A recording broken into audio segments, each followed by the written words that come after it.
here in time. And Infinite. And Okay. Dragon. He's hitting Nexus Towers now. The game is happening around IG.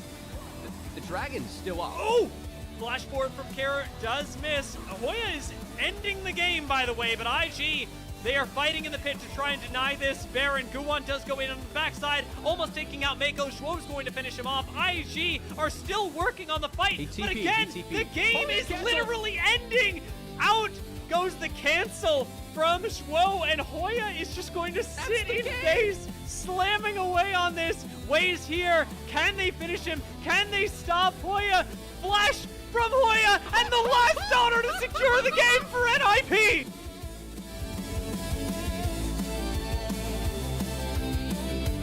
NIP. Guwon's now in the pit. That's mission number 2. Mission number 3, find a way to secure the dragon or find a way to win the fight. Maybe both. Going on forward onto Zika into cease and desist. On the back line, Elk getting focused with a bubble. Going to buy Elk the time he needs to make the trade. Zika drops down on the front line. Xiaohu looking for a target. It's going to be awesome. He's going to have to dash back away, and Hoya going to be beat down by the zombie. Care dives forward looking for Elk. Cannot find him. Gonna have to settle for a support. But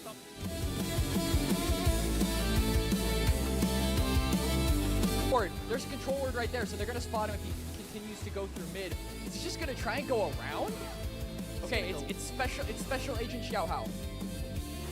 Observers are like, I don't know what's going on. Why does Sheer have 10% HP? Well, what's going on over here? This might be the flank of a century, and this might be what Edward Gaming need to get them back into this series. An immediate engage onto 1xN. He got is 1xN! taken out with a cease and desist. Multiple members now. Sheer is finalized there. Missing is taken down, and the Baron will for sure be started by Edward.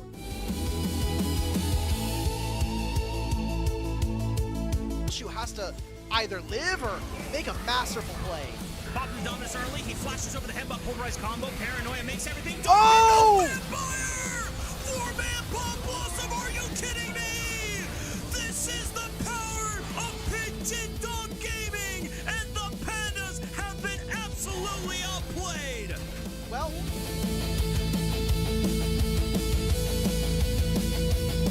Jedge's way. Shouldn't want to risk it here as he gets back into the pit.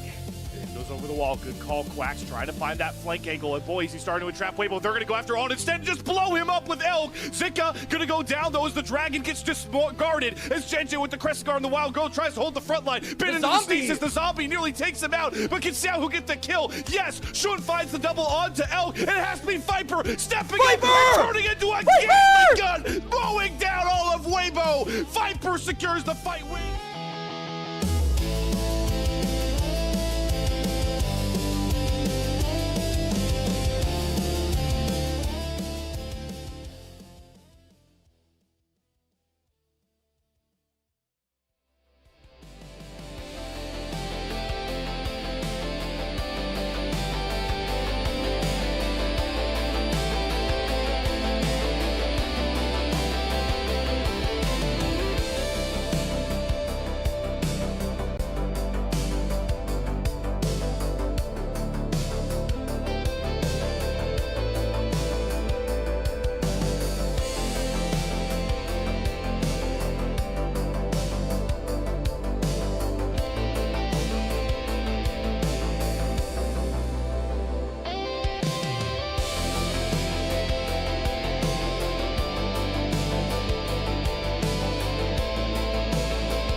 Welcome back to the LPL English, and welcome back to the Thunderdome! As we bring in Bloxer, Thunder Talk for their first game this split, going up against Ultra Prime. It is going to be a banger, ladies and gentlemen. This series is going to go incredibly hard, and maybe not in the way that you're expecting if you hadn't caught these teams last split. No, if you're coming into this split expecting particularly good games out of either of these two teams, well, we'd be surprised if that ended up happening, but there's always going to be a chance. But with some little movements around in the rosters and a whole fresh split left before them, it should be pretty fun at least. Absolutely, and as you said, you know, new looks at both of these teams, a new split certainly gives them the opportunity to break out of the bottom two position that I think a lot of people would put them in. But let's talk a little bit about that. What's going on with this group as we are starting to move through in this split, our first round robin in Group Nirvana. And the awkward part about this first round robin, Bloxer, is that it is our only one. Yeah. And currently, Thunder Talk and Ultra Prime are at the bottom because they haven't played any series. There are a lot of doubters as to whether they'll make it out. Yeah, very much so. The Group Ascend teams, they get to play a double round robin. We get to see a bunch of matchups versus those top teams, but down at the bottom end of the league, you really only get a couple of chances right here. And like you said, it's incredibly important to get yourself into those top 4 spots. It gets you both to move on to get to play versus some of those bottom Group Ascend teams, but also it keeps you in the league in general. And like you said, looking at these two teams here today, these are teams that people have kind of been looking at as those bottom 2, and with only a limited number of matchups to be able to prove that you're not in these bottom 2 teams, it really is, it's so important every single match. And why are we focused on bottom 2? Why not bottom 1? Why not bottom 3? Well, in Group Nirvana, being bottom 2 comes with a special level of punishment, I want to say. Punishment seems too harsh. There is another word for it. I can't spend the 20 minutes that it'd take to sort through my library. They're eliminated from the LPL. Now, in theory, these two teams would go to the LDL. Whatever two teams are at the bottom. We're not naming names. However, crucially, Blocks, the LDL hasn't really been a thing this year. No. So they might just sort of get excommunicado. Yeah, like, this is even worse than what we saw during Split 2 of 2025. At least in Split 2 of 2025, you knew what was happening. You knew that you at least had the LDL to go and play to. Obviously, when that happened last time around, it was RNG and OMG that ended up getting eliminated from Split 3. They had somewhere to go, though. They had some more games to at least be able to play, keep their players fresh, you know, keep the brand running.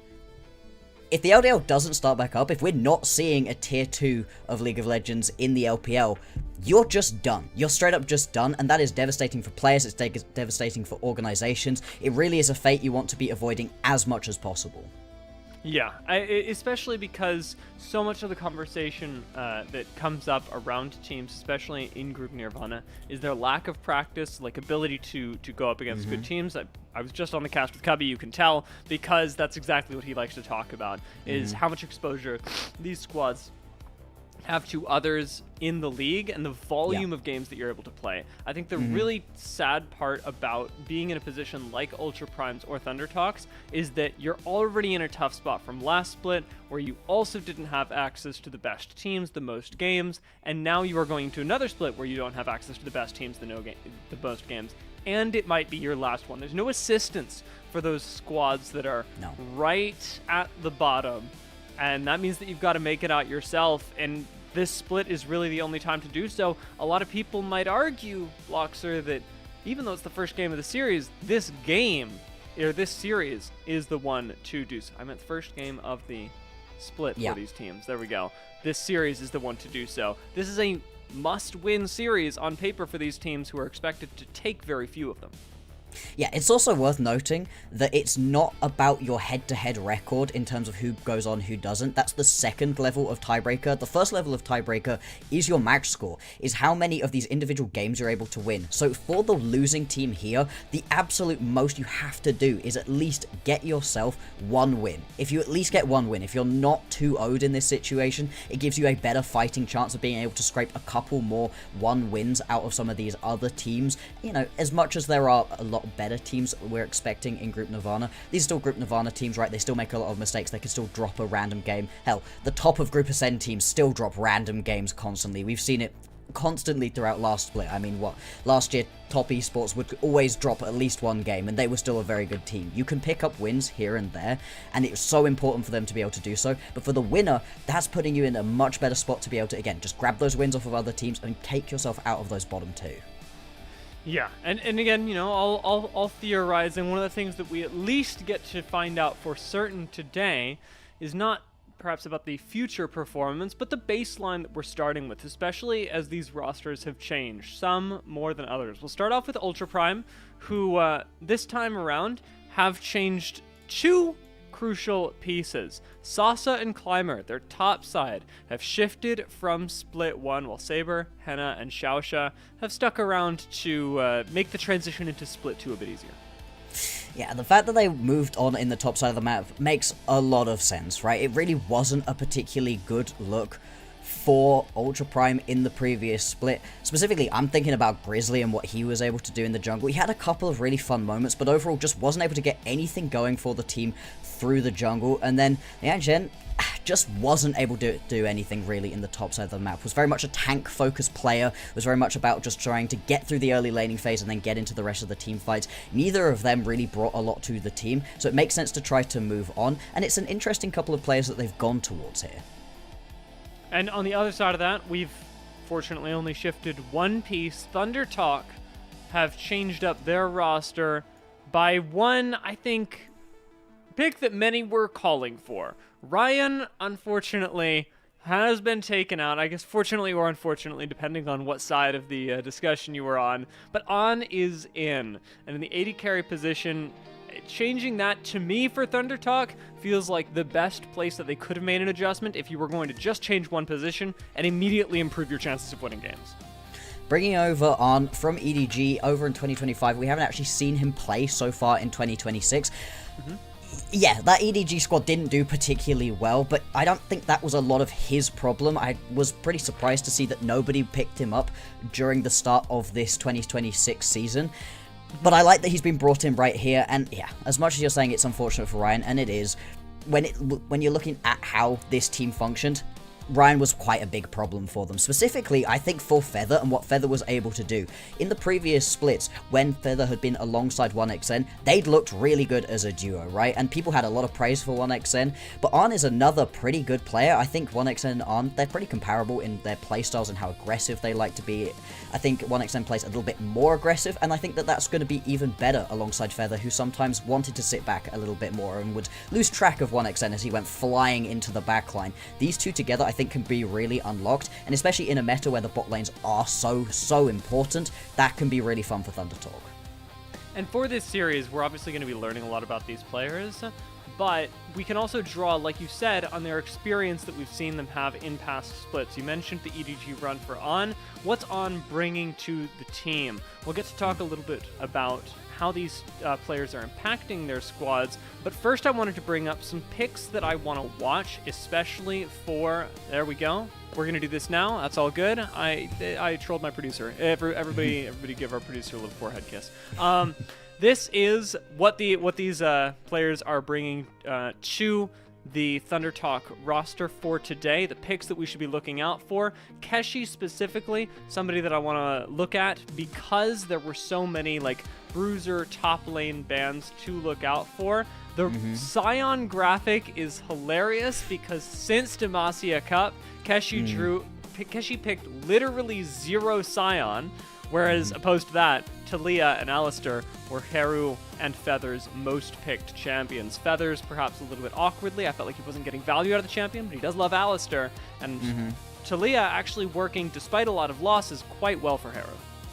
Yeah, these were picks that these people really like to go on towards, and for very different reasons. Like you said, it wasn't exactly that Feather was getting a lot out of the Alistair. I thought his Nautilus actually looked a heck of a lot better than the Alistair did, but anytime the Alistair was available, really wanted to move on towards that champion. But it'll be interesting to see what Feather now does moving into this split, where I think the focus on these heavy engaged supports has moved away. We're far more into the enchanters at the moment over in the support side of things, right? Your engaged supports are coming through occasionally, so there is still the option, but we haven't really seen that much Enchanter play coming out of Feather throughout the last couple of years. So if he's able to step up on this slightly different playstyle, that's going to be massive for them. And then in the mid lane for Heru, I like the Taliyah. I think the Taliyah is still going to be really strong for him, but he's got quite a wide range of things that he was looking really good on. Loved the roaming champions more than anything. The Ryze and the Taliyah were the things he wanted to be on most of the time, and I think that makes sense when you've got a team like ThunderTalk who were struggling so badly in these other lanes when your bot lane was constantly getting pushed in and your top lane wasn't producing any pressure. At least you can now join up alongside your jungler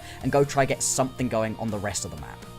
I think it's really impressive when you're losing the amount of games that ThunderTalk were, and you're still able to look pretty good statistically on a champion.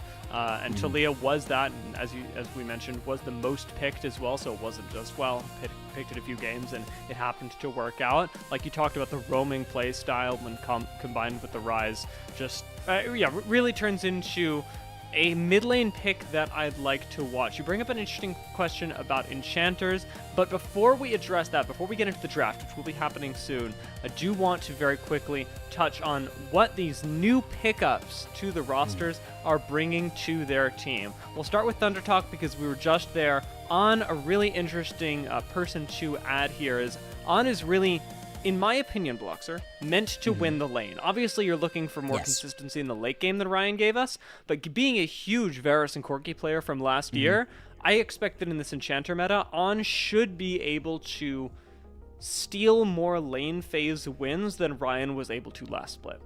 I would totally agree, and I would add to those two picks you already brought up, the Ezreal as well, another champion that On really liked to play, had a pretty good win rate on, and I think just looked great on. I think it combines that level of just sit back poke that you can get out of something like the Varus, and the in-your-face levels of aggression that you can get when an Ezreal gets ahead and you can really push forward. I think those three picks are going to be really critical for them, and with all of these enchanters in the meta, like you said, this is the chance to really have a lane you can actually play around. That's the key right here for ThunderTalk. It's just one singular lane that can be yours, that you can play through and try to make things work. I like it being bot lane for them once again. When we're thinking about times in which ThunderTalk have been good as a team, it was through a strong bot lane, and this may be a return to that. Now, if there is something to look out for, to maybe give On a bit of concern, funnily enough, it's Climber and Sasa, which is weird considering that they're not in the bot lane, but when you look at stylistically what these mean, Sasa's coming from LGD just last split, and the thing that he was best at was playing like bruisers, things that were a little bit more theoretically aggressive in lane, but really playing and neutralizing weak side to push down towers a little bit later. So a weak side top laner, actually kind of bad news, especially when you consider that Climber is really good at these like initiation, soft initiation champions. We saw him on a lot of Trundle. We saw him actually picking up a lot of Sejuani, which was really interesting. This guy is a huge Sejuani player because he picks it, I think he picked it in literally every split 2025, meta or not. Yeah, he just loves to be able to get in your face. He's very much a teamfight orientated kind of player, but he also ganks really effectively. I like how much during his early clears, he will skip a camp. He'll just get out of his rhythm to go and gank and try and get involved as much as possible. He did have a little bit more of a bias towards that top mid side, really more than the bot lane, so it'll be interesting to see if they are going to put a lot more focus down into the bottom side of the map. And I do also think that the meta works quite well for what Climber wants to play. We called a couple of champions out, but he's also just liked the Vi, like the Xin Zhao as well, champions that are still incredibly high priority at the moment, and unlock that very aggressive early game playstyle for you. Yeah, it'll be interesting to see, right? Like, if Climber does like to play things that are a little bit more, I want to say that want to partner, right? We talk about things like Sejuani. Wants a partner to engage. I would argue that Vi and Zhao also very much in that camp. Not often solo frontliners. In an Enchanter meta, who else is doing that? Is Sasa going to flex out of the Bruiser pool? Or is that going to have to come from somewhere else? Or maybe seeing a Saber Galio, because I don't think, based on his history, that Climber is the kind of jungler you want to send in alone. No, probably not. I think when that starts happening, when he just has to go and do it all by himself, that's where the problems started popping up for LGD in that 2025 final split. He was trying to do a lot by himself, and it wasn't really working out for them. That was an LGD that did okay, right? That team wasn't terrible. I think they ended kind of middle of the pack, got knocked out of the play-ins very early on, as sort of you were expecting out of all of those Group Nirvana teams, but it wasn't terrible. It wasn't awesome overall. For a team that I mean, it's worth setting expectations for both of these teams at this point. We're not expecting them to get into those play-ins and win games in those play-ins, but we want them to get into the play-ins, right? Getting us off of those bottom 2 spots, getting to still compete in the final split of 2026. That's the goal for these teams. And I think if Climb is able to pair up alongside someone else, whoever that ends up being, right? If that's Saber, if that ends up being Sasa, if that's Xiaoshe, someone else to give him somebody to play alongside, that's a really good chance for this team to be able to keep competing later on in this year.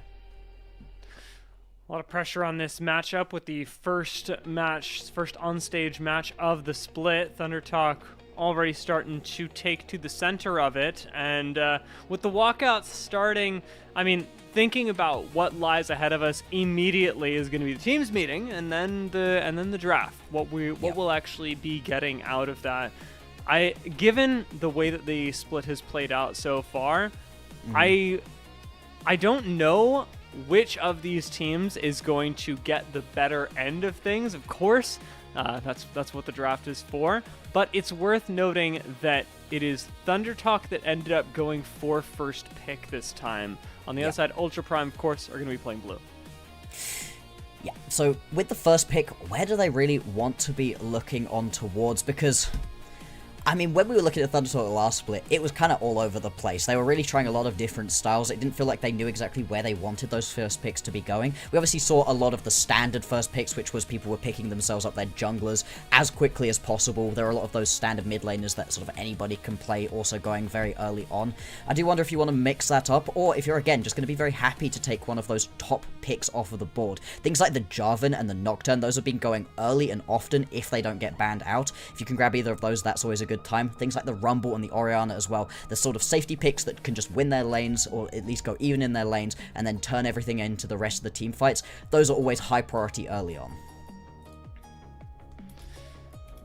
Really excited to see what the new players that were picked up this split grab as well, and how much focus they get in the draft.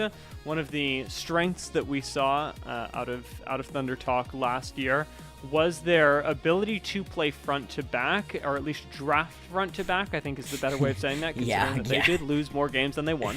But they were often playing a very standard composition that we imagine is going to benefit on, that should give the AD carry a chance to shine. What I'd love to see is them sticking with that draft philosophy, even though Split 1 didn't go very well for them. I think that the gamble you should have here is not, well, we need to change everything up, nothing was working, and instead go, well, the one crucial piece that we needed to work just wasn't quite there. Let's try and run it again for Split 2, which is a scary thing, because this could be very well your last split should you get that wrong.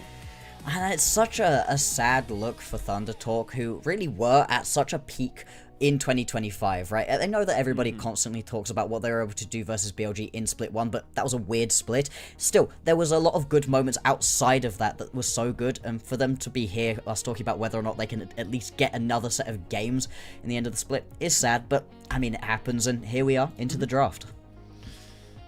We'll end up seeing what actually happens from our little predictions. I do like the Rumble takeaway, the Varus takeaway, kind of awkward for ThunderTalk, given that they had first pick and they've got On, who we know loves the Varus, but if you're going to lock something in early on, you could do a whole lot worse than the Rise that we already highlighted for Haru. Yeah, I do like that you're just immediately going to go on towards something that can give you that roaming potential. If Saber is also going to play something roaming, as we do kind of often expect from him, being able to match that can be really nice. Of course, this does give the best jungler in the game over to Ultra Prime. They're going to be able to grab themselves the Jarvan and the Corki, so already setting themselves up for some quite aggressive team fighting during that mid to late game.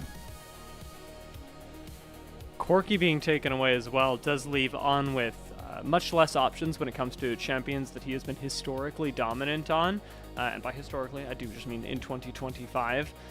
Lane is maybe going to be something that you get enabled by your jungler, and for that reason, Xin Zhao actually works quite well. You can clear the jungle, move down to bot lane real quick, bring a lot of damage, and actually open up Feather if he wants to try and play something a little bit more aggressive, Enchanter or not. Yeah, very much so. And I think that it also just getting yourself that mid-jungle duo as early as possible, it does just give you that bot lane to think about later on, right? See more of the composition, see what you can really unlock on into. They're going to lean further into that right here by grabbing the Ambessa for themselves. And with the Nami as the response pick, we are seeing some pretty strong identities forming for both of these teams.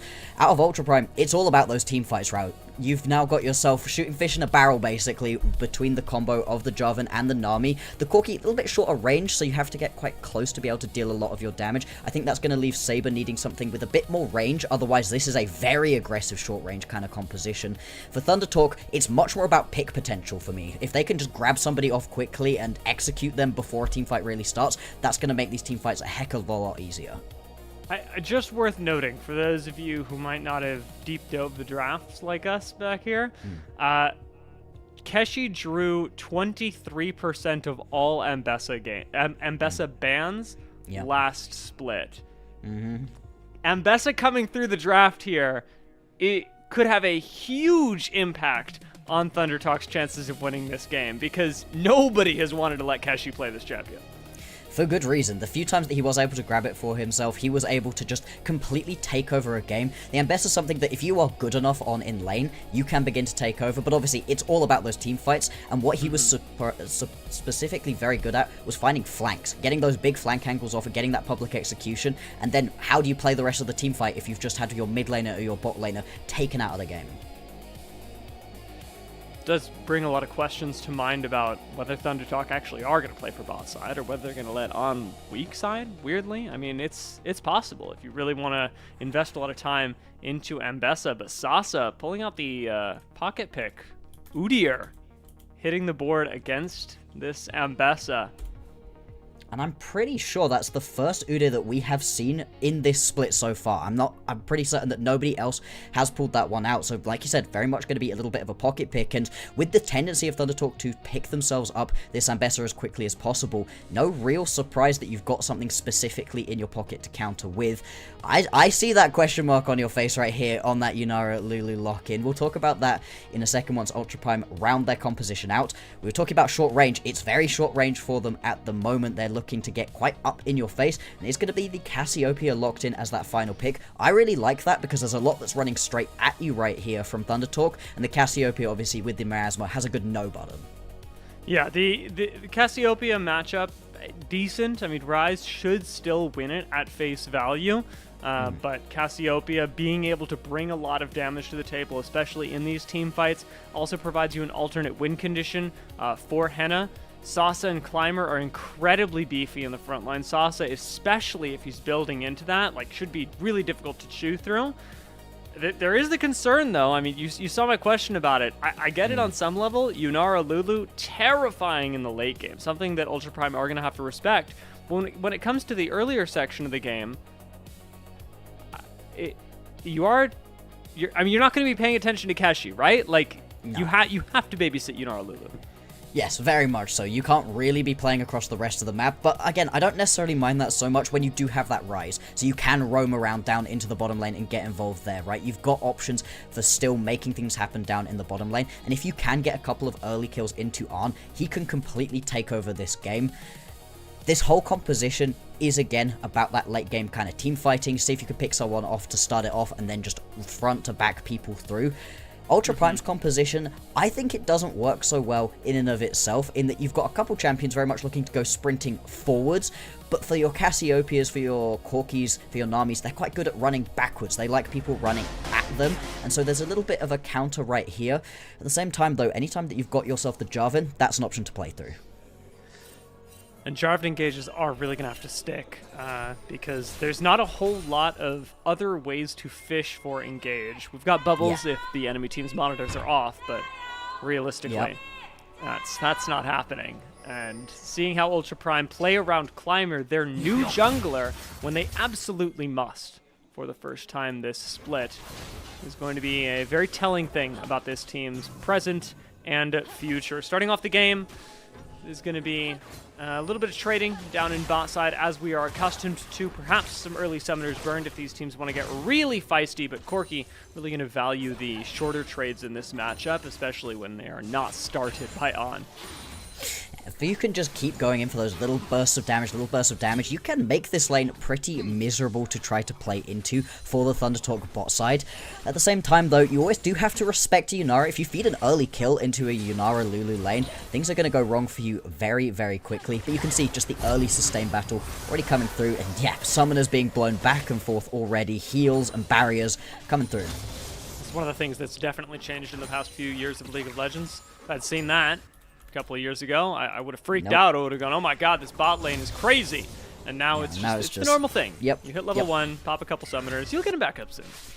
Exactly, there's really not that much that's going to go on in your lane early on most of the time, so you might as well try and make an advantage for yourself. And if both bot lanes are going to do it, then you can't afford not to at this point. So, yeah, like you said, things really have changed. Looking across at the rest of the map, both junglers starting towards the top side of the map, working their way down towards the bottom lanes. With the lane state in a pretty neutral position right now, an opportunity for either jungler if they want to skip a camp and go get involved in a fight, but I think probably both of them just going to do their full clears, not looking to sacrifice anything too much early on.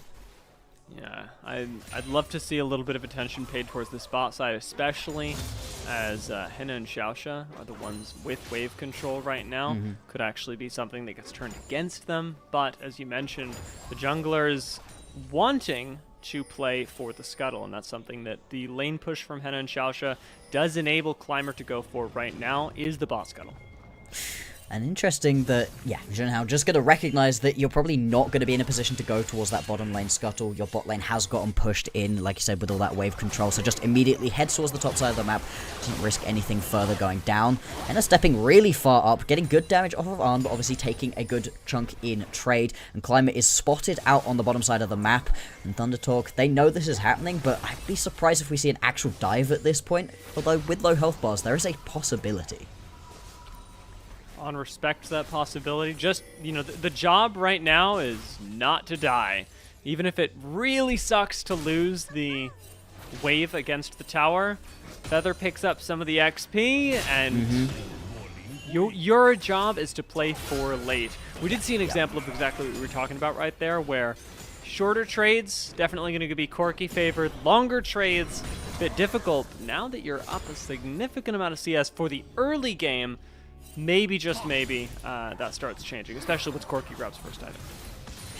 Very much so. In those longer trades where you can really just get yourself into a good spot, get the lethal tempo going, that's where you're in the spot to start pushing back against your opponents. But you said with it sucking losing a couple of minions, right? You know what sucks more? Dying and then losing that whole wave anyway. So you just got to keep playing back. A lot of these lanes are going to be about playing quite far back for ThunderTalk. They really are looking towards the later stages of the game. And I love that we get to see this little bit of a counter up in the top lane. We've been so focused on the bot lane that I feel like we've not been able to fully get into how cool it is to see an Udyr. It is the first Udyr that we're seeing from anybody in the LPL this split, and into the Ambessa, it just makes the early laning phase miserable. Yeah, you can definitely tell Keshi is not really able to interact with ThunderTalk. You know, with Keshi getting the Ambessa first, did put a lot of eggs in this basket. Want to be able to pick up a win in this first game, maybe beyond. Keshi is suffering, and it raises the question, will ThunderTalk be able to find themselves the same win as they won last split? And Bloxar, I'd like to raise the bigger question, hoping that they managed to get at least one win this split. Will they be able to find another? I'm not sure, but I'd love to hear what the audience has to say. Yeah, vote right now. There's a poll going up. Do you think that ThunderTalk will win 2 games in this split, right? I mean, you'd hope so, right? This is not a series. Don't mistake us for saying, will they win themselves an entire series? The bar is lower than that. Will they be able to pick themselves up 2 individual wins? Because it's been a bad time recently for ThunderTalk, and if they're able to just grab themselves a couple more individual wins, that may well be enough for them to get themselves off of the floor that we've been talking about, get themselves out of those bottom 2 positions. Bot lane. Ooh. Okay. On's now out of mana, but that was such a good trade that it might lead to Dragon. Yeah, I mean, you now have yourself a huge health bar advantage. You're going to have to take a reset right here as the Ultra Prime bot lane, and you can just shove this wave straight on through. The only problem is that mid lane control is over in Saber's direction, so you don't really have any of your mid lane priority to be pushing towards this objective, and it does look like instead, ThunderTalk, they're going to take the couple of bits of plating, potentially. Not even that. They're not really going to get anything out of that trade overall. You're going to lose some minions right here for Henna, and that's about it. They didn't even auto the turret. They didn't even... Nope. Nothing. Not a single tickle of damage on it. And Junhao secures the red buff. My goat, and actually flashes forward. He's got level 6. He's got his top laner on the way. Keshi swoops down with the public execution to pick up first blood on his terrifying Ambessa. There we go, that's what you need after having been pushed in quite heavily throughout the early stages of the game. ThunderTalk, they recognized that with all of the pressure they were putting down towards the bottom side of the map and the potential for them to grab a Drake, it was likely that Climbers were going to take that rotate, move up towards the top side of the map and try to steal something away. They recognize that, they go and collapse, and the fact you're able to get that kill on over to the Ambessa in a lane matchup that hasn't been particularly fun for him, that's going to be massive moving on forwards. Despite the matchup, you know, Keshi is doing quite well. We've definitely talked about the amount of suffering that he's been through, but he's feeling pretty good. And one of the nice things about using your ult outside of lane when you are an Ambessa in an Udyr matchup is that not much changes. That is one of the few matchups where you're like, well, me not having my ult, kind of not an issue. Yeah, just continuing on, right? You're just going to be able to keep doing what you're doing. Just at this point for Keshi, it's about getting through this early laning phase. Same as it is for the bottom lane. See what you can get, and if you're able to just grab a kill out off of the back of a good rotation from your team, wonderful. And then just keep on going. You're all about that later game team fighting. Still, because they did sacrifice that little bit of timing for Ultra Prime, ThunderTalk going to be able to grab themselves that Drake anyway. So they're able to grab the kill, grab the Drake, and this is a much better early game from ThunderTalk than I think either of us were really expecting from them. Early games have been pretty rough for them. Their team fighting was kind of the best bit they were able to show, but they ended up in such big deficits during the last split that it didn't really matter if you team fight well. There's nothing you could really do about it. The past 2 minutes have been absolutely on fire for Junhao. He gets the bot lane scuttle off of the good trade by On and Feather, transitions it up to the top side where he secures his own red buff and gets his top laner a kill on the opposing jungler, and then comes down and gets the dragon. And only 2 minutes late as well. I mean, this has worked really well, and Climber is pressured to respond. You see him hovering around the mid lane right now. He wants to get something happening. He's got level 6 on Jarvan, but there's just not been a play yet. There's not been an opportunity for him to make good use of his champion's strength and find an initiation for Ultra Prime. You do at least get to bully away Junhao from picking up that Scuttle Crab, so, you know, a little bit of something with the mid lane pressure, with the bot lane pressure. The bot side of the map, River, is still quite difficult for Junhao to be able to step into, and the rotation is going to come on through up towards the top side of the map, straight on towards these grubs. Picking up the grubs here, I think, could be really, really solid as just something you can go try to play towards. But ThunderTalk, they are bringing a couple members into the area. Feather is moving on through the mid lane, so there could potentially be some sort of rotate. I'd be surprised if we see anything too aggressive, though. Udyr v Grubs is going to put a quick end to this as well. Very, very good at helping take these, and Climber going to be thankful for the assistance. Kashi's just hit it back, though, as he didn't quite need to. Could have pushed in the next wave, but really wanted to pick up the Eclipse, the first player on the Rift to grab their first item, and that'll be something to watch out for. Kashi, the player that's really been prioritized. I know we had the first pick Rise, but this Ambessa the focus for me. I mean, if you're able to play this champion as well as Keshi is able to, as much as a pocket pick as it is for him, then you're just able to provide so much for your team, especially into a composition like this, a Corki and a Cassiopeia. If you can get on top of them in the back line, stop them from being able to just sit and hit, that is all of the team's damage just immediately taken off of the board, and they're quite squishy champions. You can potentially one-shot them through. Climber going for something aggressive. Flash forward from Sasa doesn't connect with a stun, though. Still, Cataclysm will land onto Keshi, and he is battling this out. There is no backup on the way, so the public execution, just to buy him a little bit of space, a little bit of time, will still not be enough. And Climber shows up, first ult, 10 minutes, it works. And we really needed to see something from Climber. It's been a pretty quiet early game from him, just getting caught out on that attempted invade in the top side of the map, but still getting that kill right here, it really will help accelerate him into the game, and it's a couple of turret plates as well into Sasa's back pocket, really stabilizing this top side of the map and neutralizing what was turning into a pretty good little bit of matchup for ThunderTalk. Junhao coming down towards the bot side is going to find Climber. but not be able to really get anything done aggressively in his jungle. Junhao hasn't had many opportunities to counter jungle this game.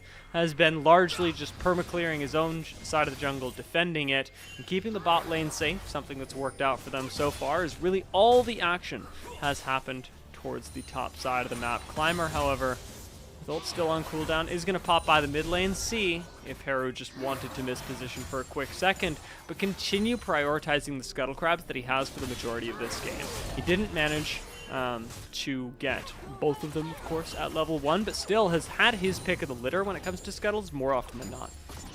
It's not really been able to translate into anything of a CS lead for himself. Junhao has spent a lot of time just power clearing his jungle and will continue to do so. We've got 40 seconds or so until the next Drake is going to join us on the map. It is a Mountain Drake, which both of these teams would like to grab as an individual if possible. And for Thunder Talk, stacking up your Drakes early on will be massive for them, with a composition that's quite happy to wait to allow the game to come to them later on at the point at which your Yanara's in a really strong spot. If you have the first couple of Drakes in your inventory, you then don't have to worry about pushing the tempo of the game any further forward. You can afford to give a couple over to Ultra Prime and still be in a good spot later on. Now, Block, so one of the things we talked about in a pregame was what these team compositions were really good at doing. We have, of course, some incredible pick tools from Thunder Talk, and we've got some team fight tools on Ultra Prime. But when we think about the late game that we seem to be moving slowly, steadily towards, I want to know what your opinion is on timers. And the reason that I say this, we're 12 minutes into the game. It's stupid to be talking about late game, in theory. But this is an extremely slow game. We have not seen a lot of pressure around Dragons' objectives from really any team. They've been happenstance, if anything. A lot of the action has happened around top side. I kind of expect us to be AFK farming this for a while. I think we're going to continue that for a bit. Obviously, with the Drake coming up, now's the time to fight if you can. Definitely a moment of speaking too soon, as Xiaosha does have to burn the tidal wave just to keep himself alive, but he does that, and Saber's shown up here now. Junhao really wants the second dragon, could actually secure it with On starting to tick down on the ultimate and having that expire just now. A much less powerful AD carry, and you've still got Henna here with the Cataclysm available, and Saber finding a huge petrifying gaze. Ultra Prime will secure the team fight win, but they lose their jungler in the process. They still feel comfortable turning and taking this dragon as they secured Junhao in the meantime.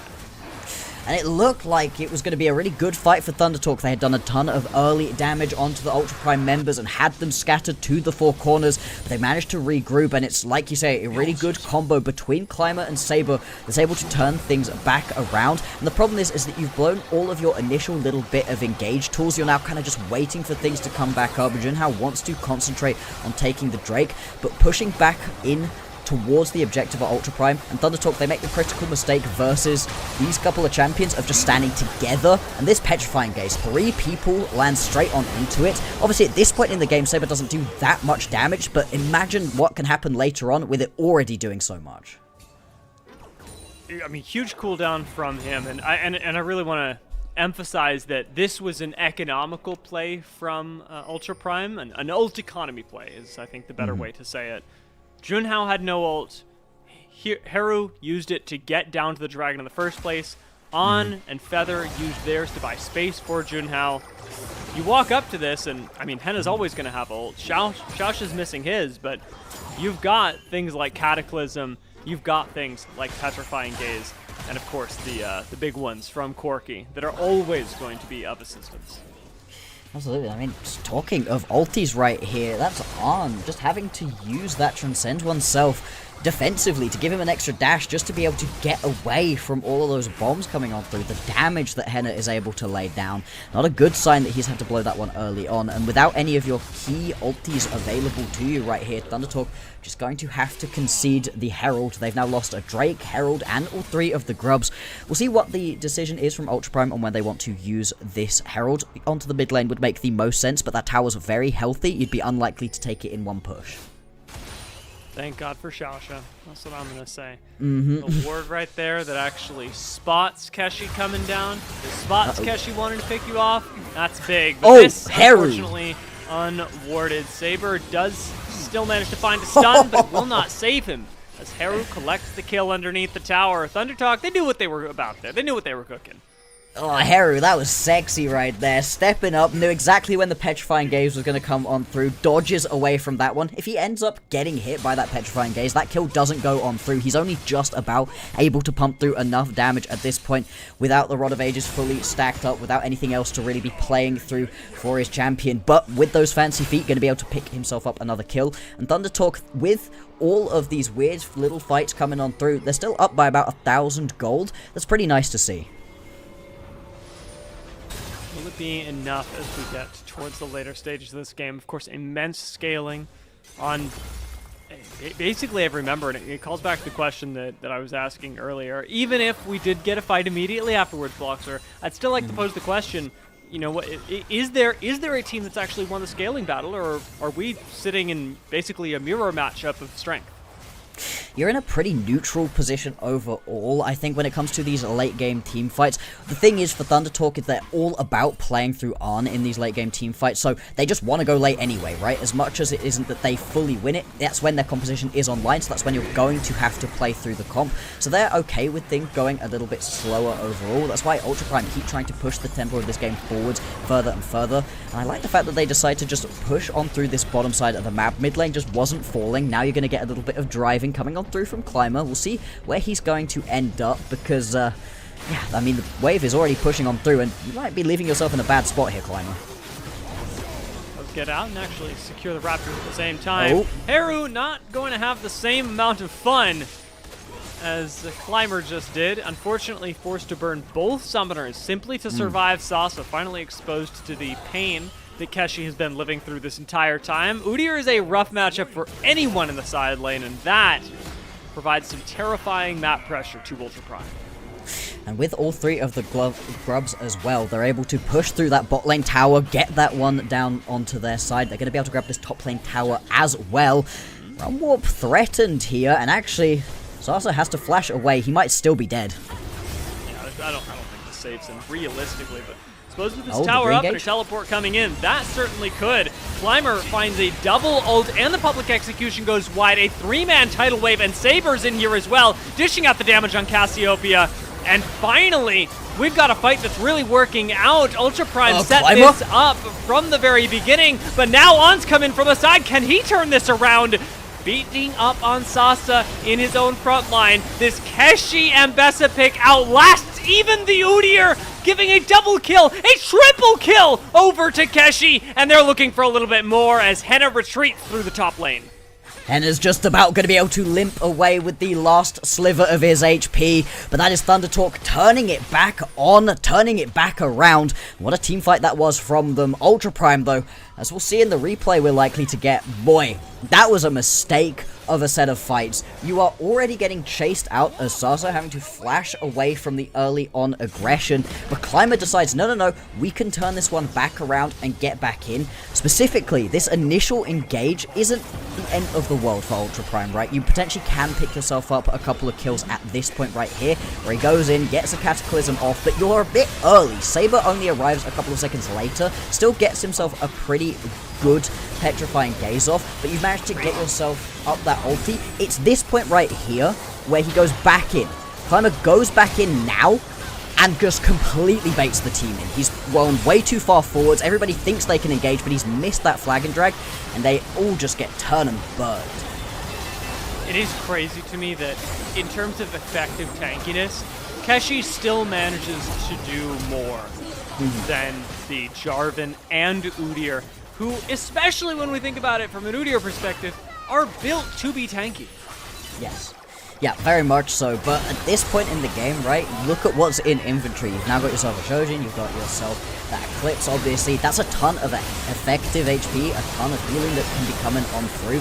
And that is going to be massive. If you can just play those front lines like this, that's huge. Obviously, during that team fight, we did also see Arn attempt to just unload, but really, at this point in the game, he just wasn't able to, isn't realistically in the spot to be able to do enough damage. 2 items in inventory for him now. Once that 3rd item comes on through, likely going to be an eye edge, at that point, you are going to be in such a strong spot as Thundertalk. That's when they are really online and can play the game. Well, we've got to look for that timer from On, our mid-game hero. Definitely going to stay Keshi as Henna knows his power right now, certainly. Gets to step up to On and take ridiculous trades. Junhao can't really stay with the same position himself, as having essentially no AD carry for the next couple of seconds means that you can't do much as ThunderTalk. You can't take a fight. You certainly can't contest this mid lane push that Ultra Prime have done well to go for. Exactly, and they're going to be able to grab themselves at least a couple of turret platings here. Junhao actually taking huge damage right now, and Heru come porting on in to try to save this tower. Bot lane, a little bit of trading back and forth, you would imagine, but everybody really at this point just kind of competing over priority around these mid lane waves. Still 3 and a bit minutes until the next Drake is available, so that's not really going to be the consideration. Instead, Baron, that's going to be the big thing right here. With all this mid lane control for Ultra Prime, they can potentially turn and look at it. They have a very fast Baron take when they want it. They just need to pick their moment well. And the vision around Baron, at least for now, very Ultra Prime favored, as they just came from that section of the map. But everybody taking a reset now does both give up that vision control and lead me to believe that they're thinking along the same lines as you, Bloxer. That this Baron is a real possibility that you'd like to have all your items set up for before it's the right time to take it, because otherwise it's going to take you a couple seconds longer. ThunderTalk should be looking out for that, as they have replaced a lot of their vision around Baron side, something that we're going to see Ultra Prime walk in and sweep away right now.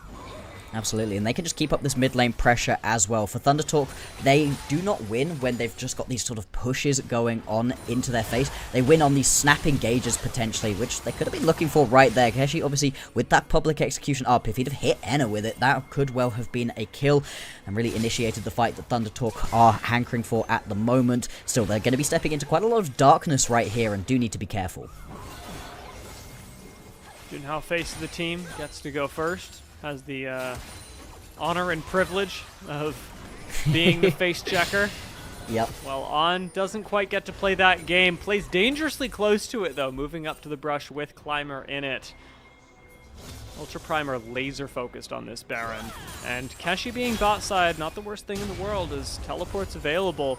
You'd really like to, I would say, almost start up the Baron and force that cooldown out of Keshi if you can. Ultra Prime need to force something, and they're going to force Flash and ult out of Feather.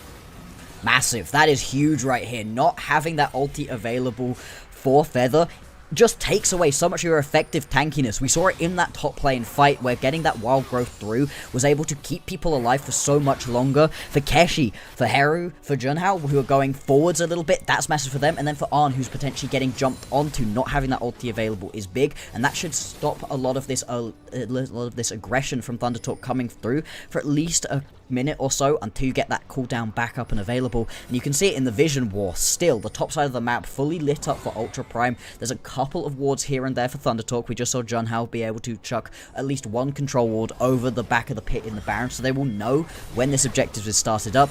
But things have taken a while so far, and we're now at a minute until the Drake is spawning, and that's where this bot lane control that ThunderTalk have been working on will come into play. We definitely saw in the last Baron trade, where Ultra Prime were trying to force some cooldowns around Baron, that ultimately, well, they did get some. ThunderTalk also got a teleport out of Saber by putting Keshi in the bot side. Keshi still got teleport up. This bot lane tower still not in a comfortable position, although this time it will be Heru that goes down towards bot lane and applies that same pressure. Keshi stayed up towards the top side, enabling some pick potential. And when Keshi is around, there we go. It really is when the composition is a real one, when they can start a fight. Will they feel confident enough to? The Baron has been started up off vision. They don't know. They're going to know now. Keshi is going to truck a ward over the back of the pit, but it's already down to half health. This is what we're talking about with the really fast Baron take. That's a two-man Baron take right here, and you're already beginning to just rip straight through it with Saber and Sasa. But with all of those members showing up towards the top side of the map, Heru going to start up this Drake for the squad. It would be sole point if ThunderTalk are able to grab it, and they've got themselves enough mid lane control that that is a possibility. Heru steps off of it, though, decides not to in the end. Better to not commit for now, I suppose, especially with the fight able to break out at any moment. ThunderTalk really do not want to risk giving up this Baron. Oh no! They have a numbers advantage right now, but the public execution does go wide. Climber rockets into the front line. Sasa gets stunned by the petrifying gaze. from the back line. Ultra Prime are having to play so far back as Keshi takes up so much space for Thunder Talk. You cannot shoot through this Mbessa, even if the ult's missing. Oh my lord, yeah, I mean, you miss the ulties, but it doesn't matter, you're still more than tanky enough, and this is finally the point at which Arn is online, got those 3 items in inventory, and transcends self, steps up, they're gonna go again! Junhao just goes right over the wall, looks to the squishiest member, Henna finds a squishy member himself, being able to pull off an assassination, but Frontline's still going quite well as Junhao is able to pick up 2, 3 kills in the course of this. Ultimately, though, way too messy for a Baron, just enough that I think this is the Ultra Prime Thunder Talk game I was looking for. Absolutely, but you do have to take a reset right here as Saber, so that is going to be the mid lane tower falling. That's going to make these re-engages onto these objectives that much easier, and this really was Arn's team fight. He was able to just completely open up, was landing everything he needed to across all of those key members. You can see, though, the re-engage out of Ultra Prime, they head straight on towards this Baron, and with the resets coming on through, Thunder Talk, they're kind of caught out in this position. Junhao, he needs to go and step up and at least spot this one out. He will see it's happening, at least. Half HP. 5 seconds until a teleport from Keshi comes in. You're going to have to go for a smite steal here, and Ultra Prime know it. They're trying to focus down the jungler, but Crescent Guard keeps him alive for so long that he steals the Baron. Desperation from Ultra Prime, and now another public execution gone wide from Keshi, but it's Thunder Talk that get the Baron, and that is the big turning point of the game. They're going to be able to grab themselves this Drake as well. Soul Point nice and easily. And how much can they get out of this Baron push? They've already got all of the outer turrets down. It's going to be the inner turrets, their next set of focus. And Ultra Prime, as much as they were able to keep themselves in a pretty good spot early on, Thunder Talk, they are storming through this game. We talked about it earlier on. Will Thunder Talk be able to win more than one game in this split? Well, so far, it looks like they're going to be able to grab themselves this first win in their first game. Keshi will likely get picked off here. That looks like the plan for Ultra Prime.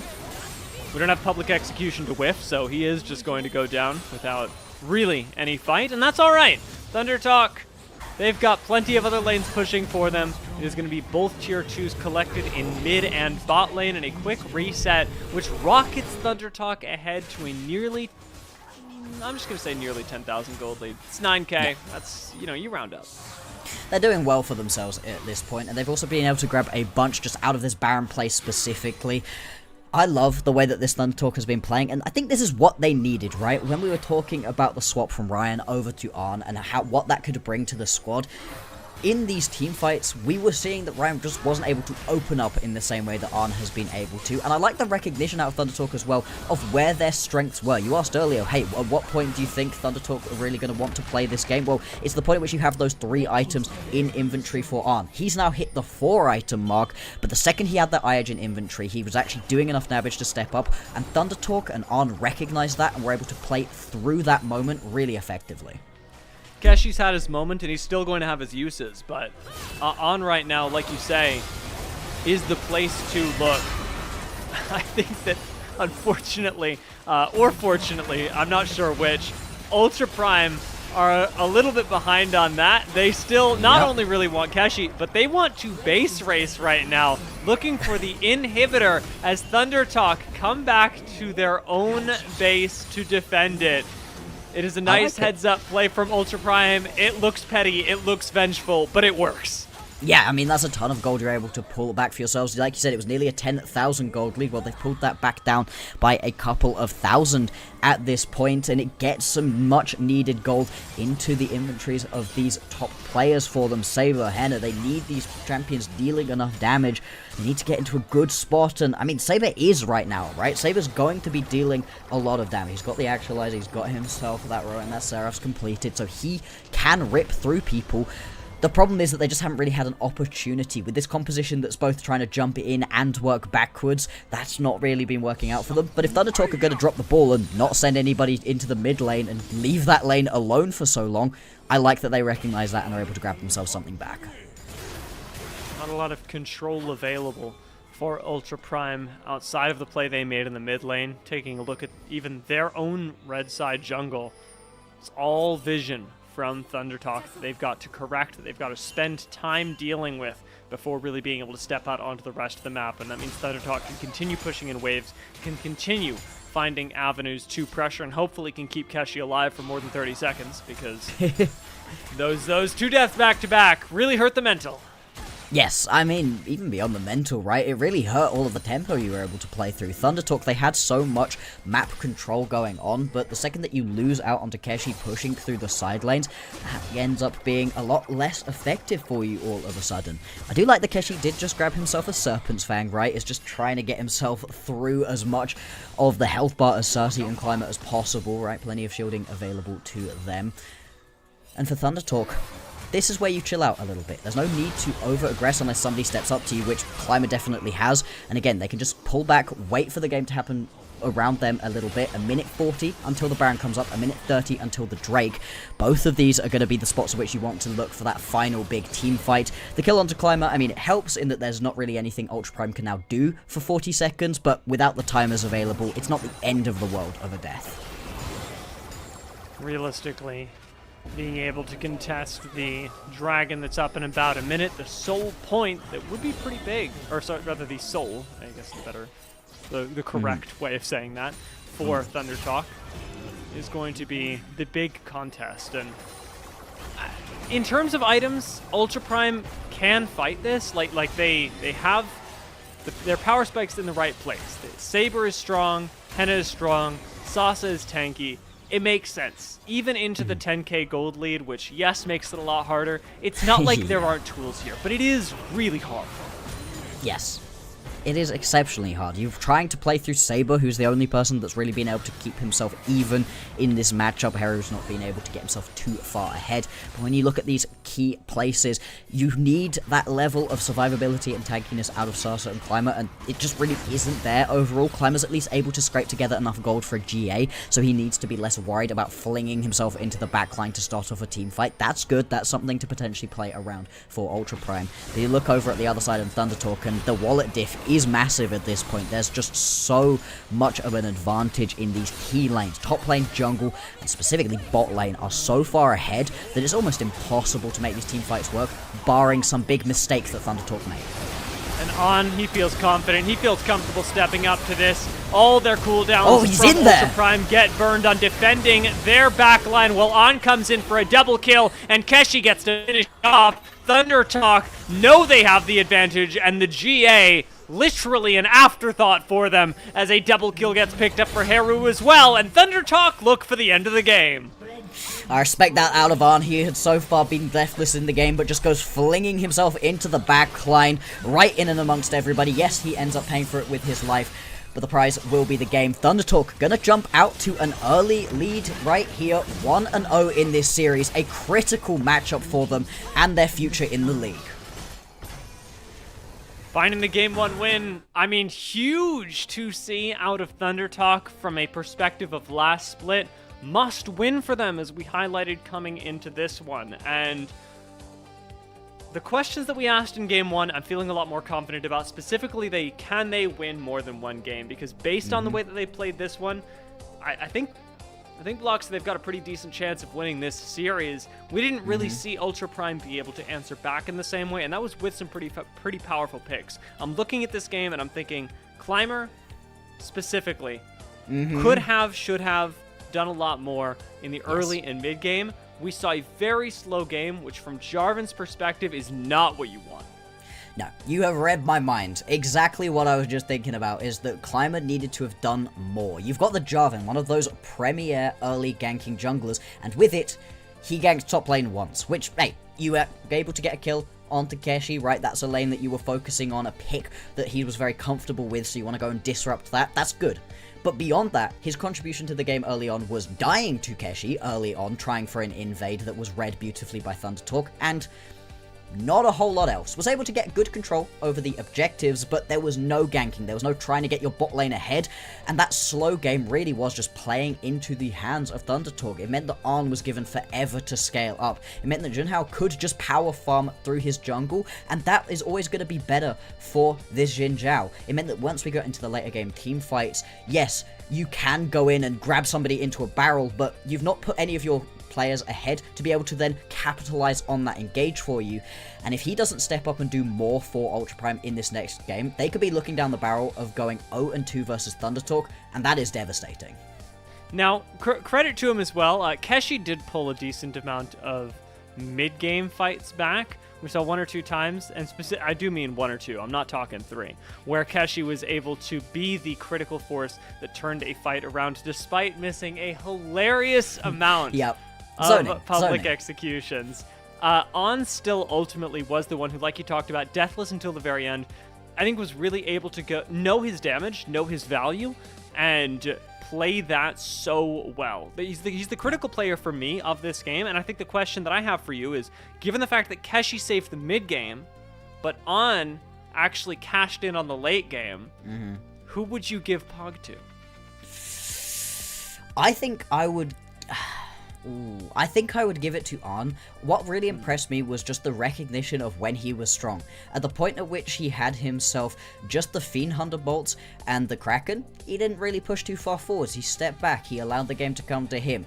The Eye Edge dropped into his inventory, and within seconds, he was flashing into the face of his opponents. He was like, I'm strong now. This is now my time to go. And the fact that he was able to absorb so much pressure early on was very impressive to me. We also need to give some credit alongside that to Feather. I thought those two played together really well, which is everything to me. When this is the swap that you bring through, when I thought Feather really just wasn't able to do his thing in the last split alongside Ryan, now having On alongside him, he looked so much better. On the other side of this matchup, Saber definitely deserves a shout-out for some excellent Cassiopeia play, especially in the team fights. He was constantly finding these petrifying I didn't even catch this one in the moment because the tidal wave was right over it. Yeah. But, like, that's 2 3-man petrifying gazes that he found in the course of, 5-6 minutes, and he was still able to pump out an insane amount of damage on Cassiopeia during these engagements as well. I think it's a little unfortunate that he doesn't end up finding the win because of it, but you can't win them all, and Ultra Prime definitely had their moments. Henna, on the other side of this, definitely did not manage to rise to the challenge that On set, but a lot of that, I think, came off of a less dominant laning phase than you would expect from Korkinami. Yeah, I mean, at this point, it's like, you tried, right? You tried to get pressure going on. The only thing they didn't try for were a couple of dives, but there were multiple moments where On and Feather had to back away from the tower. They couldn't pick themselves up waves, and yeah, you were trying to get something going from Henna, but I don't like this composition for them really either. We highlighted it a little bit at the beginning of the game, where you've got just a sort of different playstyle looking, where half your comp really wants to go flying in, half of it kind of wants to play backwards, and we saw it multiple times where Climber and Sasa would go in, and you're having Saber and Henna desperately trying to react. If you can grab somebody in the Cataclysm closer to your team as they're jumping in towards you, and then play it like that, that's where this composition would have really come through, but they were never able to do that because Climber wasn't playing particularly aggressive. I'd also like to bring in Sasa right here, who had a really dominant early laning performance, as you expect from this matchup, but wasn't able to teamfight particularly effectively with this champion. He was nowhere near tanky enough to be able to stand up to the damage of On, and he wasn't able to do anywhere near enough damage to get through Keshi. And what we saw in the mid game, he was a terrifying side laner. By the time we got to the end game, that really wasn't the case anymore. I think Keshi could have easily at least stood toe-to-toe to him with him. Hero was doing fine, and honestly, even On probably could have stepped up to the Udyr without much of a problem. It's a bit of an awkward way to end that game, given how strong we saw Ultra Prime be around the first couple of dragons, around the mid game. I think they picked some really good fights on paper, but when it came to what their composition was meant to do, they struggled to really put their foot on the gas in a way that they could all follow together. And like you mentioned, that does come down to coordination. That does, in a lot of ways, get put on the shoulders of Climber for this game, but I'm not sure that it's an entirely him-faced issue. Climber did not expect to have his opposite number be the MVP. Okay. Hold on. I kind of respect this. Copia me this.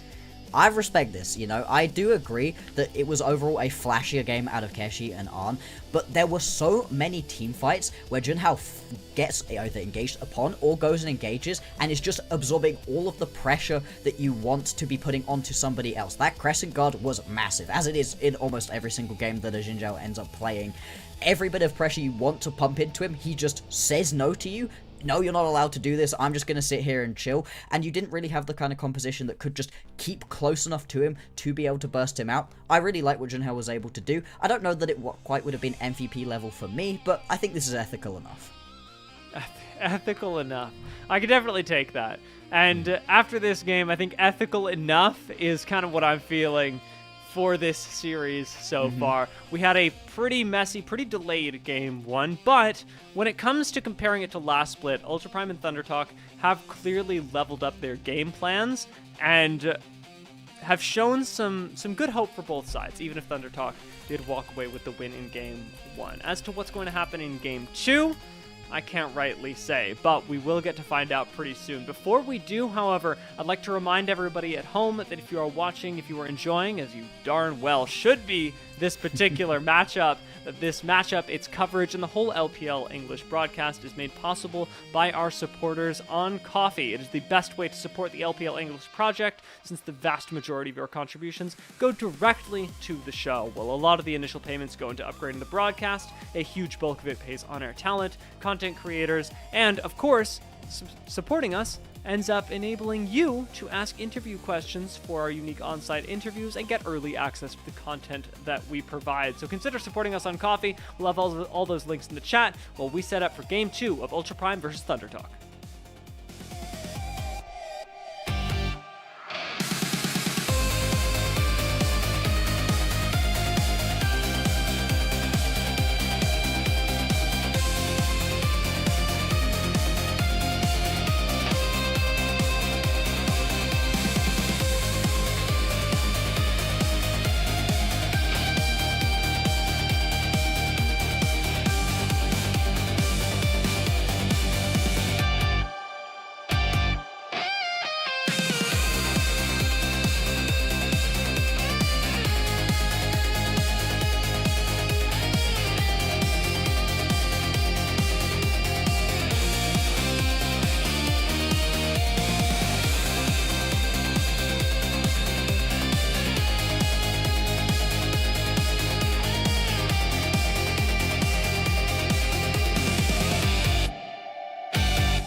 Welcome back, everyone, to Thunder Talk versus Ultra Prime here on the LPL English broadcast. I'm still Dia, that's still Bloxer, who's still over here. And Bloxer, things have changed since Game 1. I have more faith. Faith that it seems our audience always had, as during the poll that we ran in Game number 1.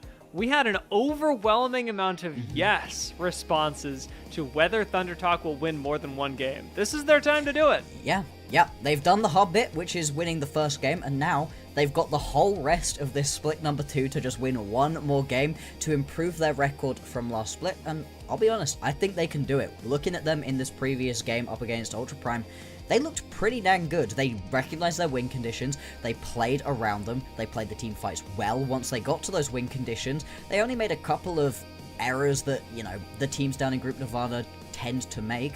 I'm pretty happy with them overall. Yeah, this was a great start, and as we talked about from Ultra Prime's perspective, they had some really good pieces as well, and another couple of places where, yes, things fell short. But I wouldn't say this series feels out of reach for Ultra Prime either. We go into Game 2, and there is definitely a world where Ultra Prime are able to strike back. Those pieces that I mentioned, Saber feeling like he was playing quite well, Sasa I think lacking quite a bit of autonomy, and it's difficult to know whether that is a champion difference or a pick difference, but this draft for Game 2 certainly going to give us a lot when it comes to what we can expect out of the parts for Ultra Prime and Thunder Talk that were working well in Game 1. Absolutely, we've now had a couple of those top tier picks taken off of the board. The Jarvan and the Xin Zhao, that's some of the most pick banned junglers taken away already. Now when you're looking at jungle pickups that are potentially going to be quite interesting, you're moving into things that are potentially a little bit more aggressive. Your Nocturnes, your Nefiris, those are the things that people have been playing quite a lot of. If you want to go tanky, there's still the Skarner as something you can potentially be picking up for yourself as well. So we've got a lot of options right there. I think what I'm going to be fascinated to see though really is the bot lane still. What are we getting out of these bot lanes? Are we still going to be going towards these enchanters? If we are we going to be pairing them up with things like the Ashes, the viruses of the world that have been so strong recently and that we know both of these want to play? Specifically when I talk about bot lane, I want to see something more out of Ultra Prime's bot lane.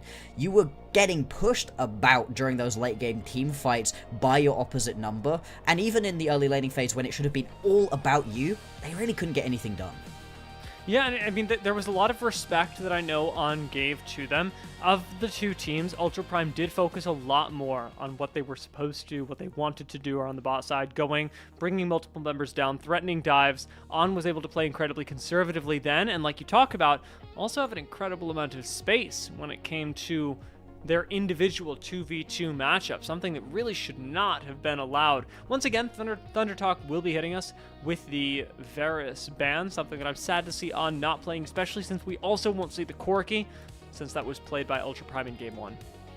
Yeah, I mean, in terms of the top picks for On at this point, a lot of his favorite champions have now been taken away, so it'll be interesting to see if we do end up with something. Well, yeah, I was going to say like the Ashe, but that one now also gets banned out. So we are really moving down into the second tier of ADCs at this point. Let's see if we can maybe get something really aggressive. Maybe something like the Lucian's going to come on through, or that Kai'Sa. Try to just take it to your opponents. That could be quite fun. Rumble, not a surprise to be removed either. Another ban returning to us from Game 1. And Pantheon as well. Something that I know was considered, did I say, in our first game? That's all right. Yep. We're all good. The first pick Bard is insane. Okay.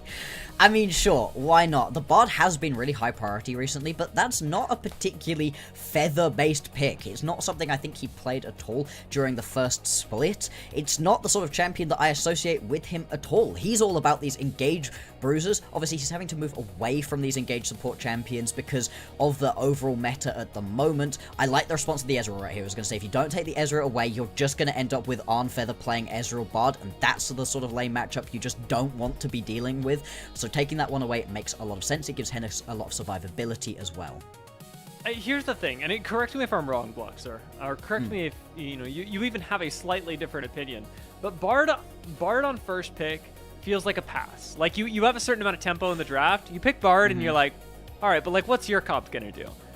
Why even have first pick? I don't know. Am I misreading the situation? See, I quite like it because it means that your opponents have to give you something, right? Well, the bad bit about first pick is that you begin to define your composition early on, and I do like just, no, you show me what you're up to, and it pressures your opponents into grabbing the Ezreal. You can't give that one over. I think the fact you've now got yourself an Ezreal and a Neferi, well, now you've already got a couple of champions that want to do quite specific things in this game, and you get to choose from a lot wider of a pool. I think that the Vi right here is interesting. The Bard obviously heavy roaming. The Vi wants to gank early on. If Jhin has able to get things going early on, that's going to be really nice. And more than that, with being able to see the Neferi, well, now you know, hey, we cannot allow this Neferi to get going early on because the game will get away from us quite quickly. Thunder Talk, they're going to decide to pair the Bard up alongside this Sivir. Once again, it feels like they're going for a more late game focused composition. Yeah, and I like the Vi Sivir grab in this round because you've got a composition that looks incredibly difficult to engage on for Ultra Prime.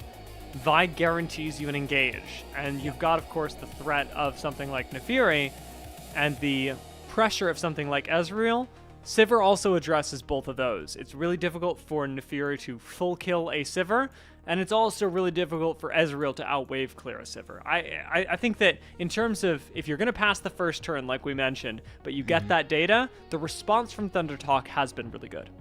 Yeah, I'm very happy with what they've been able to grab for themselves so far. For Ultra Prime, you're getting pretty aggressive with this composition, right? The Neferi really does need to get things rolling early on. If you remember back to the start of 2025, the Neferi was a complete menace of a champion. It was such a high pick ban. It was just taking over almost all of the leagues, but it's not really the case at this point in the game. It can get ahead if you play around it early on, but I don't feel like Ezreal, Alistar are really lanes to be playing through particularly. I think you're going to need something more aggressive coming out from the mid lane here potentially. That's why there's a lot of focus on towards mid lane champions that we're already seeing coming on through.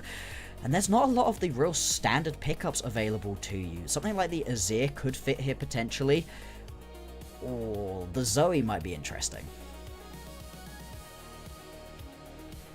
I'm waiting for what sort of, I want to say, global or long-range pressure we'll get. Zoe and Twisted Fate both being able to play incredibly well in that way, and Twisted Fate ends up being the slightly easier to execute lock-in. This is another situation where I'm looking at Ultra Prime's comp and going, you're pretty darn good at disengaging. You're pretty darn good at keeping people off you. When it comes to starting a fight, what does that look like? Who is it coming from? Because right now, it's either Climber throwing his face at you, which is okay, I guess, or Xiaosha finding an engage on Alistar, both of which can be a little bit more difficult. The nice thing about Twisted Fate as well, does technically answer some of the Bard, or Silas will be able to answer Twisted Fate. And right now, Ultra Prime, I think their composition, it gives them a couple different options. Thunder Talk, they have one option. It's run at you. They are flinging themselves at you right now. The only non-committal engage that they have for themselves is going to be that Tempered Fate from the Bard. Other than that, your engage is you. You are the engage that has to go in forwards. I think that makes the Jax that much more of a priority right here, because everybody jumping onto you, you can just stop them, right? You can counter-strike, move the rest of that team fight on through. And it will be some very interesting compositions to round out here for game number 2. Okay, let's think about this. Now that we've got all of our cards on the table, like you say, Thunder Talk, they want to jump in on a person. They also, from my perspective, have a decent amount of early game strength, given the Sivir wave clear that we talked about earlier and Bard's potential to roam at extremely early timers. I feel like first couple of dragons should be theirs. Yeah, I mean, in this situation, right, for Thunder Talk, you gotta be playing through this early game. The Vi suffers even worse than the Jarvan from if you fall behind early. What do you give to your team? None. Absolutely nothing. At the same time, though, they do kind of need this game to go a little bit slower overall in order to give this Sivir time to get going. And I do worry a little bit for Thunder Talk that their engages are going to be very telegraphed, right? Because you know when a Vi is running at you, you know when that engage is coming. It doesn't happen all of a sudden. You know when the Narbar is all stacked up for Keshi, that's when he wants to go in. It really is only going to be a surprise Tempered Fate, I think, that can be that snap engage. Still, I think that the Silas kind of rounds this composition out quite well and means that they can play both through that early game and through the late game like they want to. For Ultra Prime, they've got a couple more options for what kind of engages they want to, full commit or just stun somebody up from further away. Still, it's risky anytime you've got yourself a Neferi and a Twisted Fate.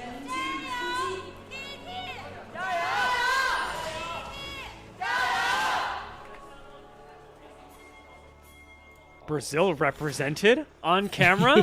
Huge for us. Let's go. I was wanting to pick your brain on this as well. Climber we mentioned in game 1 on Jarvan, perhaps not quite as much impact as we wanted to see. This time Nefiri for game 2, maybe a little bit better. How do you how are you clocking the Nefiri pick? The Nefiri is really fun early on because you can deal a lot of damage. Once you get that first item on into inventory, usually going to be wanting to go on towards something like the Hubris, right, to just really take advantage. Super fun. It does begin to fall off a little bit. Oh no! Not a great way to start. And Junhao, unfortunately, is going to get run out of this jungle by Climber, who starts things off in a much more comfortable fashion. Nobody's even able to come over and help the Vi, so Junhao is going to have to take the long way around and do what? Gank Maybe top? look for a gank, maybe look for counter jungling. Neither of them seeming particularly appealing, but you don't have choices. No, you have to do something. I was surprised that he didn't go for the gank top option, but obviously at level 2 isn't exactly the point at which you'd want to be. Keshi having to flash away, but now, I mean, Sasa, you've got no mana, and you've got a ranged champion into you. Oh, he's super low. Does still have the flash available, though, so that's why Keshi still has to be a little bit respectful. Wave pushing into him as well. Keshi has the hop, gets him out underneath the tower, but Climber still wants this, has no invul, but is going to trade his life first blood over to Climber, and ultimately does die, but that's all good. Feather gets bopped into the tower in bot side, but he's going to be all right, as he had dealt no damage previously. Thundertalk, not a rockin' start to the game. No, not particularly, but at the same time, the fact that Climber goes for that dive and dies for it as he pretty much always was going to, he was setting himself up for death, allows Junhao to get into his jungle and steal away a couple of camps. That means they've gone back to an even footing all of a sudden. Climber looking to repeat on what he did previously. Oh no, Keshi. This literally ends the game, by the way. Keshi, the game is over, unfortunately. And I mean, I'm going to say that now, and then I'm going to go back on it later, because of course the game is not. But if I'm in solo queue here, this game just ended. That Sasa has wave frozen for him. Your Gnar has died twice by 3 minutes.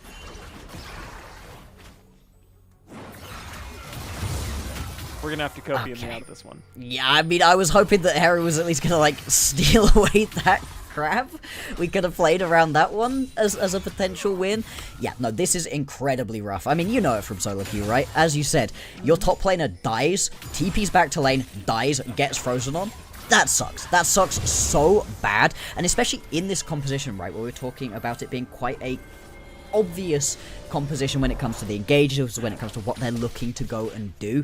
Losing out onto your Gnar being at least strong enough to do those obvious engages is going to be really rough, and the fact that you've got a Vi trying to get things going early on, this could have been one of the lanes to potentially try to play around. Climber is now living in Junhao's jungle, and Junhao, he's up by a level, but I don't know if that really matters here. I think they want to punish this. Do they really? Oh, no. Climber's low. Will he get out? Heru jumps on Saber for now, but Climber actually should be able to pull off a disengage until Keshi comes in, wanting revenge for earlier. It was so over. Perhaps now, Blockster, we are so back. Xiaosha will be punished for this as well, and it is 2 kills going over to Thundertalk. And it's exactly who you want these kills to be heading onto as well. Haru manages to pick one, and Keshi grabs himself one as well. He's now super back into this game. Like you said, he's still going to suck in terms of this individual lane for a little while, but all he needs to do is get to that level 6, get to those team fights in a strong spot, and things are going to be significantly better. That's the joy of having Feather on such heavy roams.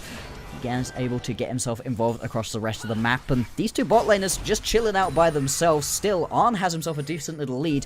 For Thundertalk, the game was looking a bit ropey already, and they've fully been able to get themselves reseated. This is the high adrenaline kind of League of Legends that I like to play and have on my screen. In fact, we may be returning to this once again as Keshi is getting ganked and has no flash, no level 6, no health bar. Climber collecting his 3rd kill of the game, and Thundertalk trading that for a dragon. It's so over. It's so over again. It's so over. It's so donezoed right here. For Keshi, there's nothing you can do in this situation. You have to step up to the wave, otherwise you're just going to slowly starve out of XP and gold. And if you do step up to the wave, you will die. The thing is, Thundertalk at least recognized that every time Keshi steps up, Climber's going to be beaconing his way over to go get himself a kill. And Junhao heads towards the bottom side of the map, picks himself up a Hextech Drake for the squad. Best Drake to be able to get for yourself individually as well. And this game isn't really about Keshi. As much as it does suck to not have your Na in a really strong spot, it is so much more about what Heru and Arn are going to be able to do later on, that having all of this pressure directed towards the top side of the map and allowing Arn to have a pretty free lane overall so far, that's actually not the end of the world for Thundertalk. It's really, really good. Like, when we look at the CS lead in top lane, ignoring the kills that have gone over so far, it's like a 15-20 CS lead. Same thing's happening bot lane, but with absolutely no jungle attention. Yes, exactly. And that means that you're just in an overall better spot. You haven't died a couple of times. Whilst that CS lead has come on through for Ultra Prime in the top lane, you're still 95 gold behind, whereas there's a 600 gold advantage at this point for Arn. That's actually big. That's going to turn things around potentially. And this is Arn right now, sat on a coal. He's chilling. He's not looking to get anything too much from this early game. He just wants to get through to the mid game, more importantly. I do really like that for him. Heru potentially could have been hunted right there, does at least have himself a control ward up on the top side of the map. And now you can see champions coalescing up towards the top side as well, as we've got 50 seconds until the grubs will spawn. They've crested the level 6 for the majority of the map, and will be hitting those numbers for the rest of the jungles and supports in the next couple of minutes. Climber going to be really close to his Junhao already having grabbed the cease and desist and heading up towards the top side. Sasa is likely going to be run into here. They will find each other. Maybe even go for a quick trade. Climber's already on the way, though. Ultra Prime did have the informational advantage on this, in theory. The big true shot barrage that comes over the top of this, which changes things in Ultra Prime's favor as Climber picks up a double kill and could look for a little bit more going over the wall onto Keshi. Does get stunned up, but Ultra Prime's, as we said, informational advantage really works out for them, with Sasa able to call for everyone else to come over. And mostly what changes that team fight around is Xiaoshe being able to hit a massive multi-man knock-up. It means nobody's able to sit and just deal the damage that they need to. There's not a whole lot of damage available to the Thundertalk composition at this point in the game anyway. And alongside that, Keshi did not have that Narbar stacked up. He wasn't raged up, and it meant that he just wasn't really able to help the team out, particularly in that fight. Overall, it is just going to lead to Grubs going a couple of piece back and forth, right? Nothing too much overall happening. But the kills, far more important. Climber, 5-2-0 now. He's in a really strong spot. Picked up his first item as well, going with the hubris. I am very excited to see how far Climber can extend this game in the favor of Ultra Prime. We could very well be getting a 3-game series should this continue as it is, but despite the lead that Climber has, the gold overall pretty darn even, and all this comes back to On. Yeah, I mean, as long as On is able to just keep on farming his way up, over 100 CS at this point in the game, doing very well for himself in terms of that CS number. As long as he's able to just keep on chilling out and doing what he needs to do and get into the later stages of the game, that is still going to put them into a really nice spot. And I like this. I like that this is the sort of play style that Thundertalk are playing around. Hey, we've got a really strong bot laner again. Let's play around that. So far, so good. Although the rest of the map does need to at least be in a decent spot. This is significantly worse than it was in the previous game. Keshi's absolutely in kill range. He's going to have to back off and likely expend a teleport to come back for this. Now with Junhao here, there's a world where Sasa gets punished, but as soon as he emerges from the bush, that world is no more. A little bit of CS going to be collected by Junhao, and a teleport back up from Keshi. CS largely a lot better in the top side, although Sasa is still technically in charge of the lane. There's a gold advantage in the favor of Keshi with the kills that he's received so far. Yeah, it doesn't really translate for him into this 1v1 at all. He's still going to get bullied out by Sasa pretty much every single time, at least until he gets a first item coming on through. Trinity Force might even things up for him just a little bit. But that's important, the fact he's losing out on that 1v1, because these are both heavy split push champions. This is the sort of game where you would love to have some side lane pressure available to you, but you won't into a Jax, and the fact you've got a Twisted Fate as well means that side lane pressure is going to be Ultra Primes throughout the entire game. That's going to make these teamfight and these decisions much harder for Thunder Talk to make. Teamfight the last game we saw emerging around the dragons. Second one going to spawn just now as Ocean Drake becomes available. For the moment, most of the vision belongs to Thunder Talk around this dragon, but that is not a promise of an objective to come. We've seen this reversed before. Ultra Prime, however, committing a lot of resources up top side. Surprise, surprise, we are cyberbullying Keshi once again. He has just run out of Mega, and he has just run out of time. Saber picks up the kill, and Dragon will go to Thunder Talk. Thunder Talk, again, every single time all of those members head towards the top side of the map, pick themselves up something over on the bottom side, and Arn continues to just farm by himself. More than that, he's going to be able to pick up all of this turret plating right here. Everybody has headed towards the top side of the map right now, even Henna moving up to the top side. They're going to bring a lot of extra members over to this tower. They will try to take it down first, but I don't think they're going to be able to. No, I mean, with Heru here, he should be able to stop things a bit. Right? He's got... Yeah, he should be able to, yeah. Yeah. So this is quite bad for Ultra Prime, because it means not only is Heru able to defend and they don't get the tower, but Teleport gets forced out to make sure that On doesn't secure first tower, which he's still likely to anyway. Yeah, I mean, On now gets to head back to base. Let's see what he's able to grab for himself. He's got the Youngtail arrows already completed. Yeah, he's now in a very, very strong spot. The cull popped for him as well. So you have now given On so much of this early game to do what he wants to. He's now 1.8k in the lead over Henna. He's basically the entirety of the gold lead right here. I mean, the fact that Ultra Prime is still even up at all is pretty crazy. It shows how much the top side of the map has already gone in the favor of Ultra Prime. But do you think your top side is stronger than Arn? I'm not so sure after that previous game. No, I've seen On pull this out in the late game carries before. Now for Heru, things are a bit awkward as he gets tower dove, but Junhao showing up here does reverse a lot. Climber tries to get involved to finish off Heru, but now he's expended his ultimate to be caught in the middle of the team. They're looking for Sasa. Thunder Talk's focus is split, but with a flash stun from Feather, it can afford to be. It is a double kill that gets picked up for Thunder Talk as On shows up to grab one as well, leaving Saber, getting him all to himself, and Xiao will be served up sacrificially to Heru. This is the play in favor of Thunder Talk. This is the shift. Ultra Prime, they leave their safe haven, their bastion up in the top lane and try to make something happen down on the bottom side of the map, and it goes wrong for them basically instantaneously. The problem here is that you are just not all coordinated. Sasa goes flying in, Climber doesn't feel like he's able to fully go alongside, and Saber is so slow to react. Watch here from Feather though, this is a really nice Tempered Fate. Just buys enough time right here for Junhao to go and land that Vault Breaker onto the key member. Otherwise, it was going to get body blocked by somebody else, and you were likely to still lose a couple of members. Instead, keeps people alive, delays things, and allow Arn enough time to come and join up with this fight as well. You now get a kill into Arn's back pocket alongside all of that early plating and CS he's been able to grab. This is a Thunder Talk on fire. I take back everything I said about Bard first pick, by the way. It was deserved. I want Feather to first pick Bard all the time.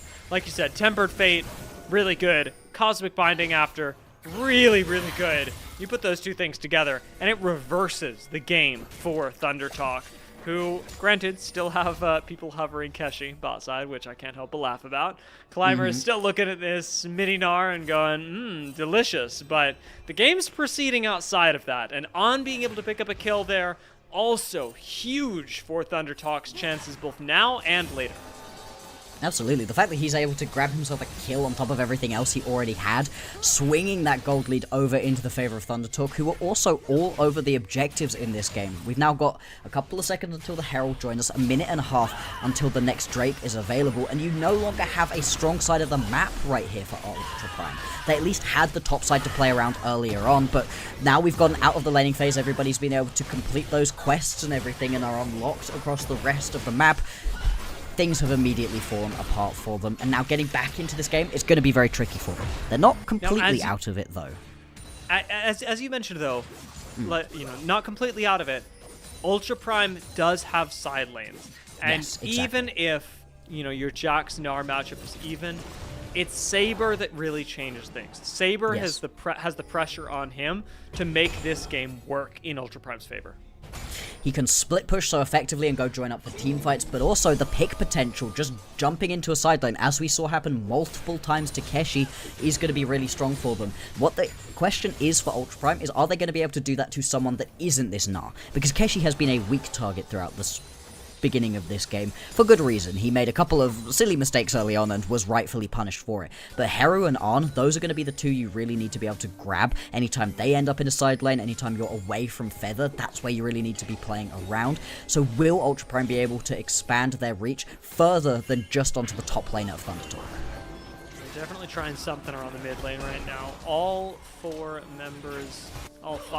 gathered up here as ThunderTalk just have stuck with the 4, leaving Heru up in the top lane with teleport available. It would be first Dragon for Ultra Prime, something that ThunderTalk could trade away, but are not keen to do. Teleport comes in, Dragon will still go over to Ultra Prime. What do ThunderTalk get in the aftermath? Heru rockets into the front line. Unbreakable Will already on him as Xiaosha's burning through his right now. ThunderTalk definitely get the kill on Xiaosha, but need a little bit more. Finally using the cease and desist. We're going to rocket forward onto Sasa, taking him out. It's a triple kill that gets picked up for On, who secures every one of those last hits. And another falls. It's an ace out of nowhere for ThunderTalk. Oh, I thought it could potentially have been the Penta. The triple went over to On right at the very start. They're not going to be able to grab the Penta, but it is that clean ace. You're going to be able to grab yourself this mid lane tier 1 and a bunch of the tier 2 tower as well. And this game is as good as done right here for Ultra Prime. It's so over. It is. It is so over. It is unbelievably over. I mean, there were so many things to talk about right here that I feel like we managed to accidentally gloss over the fact that you've got yourself this Silas. Hang on, Arn's probably dead here. Sure. There we go. Okay. Junhao should fall too, but I mean, what do you turn this into? There's 2 minutes until the Baron, 4 minutes until the next Drake. Junhao might actually be able to walk this one out, potentially. Yeah, I mean, you lose 1 kill. It's a pretty big shutdown right here onto Arn, but it's not that much for Ultra Prime. Yeah, I feel like we didn't even manage to really get to talk about the fact that you've got the Alistair into Silas, which is bad, because now your Silas is completely unkillable. I mean, look at Heru, he's just sprinting at his opponents. The Tempered Fate, again, really nice to just snipe right onto Climber. And look at Arn throughout this team fight, chilling. Nobody's hitting him. He's still not been hit. He's still not been hit. Now he gets hit. He got hit at that point in this team fight. He was, like you say, completely untouchable. I do really want to focus on this Silas as well, because while On collects a lot of the kills, he does so much of the damage. Yeah. The plan for ThunderTalk was really, really clear there. Heru grabs the Unbreakable Will. First thing in that fight, he doesn't use it to start the fight. He doesn't use it in the jungle. He doesn't use it on the first tower dive. He uses it on the second tower dive. Yeah. And that sort of patience is only possible when you're on the same page with everyone else. Yeah, exactly. You're in a spot where you can just keep chilling, right? At the moment at which Heru thinks he needs to use it, he's got it in the back pocket, but there's no need to just blow it first, then go in. It's one of the strongest combos for the Silas in the entire game, and just using it incredibly effectively. I think it's also worth noting throughout that team fight as well, Keshi able to pull himself back into a strong spot in this game. Never really fell behind in terms of gold, but he's now just getting to the point where he's starting to really hit hurt. 3 items completed onto Arn. I mean, what do you do here as Ultra Prime? Realistically, you're gonna lose 2 towers and maybe get 1 back, to be fair. Saber's side laning does come in useful, at least temporarily. The next objectives, though, really the focus. 1 minute left on this dragon. The dragon that ThunderTalk used to start their last engagement. You have to give it up. There is no point right here as Ultra Prime to step up and try for a fight. The problem is, you don't really get much stronger into the late game as this composition either. It's not like all of your champions scale particularly badly, but you're into a Sivir composition with a Silas. These champions are getting better and better as we get later on into the game. I mean, look, you've got so much extra survivability coming through for Heru as well. He's not going for that full damage. He's about engaging and being annoying to allow Arn to sit and hit and deal his damage instead. And this combo so far working incredibly well. And Ultra Prime, they're getting bullied out of their own jungle at this point without any real recourse to step up. There's just no way that even with Climber's early lead, you can make this work. And I think as opposed to last game, I'm not placing this squarely on Climber. Although to be fair, Bloxer, I'm not sure exactly where I would place things right now. ThunderTalk feel like they have done more outplaying than Ultra Prime have done underplaying. I would say that's pretty true in this game. In the previous game, it felt like there were a lot of moments where Ultra Prime were just like, what are you doing? Why have you not tried to be aggressive? Climber's got himself 5 kills. He had a couple of good moments. The early dive maybe was a bit over-aggressive in that it gives that kill over and kind of keeps Keshi in a gold state that's even, but it should have been over with how much he was constantly ganking onto the top side of the map and making Keshi's life miserable. He was trying to get things done. It wasn't like he sat back and wasn't proactive. I think, unfortunately, the problem is the bottom lane. It's Henna. It's the fact that he's just not as good as Arn is, and we've seen that throughout this entire series so far. On the Ezreal, he's dealing an okay amount of damage, trying to weave his way through, but it's a tough game to play. And even beyond that, Arn is just making his champion look a million bucks better. I mean, this is exactly what you picked Arn up for at the start of this split. You needed some sort of trump card in the bot lane, and especially in this group, Arn can do that. Arn can play for the late game, can outplay, just knowing what his role is and being comfortable filling that. And as we saw last game, being comfortable getting aggressive when he knows his life is worth it. So far, you know, the 1 death that he's got, maybe not exactly what he was aiming for then, but also something that came at very little cost to the team. Now with Baron up, and like you said, him at 3 items, coming up on his 4th in the next couple of minutes, killing On is nearly impossible with the way he positions, and On killing you, with how scaled he is almost certain. Oh yeah, I mean, Arn at this point is just wrecking through people, just does such a ridiculous amount of damage, and you can see Climber just about going to be able to get away. The Defiri with a lot of survivability, one of the few champions who can survive here, but you just can't get any of your jungle camps. It means that the gold lead just keeps expanding out further and further, and at this point, you're kind of just waiting on ThunderTalk to pull the trigger and go for something. They've got 3.5 minutes until the next Drake comes up, so it's all about the Baron, and look at the vision gap around that top side of the map. I mean, for Ultra Prime, you've got 1 ward around the pit of the red buff, and that's it. Not a lot that you can do, not a lot that you can cook up, although Xiaosha is trying on a flank as Alistar. Could look for this pick onto Junhao, who is isolated, and this is the kind of play that Ultra Prime need. Temper Fate is going to stall it out as Sasa actually really hits the stall for his squad. The kill goes on over to Henna, and Ultra Prime, specifically Xiaosha, manufacture a play that otherwise did not exist. No, and the fact that you've now got that jungler dead means that Ultra Prime, this is your moment. If you're going to get yourself back into this game, you have to go. A couple of key ultis are gone as well. Not having that Tempered Fate is going to make this much harder to engage onto for ThunderTalk. We're trolling, I think. Yeah, we're definitely trolling. Unbreakable Will, remember, on Heru does get popped. Keshi's about to go Mega. On is still alive. What on earth are we doing going for the Baron here? On flashes over to secure another kill. Ultra Prime, they get an inch and they throw it away. Oh yeah, they do. This final couple of kills may well go on down. Climber doing his best fancy feat to try to get away, but no, Heru is going to land a chains and just take him on down. Henna likely to fall as well. Arn picks that kill up for himself, and beyond the Baron, this may well just be the game deal. Yeah, I can't watch. That was difficult. Knowing how much Ultra Prime had worked for to get in that position, I mean, I understand why they go for the Baron right there, because do you think they're going to get a better opportunity than having Junhao dead? Probably not, but they needed to sort of hit the Baron a bit bait away, right? There was no need to go and play it as aggressively as they did, and like you said, everything got dumped onto Heru with the Unbreakable Will available, and he just doesn't care.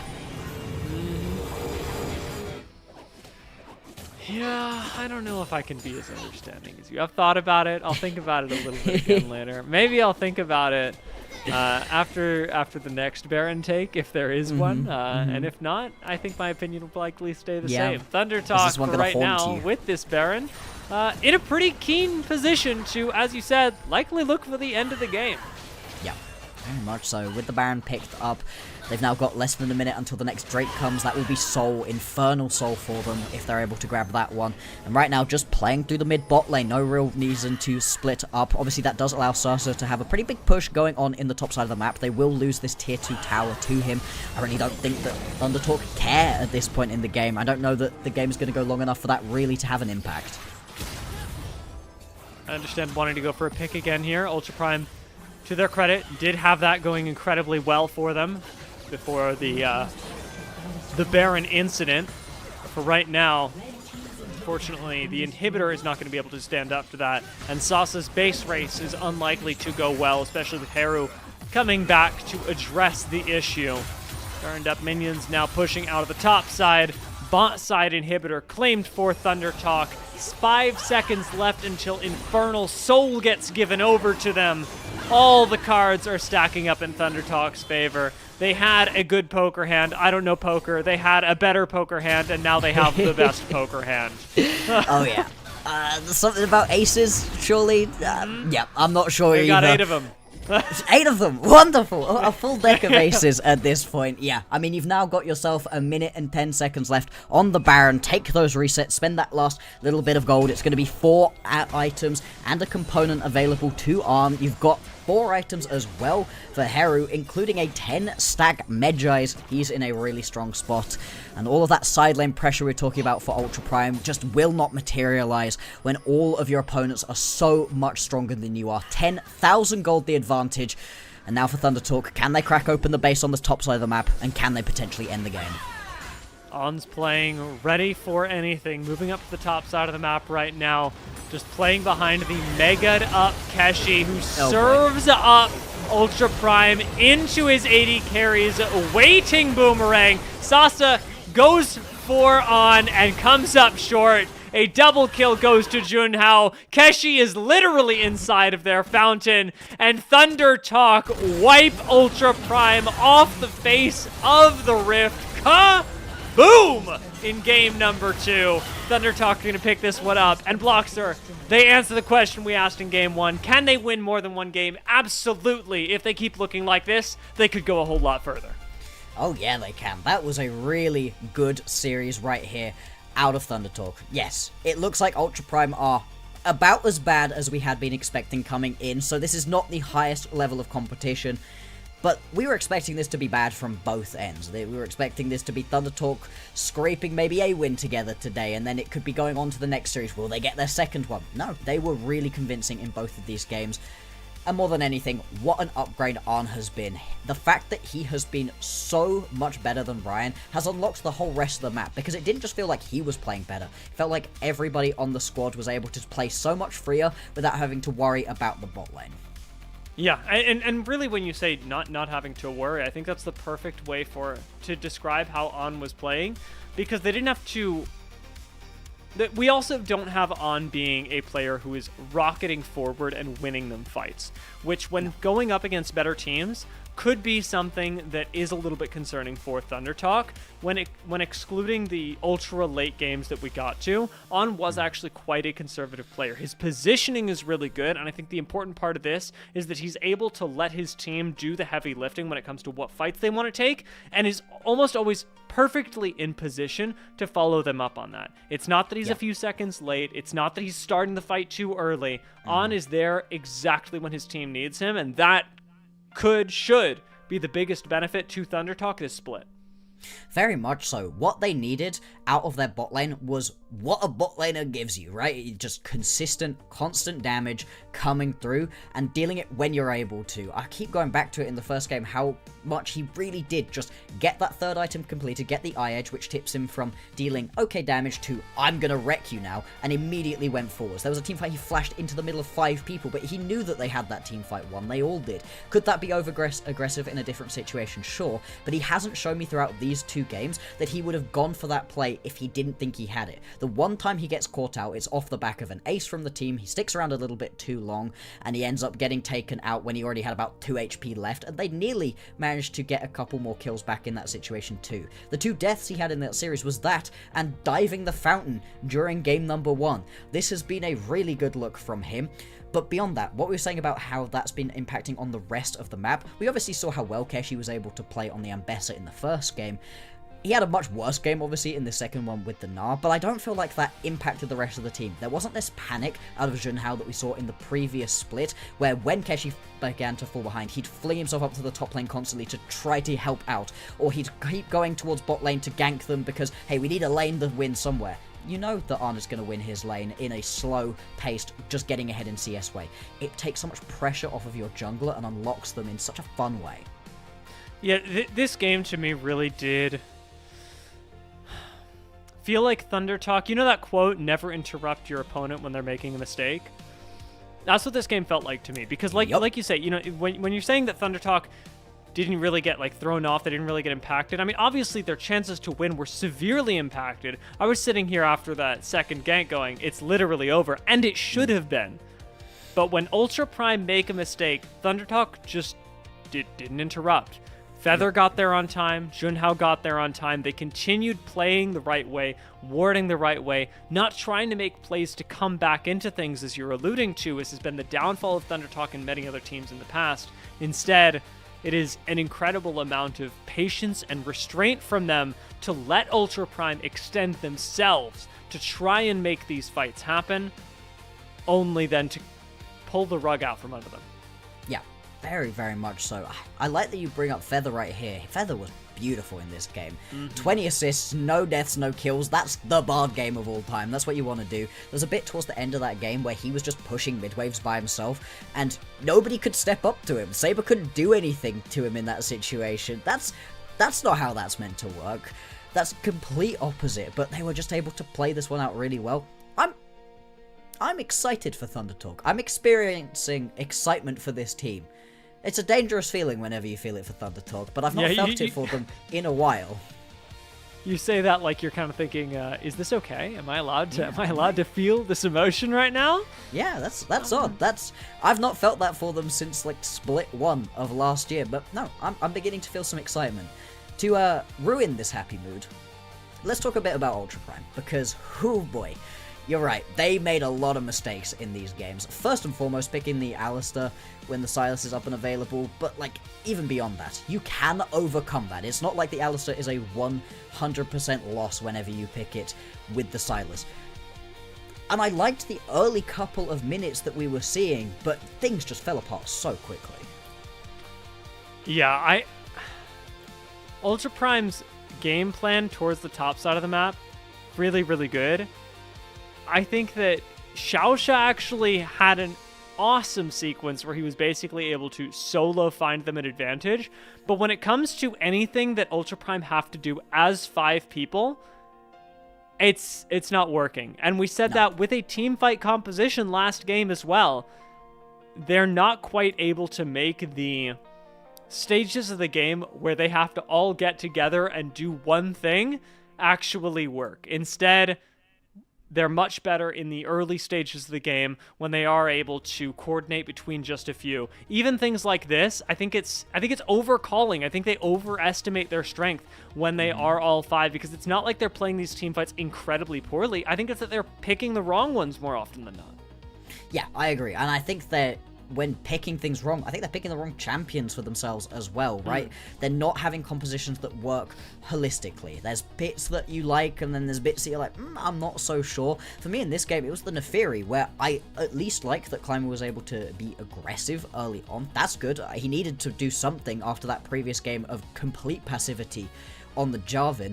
But then the Neferi just doesn't bring you enough for those mid to late game teamfights unless you get super far ahead, which they really need. They need better, easier to execute overall compositions, I'd say, the front to back team fighting style where everybody actually does want to front to back.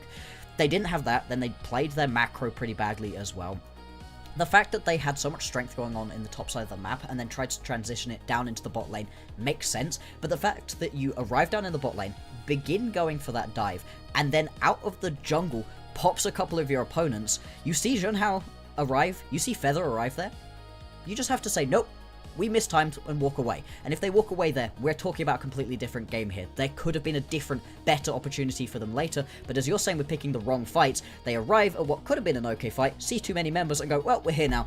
And then they throw the whole game away at that point for themselves. It's really frustrating to watch.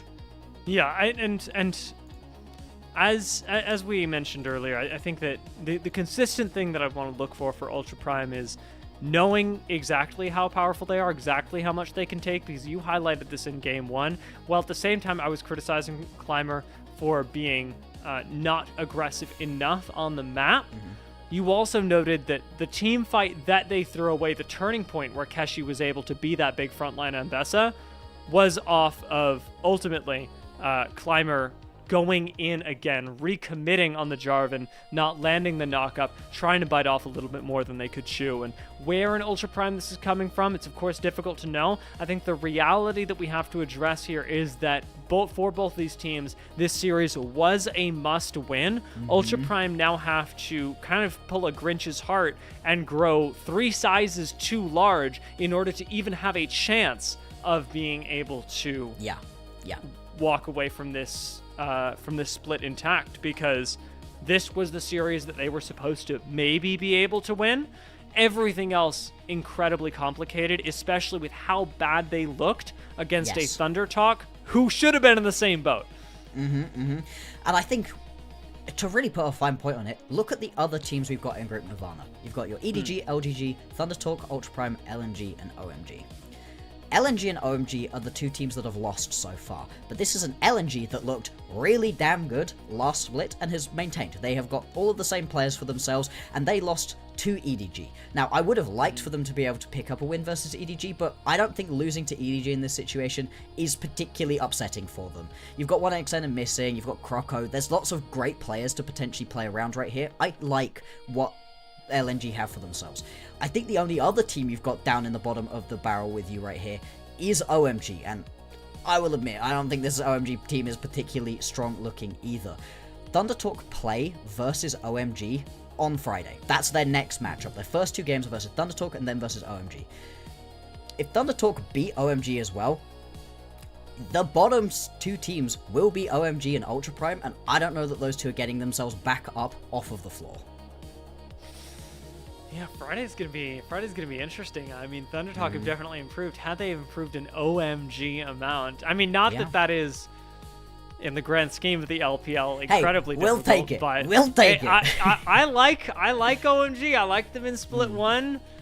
I hope that they manage to do pretty well in Split 2, but at the same time, I am seeing Thunder Talk on the come up here, and I can't help but be excited for that as well. Of course, we've got a lot to look forward to on Friday, but before that, we have still got 3 games, 1 more today and 2 more tomorrow. Our second matchup for today will be IG versus Waybo Gaming, and Melvin and Grapes will be back to guide you through that series as we move on to Group Ascend for the day. Before we do, I think I'm hearing the POG or Player of the Match sound, so let's go ahead and check that out. Yes. I think you saw this coming in the highlight reel, right? Absolutely. Feather has been really nice, and I'm so genuinely thankful for it, because I loved watching 1xn and Feather play together. I thought Feather was a big part of why 1xn was looking so good, and the fact that he then looked so bad alongside Ryan really worried me. Oh no, was it just the 1xn effect? Is he not actually as good as I was really feeling about him? But you pair him up alongside another ADC that's doing their job, getting aggressive. I think the best thing about this pairing is the fact that Arm is so happy by himself. When he was with 1xn, they needed to play together and get aggressive together. Arm is just so happy to sit there, get his stuff going through the early game, and allow the game to come to him. And Feather, he's unlocked across the rest of the map. Beautiful. Beautiful. Absolutely, absolutely guaranteed correct. Yeah, I mean, very, very happy to see a support getting some love. Also, Bloxer, this continues a weird trend. I think over half of the series that I've cast on LPL, it's either half or over half. Support has gotten player of the game. As they deserve. They're so underrated. This is interesting. I'm gonna keep track of this. As you said, very, very deserved. Feather went off, and you were even calling him out in game one as well, going, hey, we might not have been talking about this Lulu, but this Lulu is serious. Yeah, this Lulu is making things happen. I mean, we saw during that game one, when we get out the back of it and we see that it's going to be a Junhao MVP, I'm like, okay, fair enough, but Junhao survives multiple of those fights because of Feather, so I'm really glad to see him get that overall series recognition. Yeah. Wonderful game from Feather. Wonderful games from Thunder Talk. 2 games! They have already beaten their record from Split 1 and picked up even more wins now. How far can they stretch this? How much more can we look forward to? And of course, what will you see in IG versus Waybo Gaming? All that and more to be answered after the break.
Not here in time.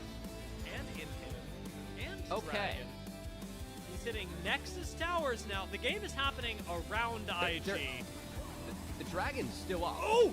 Flash forward from Kara does miss. Hoya is ending the game, by the way, but IG They are fighting in the pit to try and deny this. Baron, Guwon does go in on the backside, almost taking out Mako. Schwo's going to finish him off. IG are still working on the fight, ATP, but again, ATP. the game is literally ending. Out goes the cancel from Schwo, and Hoya is just going to sit in base, slamming away on this. Way's here. Can they finish him? Can they stop Hoya? Flash from Hoya, and the last daughter to secure the game for NIP.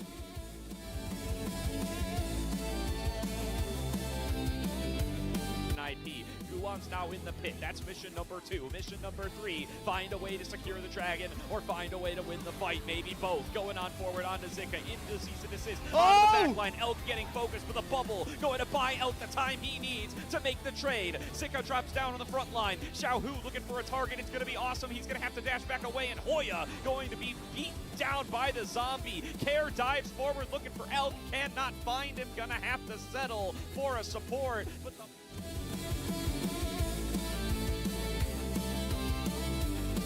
there's a control word right there, so they're going to spot him if he continues to go through mid. Is he just going to try and go around?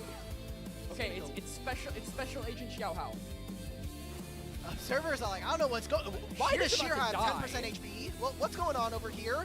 This might be the flank of a century, and this might be what Edward Gaming need to get them back into this series. An immediate engage onto 1xN. He got is 1xN taken out with a cease and desist. Multiple members now. Sheer is finalized there. Missing is taken down, and the Baron will for sure be started by Edward.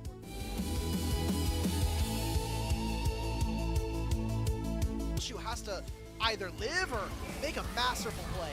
Popping the Dominus early, he flashes over the headbutt polarized combo. Paranoia makes everything. Oh! Four-man bomb blossom, are you kidding me? This is the power of Pigeon Dog Gaming, and the Pandas have been absolutely outplayed. Well,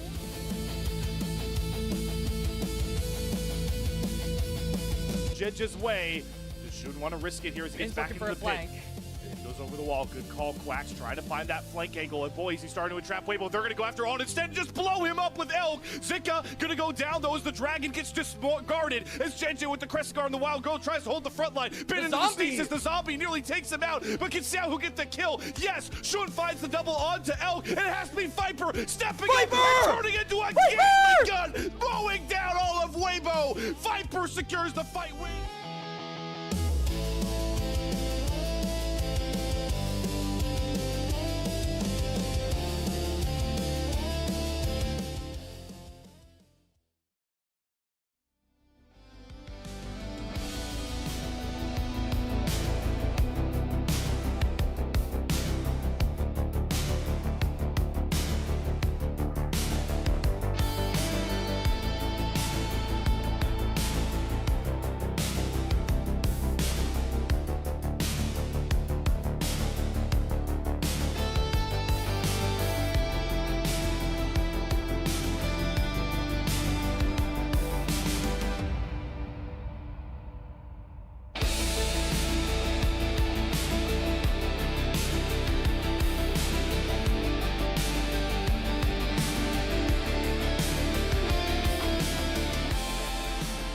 Hello everybody and welcome back to LPL English, our second series of the day about to commence between Invictus Gaming and Waybo Gaming. My name is Graves, joined alongside Melvin here for a best of 3 between two teams that seemingly have shifted their identities a little bit since the start of Split 1, Melvin. Yeah, this is not the 3-0 and 0-3 matchup that I think anybody would have been calling going into this split, but it is the one we've been delivered.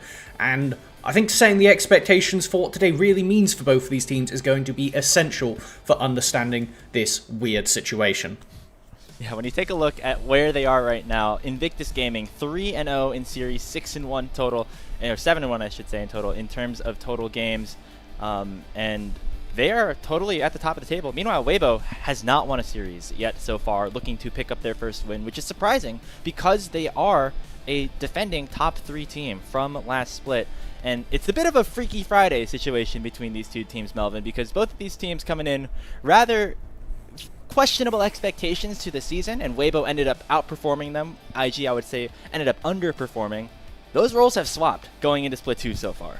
completely inverted. When you consider that Waybo was narrowly away from being at first stand, and now they're here, bottom of Group Ascend, looking like, hold on a minute, could you be demoted? Like, is this a thing that we really need to think about? But in reality, I think we've got to step away from the Freaky Friday and think, okay, but who's actually been getting played? You know, what's the strength of schedule been like? And for IG, if you look at the names, TES, NIP, WE, that sounds a decent bit less intimidating than Waybo's AL, NIP, BLG. But when you compare the numbers, IG generally actually have a better win percent if you remove the fact that they've stomped every game and Waybo has lost every game. So it is a really odd spot to be in at this point into the season.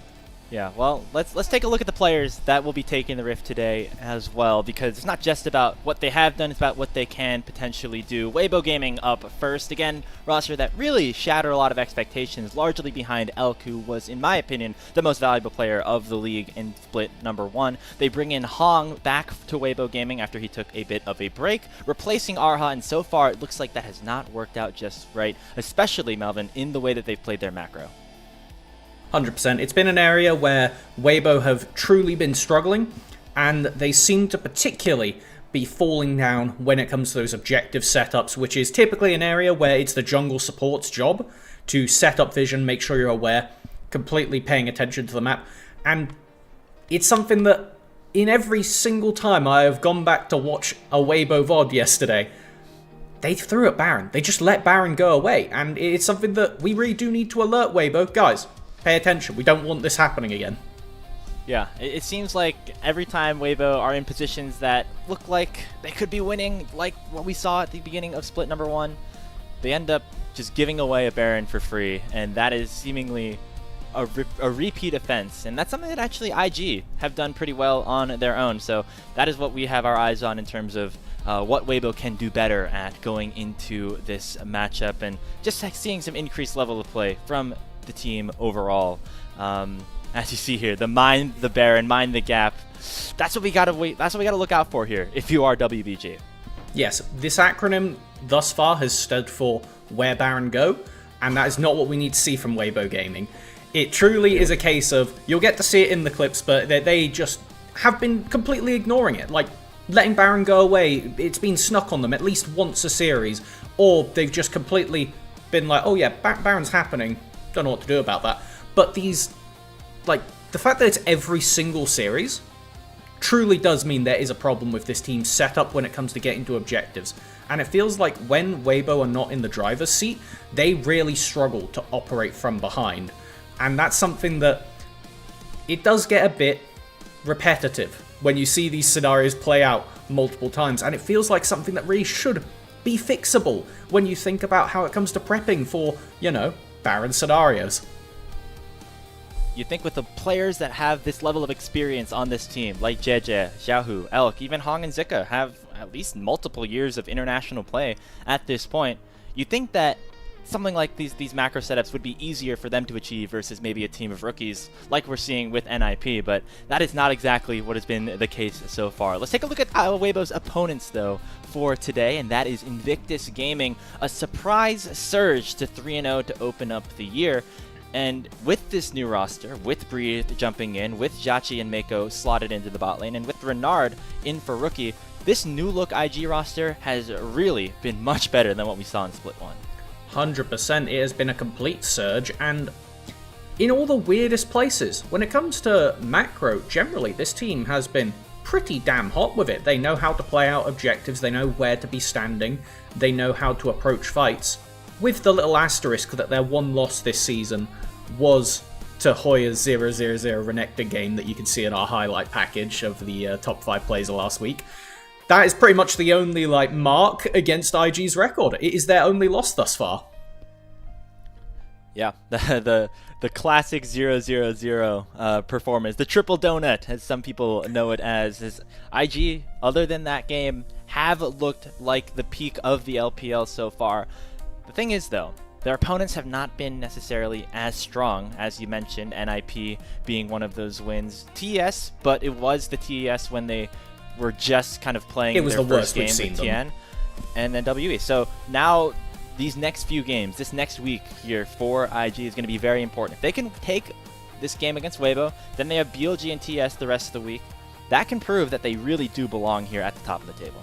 I mean, just as far as raw numbers go, even if they lose to BLG and then beat TES, that is basically their #1 competition for second place that they will have a 2-0 record on at that point, which, if that doesn't say you're top 2 in the league, I truly don't know what else will. And by God, if they somehow beat BLG as well, then we are in the craziest time. But they got to get through today first. That's where we should be setting expectations. Let's see if Waybo's tougher record actually is a tougher record, and if IG are the real deal, or if it's just been the case if they've been beaten up on the bottom of Group Ascend. Yeah, and I mean, IG so far have looked like the real deal, and a big portion of why that is the case is because of their top laner Breathe coming over, previously part of Waybo Gaming for the last 2 years. Obviously, the slotting into the bot lane has been great as well, but you take a look at Breathe specifically. We'll pull up the full screen in just a little bit, but his KDA of 16.3 leads all players in the LPL so far. He's only died, I think, like 3 times this entire season across 7 games. Those are some really impressive numbers. Obviously not entirely sustainable, but you think he gets a little bit of extra motivation also going against a team that decided to go with Zika over him entering 2026.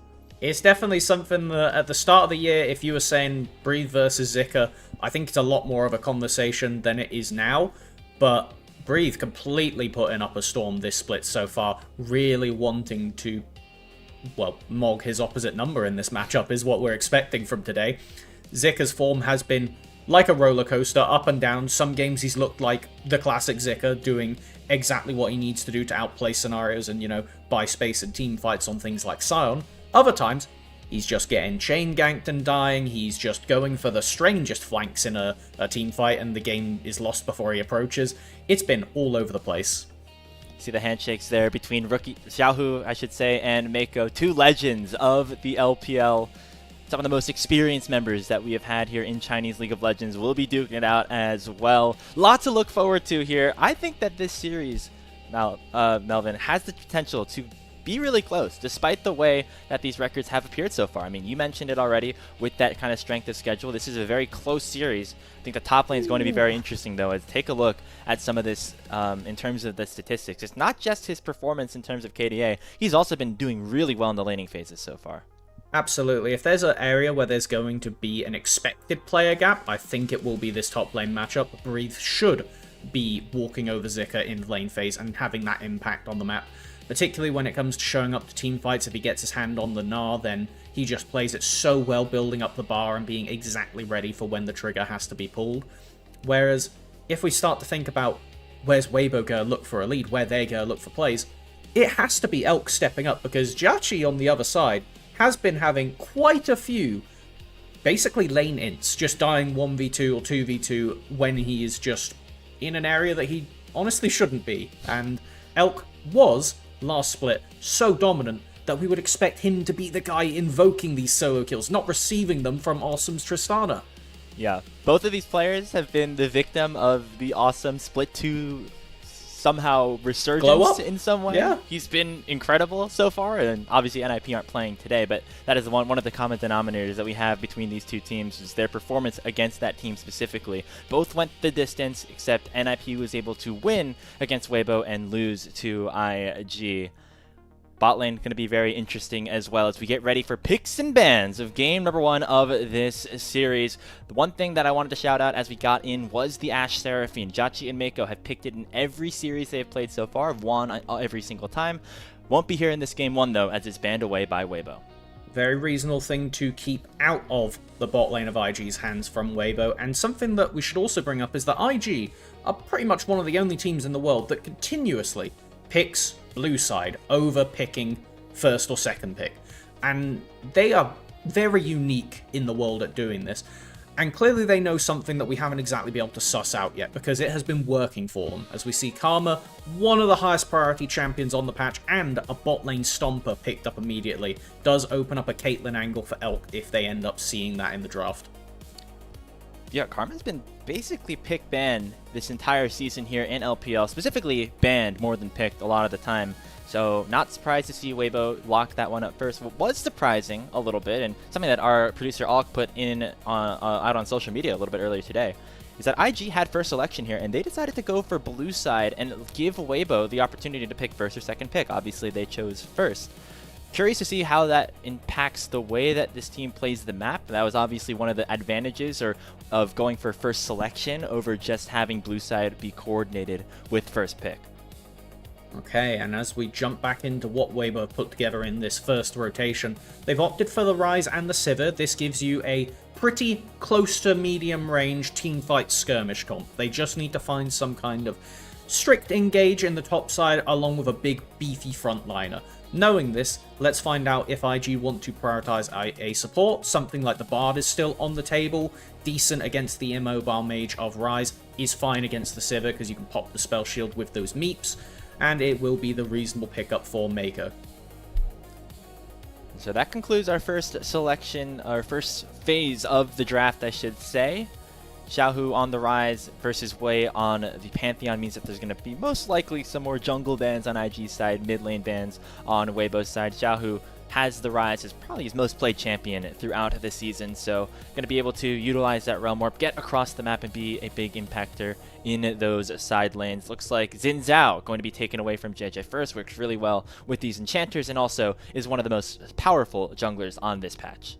100%. When you compare them with a enchanter like the Karma, you could do some very illegal things, a good takeaway. And now as far as the primary AD junglers we've been seeing, Vi is really the only one left on the table for JJ, so we need to wait and see if that is taken away by IG as well, and what on earth Waybo will be looking to remove. It looks like it will be trying to protect Xiaohu on this mid lane matchup, getting rid of the Annie, something that can pair very nicely with the Pantheon to make it so you don't get to play the game, and they would like to play the game, so reasonable decision.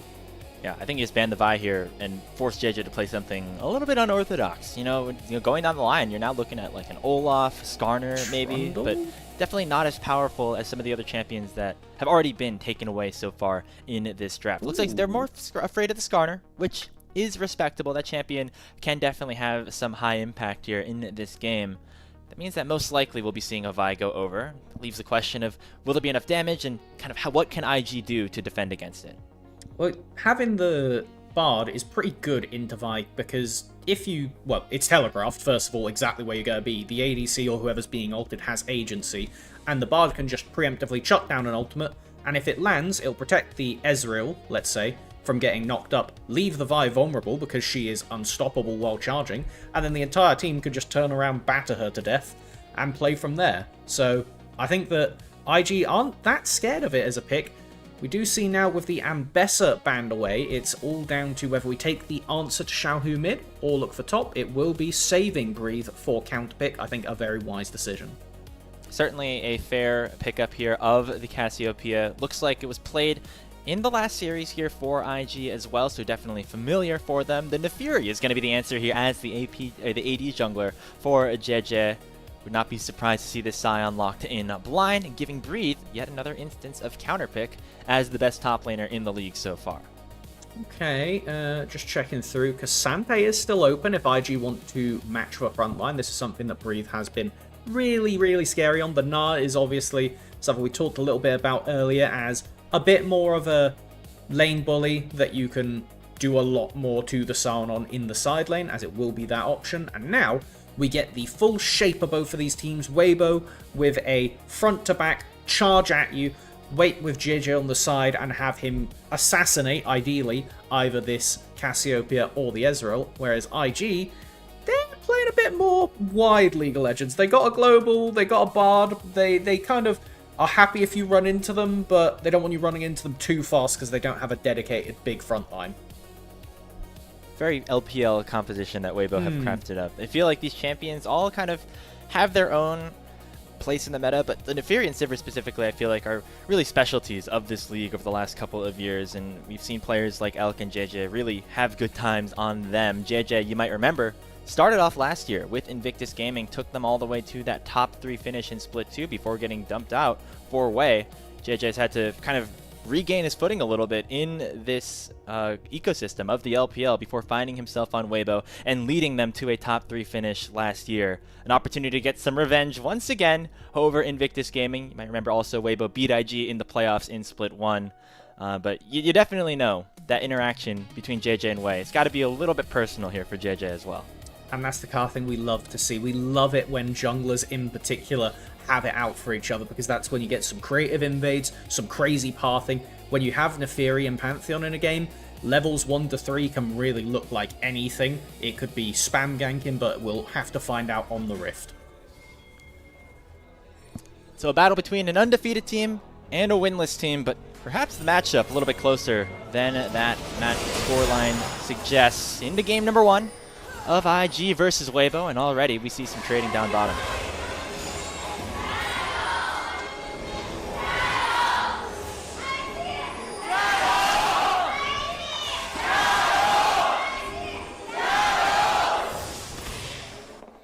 Lovely stuff, and it was, I think, barely catchable on the cam, but Zika was doing the Scion classic of waiting in lane bush bot lane to see if IG would overstep, but not falling into the trap that has ruined so many bot lane matchups before they have a chance to start. Nothing too out of the ordinary in the room pages. Everything looking very standard, reasonable lethal tempos from the ADCs, gives a lot more kind of legs to those early skirmishes, as we do have topside starts from both junglers. Yeah, nobody really cares about ganking for a Scion. While it seems like Waybo, I think, would be more comfortable in scaling with having the Scion and the Rise in their solo lanes, the Sivir in the bottom lane, even Neferi, happy with a couple of items. Feels like IG, specifically Way, want to get out and fight a little bit here in the early game. So interested to see what his pathing looks like here to start this off. Looks like both junglers going top to bot here, with that bottom lane being the most volatile with the double range as per usual. Having the super prior generated from Cassiopeia does give the angle if Way wants to go for a cheeky invade. There is a ward placed out. Don't know exactly when that'll time out, but I wouldn't be surprised if he wanted to get a bit funky. Pantheon very good with that empowered Q for securing early camps, making it almost impossible to smite fight him. As a nice little trade back from Xiaohu, though, keeps the health bars at mid at near parity. It's an interesting matchup in the mid lane as well. Renard obviously only getting that experience in the Demacia Cup before this split when Rookie takes some time off. Going up against Xiaohu, who again has some of the most experience in terms of just players in the LPL, specifically mid laners in the LPL as well. You know, Xiaohu versus Rookie, always a legendary matchup. We'll see what Renard has in store. He's looked decent so far, but definitely has not been the star of the show for IG so far this season. So far not, but I will say I quite appreciate what he was getting done on his Cassiopeia game. He looked very, very confident on it, and it is a champion that you kind of need to have that confidence, particularly in this matchup against Rise. Part of the reason people look at it as such a hard counter pick is if Rise ever stands up, you chuck the miasma down and run him down. Now, we do have just junglers picking up their regular scuttle crabs, one on each side. Nothing too funky happening. And as far as we look at this game for who really wants to be getting stuff done, I will say IG with Way should want to get more done on this Pantheon early, because Neferi, really spooky scaler. Pantheon, he's fine. Yeah, you know, good in its own way, but compared to a Neferi, definitely not going to be able to dish out as much damage later on in this game. Going to be much more important for him to get active on the map, especially to help try to snowball lanes like this Gnar up in the top lane for Breeze. He's already getting himself off to a decent start. Maybe taking a reset here, and I'm just going to place a ward down and go back to his business, haunting Zika up in the top side. While Zika has been, you know, I'd say rather disappointing so far at this start of the season, he has looked good on Scion specifically, I think, and so this is definitely a matchup that he's going to be able to have a decent enough time in. I think one of the reasons that I'm quite happy to see Zika on the Scion is because it almost gives Waybo a bit more linearity on how they should play the game, and this comp, with the exception of Neferi, really feeds into that of, you see these champions and you know what they want to do. They want to run at you. And when Waybo has found success, even in their losses, it has been when they have had champions and had the tools where they can run at you and just keep forcing plays, because the macro just hasn't necessarily been there. The micro can be, and if they can just rely on that and force fights over and over, it can really cover up this weakness that this Waybo roster has had the split so far. Yeah, just easy to press that R button, say, okay, guys, we're going in, and that's kind of what everybody on Waybo is going to be able to do. You get a Mantra E from Hong, you get the On the Hunt from Elk, even a Realm Warp in from Xiaohu. Everybody got one direction that they want to go, and that's forward. If Waybo can get to that point, of course, they'll be looking pretty solid, but so far it looks like that is kind of on track for them. They're doing pretty well across the map. The bot lane has been pushed in basically the entire game, and that's going to allow for JJ to have this dragon for his own, unless Wei has anything to say about it here. Ooh, we have seen Wei pretty relentlessly flash over walls to smite steal objectives, so it's something that I wouldn't be surprised if he had just raw flashed that wall to walk into the pit, but probably picking the wiser decision and just zoning off enemy jungler from his bot lane. Nicely done, burning the heal. Out of Hong to make sure that he gets away from Wei with that empowered stun at his ready. So we'll just be the dragon going over to Waybo Gaming. Again, they're the team that kind of wants to scale in this situation, so far so good for our winless team so far in LPL Group Ascent. We'll have to really keep an eye how the momentum goes throughout this series, but particularly for this game, I think it's going to be that post-level 6 mark once we have the Grand Starfall, once we have the Bard Ultimate as well that can be chucked down, that will enable IG to kind of counterpunch what Waybo want to do. Because we do have Wei very intelligently just lurking on this bottom lane, wanting to make sure, knowing that Jija has a bit more time, that he could have been sat down here forcing a play, will go up to his top side and continue to match in farm, just continuously clearing top to bot. It's not the most interesting thing to watch, but it is clever League of Legends when you know the enemy has really a penchant for focusing your ADC in the early game. It looks like that hasn't happened so far, so if you're Waybo, pretty happy with how this game is going. So, through the first 6 minutes and change, you now have the grub spawning in a minute or so, and this is where IG is going to have to try to punch back, because while the bot lane certainly has had their way for Waybo, topside's going okay for IG so far. Sees both supports making their way into the mid lane, as now we get a bit of contest around the second spawn of the Raptors. JJ going to be able to get the majority of this one. Renard a bit scared there as the Karma Empowered Q came out, burning the Petrifying Gaze to make sure there was no chase down potential. That will be a significant tool not on the table for a Grubs fight should it ensue. Now on making sure Mako doesn't get back to lane without having to fight for it. So will Waybo want to try to use that ultimate advantage to go for a fight around the Grubs? They want to do that. You might want to get some resets back in at this point, specifically for Hong, so we can be around the area, and it looks like exactly that is going to be the case. And you now see Wei pathing a bot lane, so maybe this is not actually something that Invictus is interested in doing. Perhaps they are more going to be, down to take advantage of an isolated Elk down here in the bottom lane, who Mako is already trying to harass. I think, especially since Mako should be tagging over level 6 very soon, this is something that Waybo are looking to be aware of, given the fact that it's super easy for Bard to just turn off the tower, Pantheon lands on top of you, and it is lights out for anyone, especially at ADC. So, we have Waybo on that half of the map, shadowing, not giving the angle, as now it is in IG's pocket where they want to make the play. They have more globals, they have better tools for forcing, and realistically disengaging as well these plays, as it will be Wei dictating up to the top side, using that infinite prio that Breathe has been getting on the other half of the map. Looks like JJ is more interested in protecting his AD carry right now, maybe even looking for a dive down here on the bottom side. So while Wei will go up towards the Grubs, we might see a bit of a play down here towards Jachi and Mako, as JJ instead just going to take these Krugs at the moment, waiting for another wave to potentially crash down. Mako might base check this and is going to spot JJ out here. That could be the signal for IG to back away. It's going to give even more plates over to a Waybo bot lane that has done very well for themselves so far. Yes, this is an awkward situation. You don't really want to stand under the tower, but you also don't want to be sacking an entire minion wave plus plate, as that's why you see Mako walking so aggressively forward to just tell Elk, you're not hitting this tower without losing a bit of HP. On the other half of the map, though, Wei did completely secure all three of those Grubs. Will give Breathe a lot of breathing room in the side lane as the game goes on to knock down those plates and snowball himself, which is necessary because he is basically the only notable gold lead this game for Goes IG. popped by Xiaohu, and JJ goes over the wall with the call of the pack. Gonna allow for Xiaohu to pick up first blood with the overload. Waybo get on the board first here in game 1. Masma not able to hold off the dogs, as it will be just more and more snowballing down this mid lane. And when's that Grand Starfall going to call in, Way? We need to see something happen. We need to see some level of aggression. At the end of the day, you can just be dropping behind Rise and forcing him to ult away, to flash away, to ghost away, and then setting up for ganks with Mako. This is something that the Bard Pantheon, we haven't really seen them loop up and do anything together yet, but this duo is really deadly if they do sync up and make plays.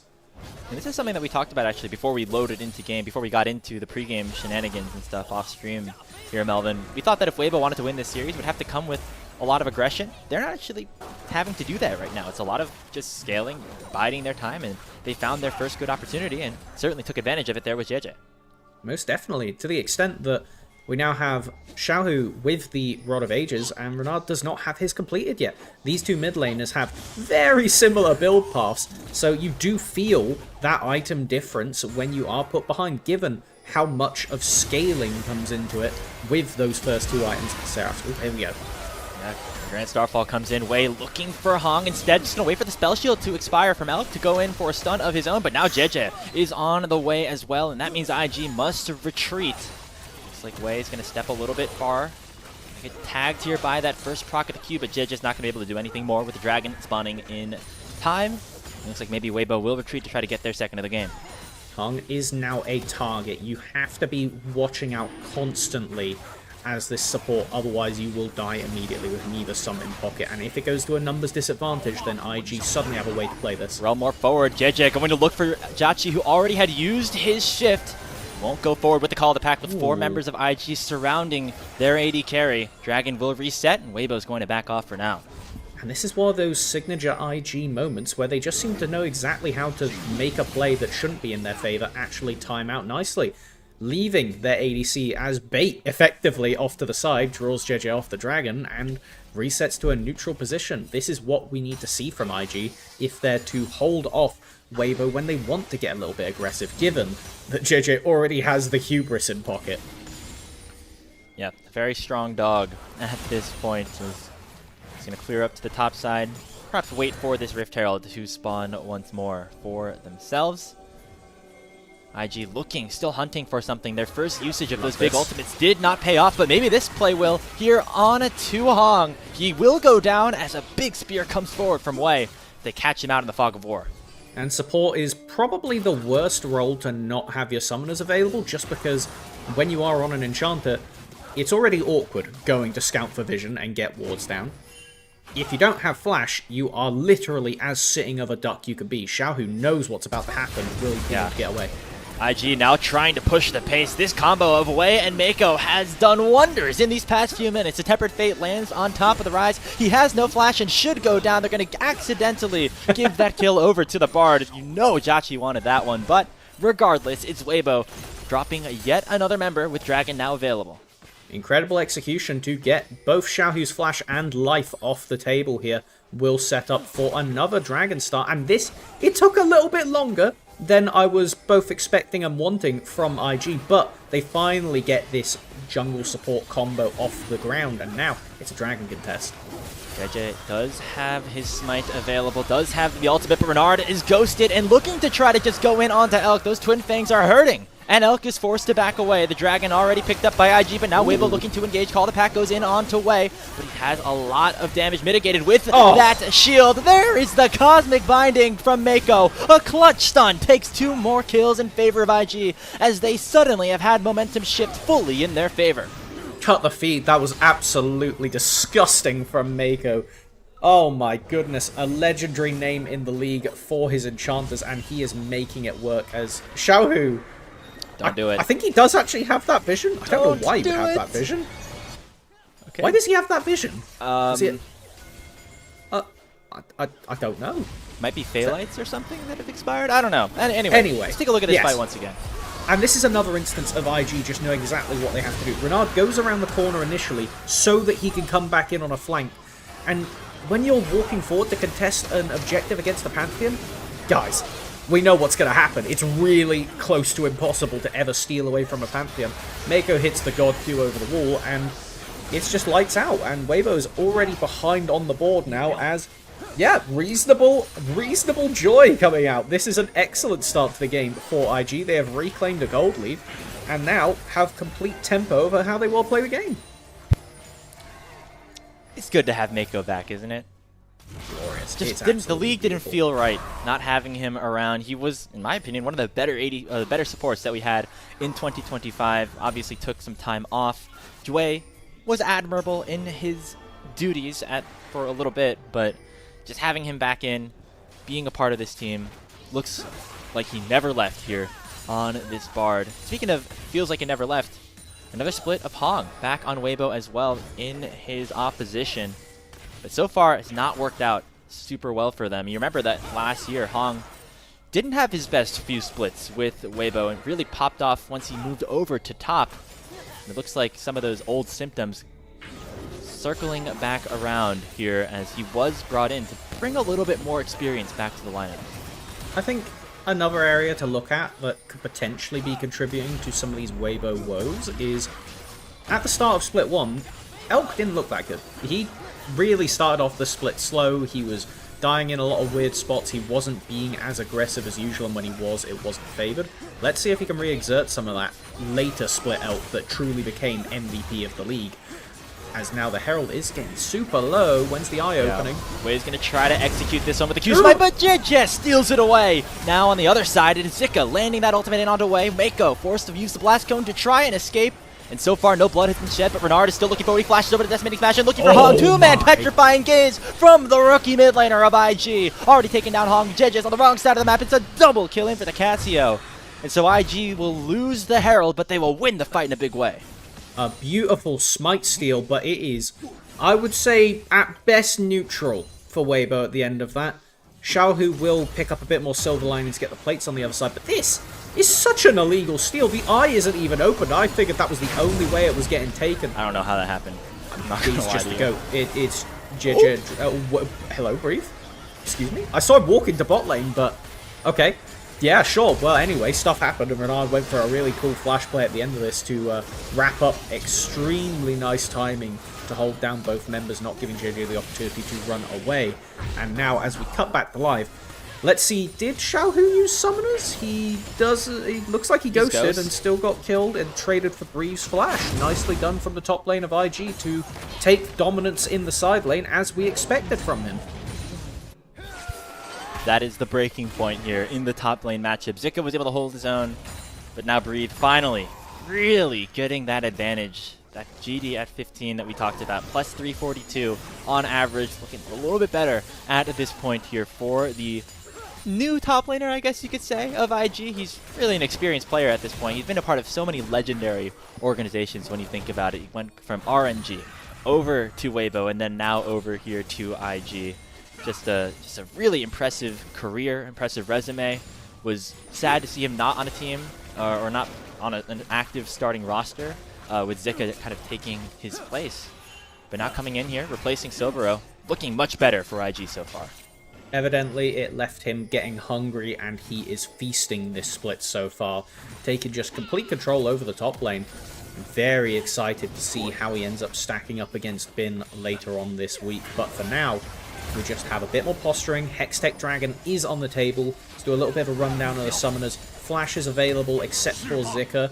On Waybo's side, when we pan over to IG, it is the same. Flash is up except for Renard and Breathe.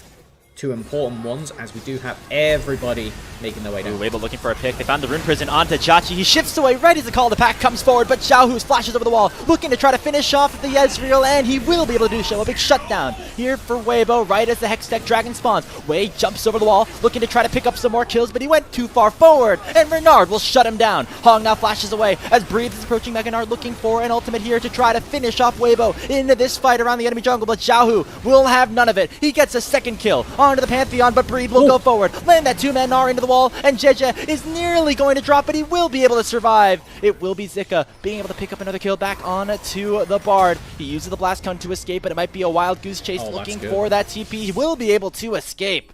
And at the end of the day, Waybo find a big fight going 3-for-1. Yeah, incredible sway of the game, and it will leave us in a really weird spot where JJ was so chunked out he won't stick to the dragon. Everybody's coming back, and I think we're going to get the salty run back of this fight when you consider there's a Pantheon on the table. And I wasn't ready for this angle. Waybo clearly saw something of Judgy was on his own, and on the way to the dragon, didn't have the escort. Excellent Rune Prison, like you said. And this flash over the wall from Xiaohu to continue pumping out the damage.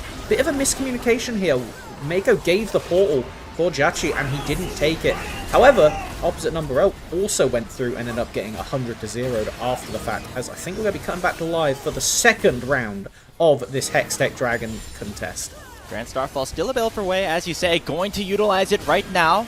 He's going to clear out that bottom side of the river, forcing JJ to back away and gaining control of the Dragon Pit so far for Invictus Gaming. They still have the gold lead, although it definitely has been reduced after that last fight, as JJ now has that Black Cleaver, will start to shred through these members of IG. A teleport is coming in. It is from Breathe, but he is going to be Mininar at this point. Not timed is the Decimating Smash, and now that means that IG can start to go back on the offensive. Full Furnace has been popped by Zika. He will back away. Nobody has gone towards the dragon so far. The Tempered Fate going to land onto Xiaohu, and that will be the go signal. Another Cosmic Binding lands here for Mako, and that will be Zika, taking a very low but still surviving. The Unending Despair is going to keep him alive for a little bit, but he will eventually drop. Stun will land onto Breathe, as he has finally reached Mega once again so far. Just a 1-for-0, but in comes a True Shot Barrage, and in goes Breathe, taking down Hong. But the trade back is going to be big, as JJ gets himself a shutdown and will look to continue to chase with the dogs running after Renard. They won't be able to finish off the Casio, but it will be Waybo evening things up. And at the end of round 2, I think we're left in the same spot as the end of round 1. Neither team going to walk up and immediately take this dragon, as both ADCs are left to match the mid-wave and make sure neither of those very crystallized towers can go down. As we take a look at how it started, IG have the Mega Gnar run out because Waybo disengaged very smartly from the fight, but then IG understand, hold on, we have Mini Gnar DPS, we could just walk you down slowly. And as soon as Xiaohu shows at this choke point, knowing that there is no flash up, Mako says the signal, everybody commits, and it is another IG favored fight as they're able to just play this out, fight away the zombie. And Deja Vu, I think we got to get back alive and see how it's playing out. Breathe does very nicely keep the play going just long enough to hamper his KDA and secure an on-born kill to keep Waybo away from going back to that dragon. As now we've got to look again at what's going on for round 3. 2 straight team fights. No dragon has been taken just yet, and it looks like it still is not going to go down. And Zika is a big chunk of damage trying to gain some vision into the river at this point. Xiaohu gets tipped by the ultimate once again. Will get shut down before he can dish out a single burst of damage. In goes Breathe, lands an R back onto Hong, and the Petrifying Gaze will slow down Zika and make it a 3-for-0 in for IG. Waybo were able to weather the storm for a little bit, but IG finally have found their answer and will make their way towards Baron. It is a dismantling of Waybo over the course of 3 minutes, and it will leave Waybo with the ability to go and secure this dragon, but at the cost of the first Nashor of the game. So much standing gold, so many plates available on the map for IG to collect, to surge up in finances, as Grand Starfall is available if we see somebody go for a greedy recall. Doesn't look like we're going to have that, and now it's just about IG being responsible, not overstaying on the map and losing out on any of these Nashers, as we get the 3rd consecutive replay of the Hextech Dragon Wars. And now, it's Great Force.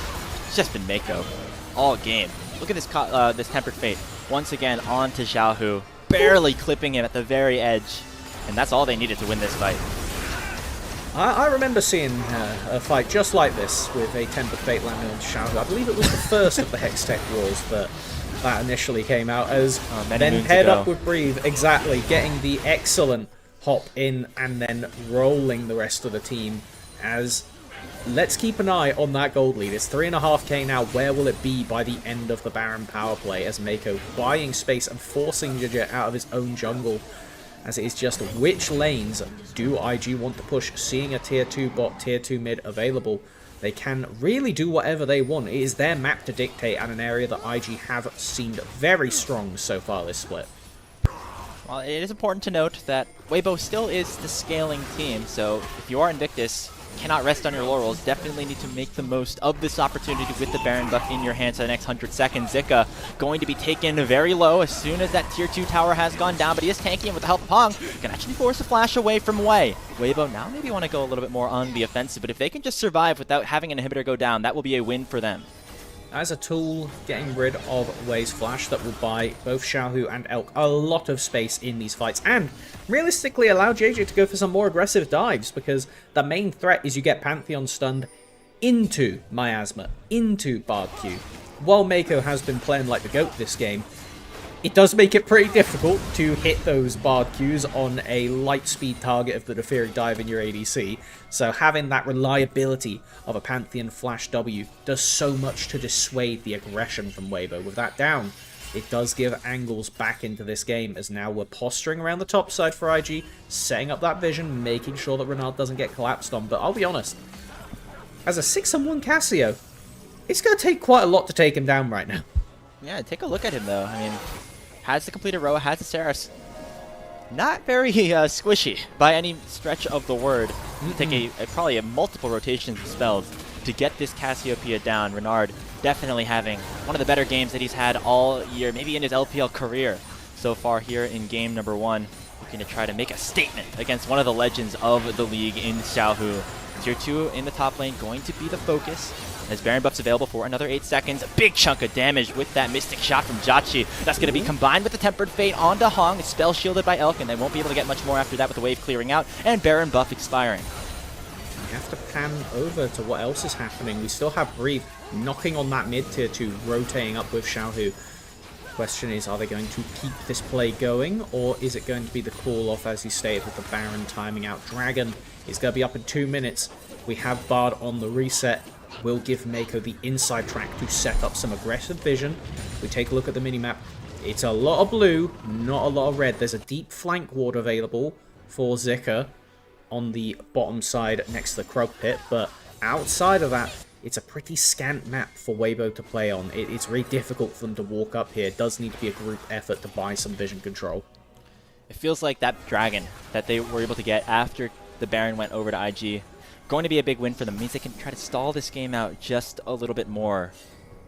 Having 3 items now on Xiaohu, I think Elk is really waiting for that 4th. Even though the Lord Doms is completed, IE is going to take that Sivir to the next level.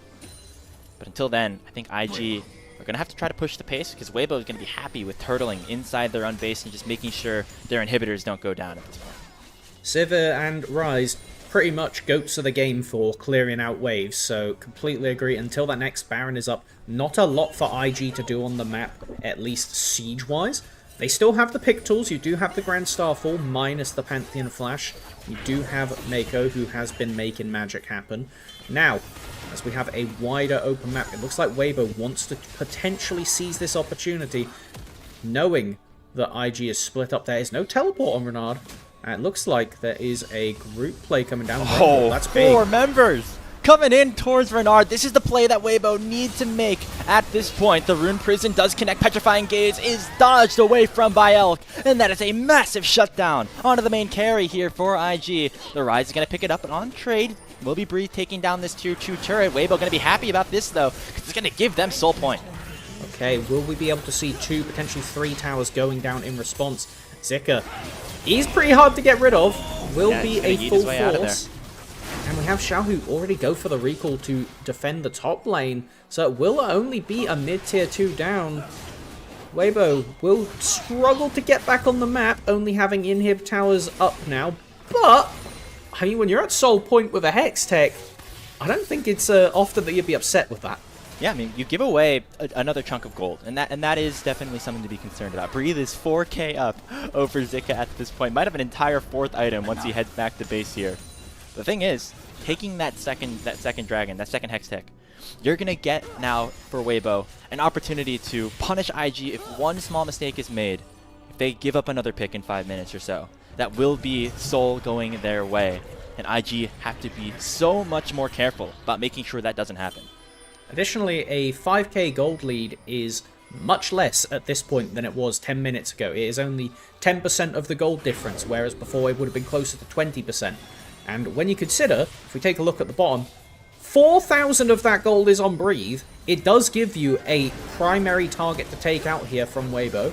Ooh, nice jump away here from JJ, but Xiaohu gets tanked up once again. He had flash, but decided not to use it, and that's going to cost him big time. He goes golden, but that Zhonya's is only going to delay the inevitable as Renard was able to pick up the kill, and IG already are in a 5v4 situation with Baron once again spawned on the top side. Does still have jungle available, and while it is difficult to go against a Pantheon for the Smite Steals, JJ is a master of the game. We've already seen him steal away the Rift Herald in weaker machinery at this point on the Neferi. Now, as the approach comes out, what can the rest of Waybo get done?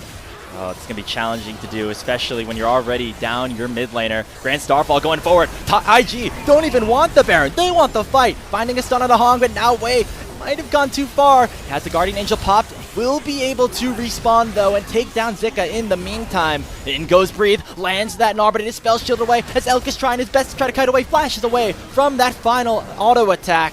Hong will go down, and now Elk is on a bit of a wild goose chase, but notably, it has been Waybo stopping the Baron for this moment. Mako landing another big Cosmic Binding, getting Breathe another kill, and that is eventually 4 members dropping here for Waybo Gaming. It may not have been a sneak, but I think I'm still happy to say that Waybo, please mind the Baron.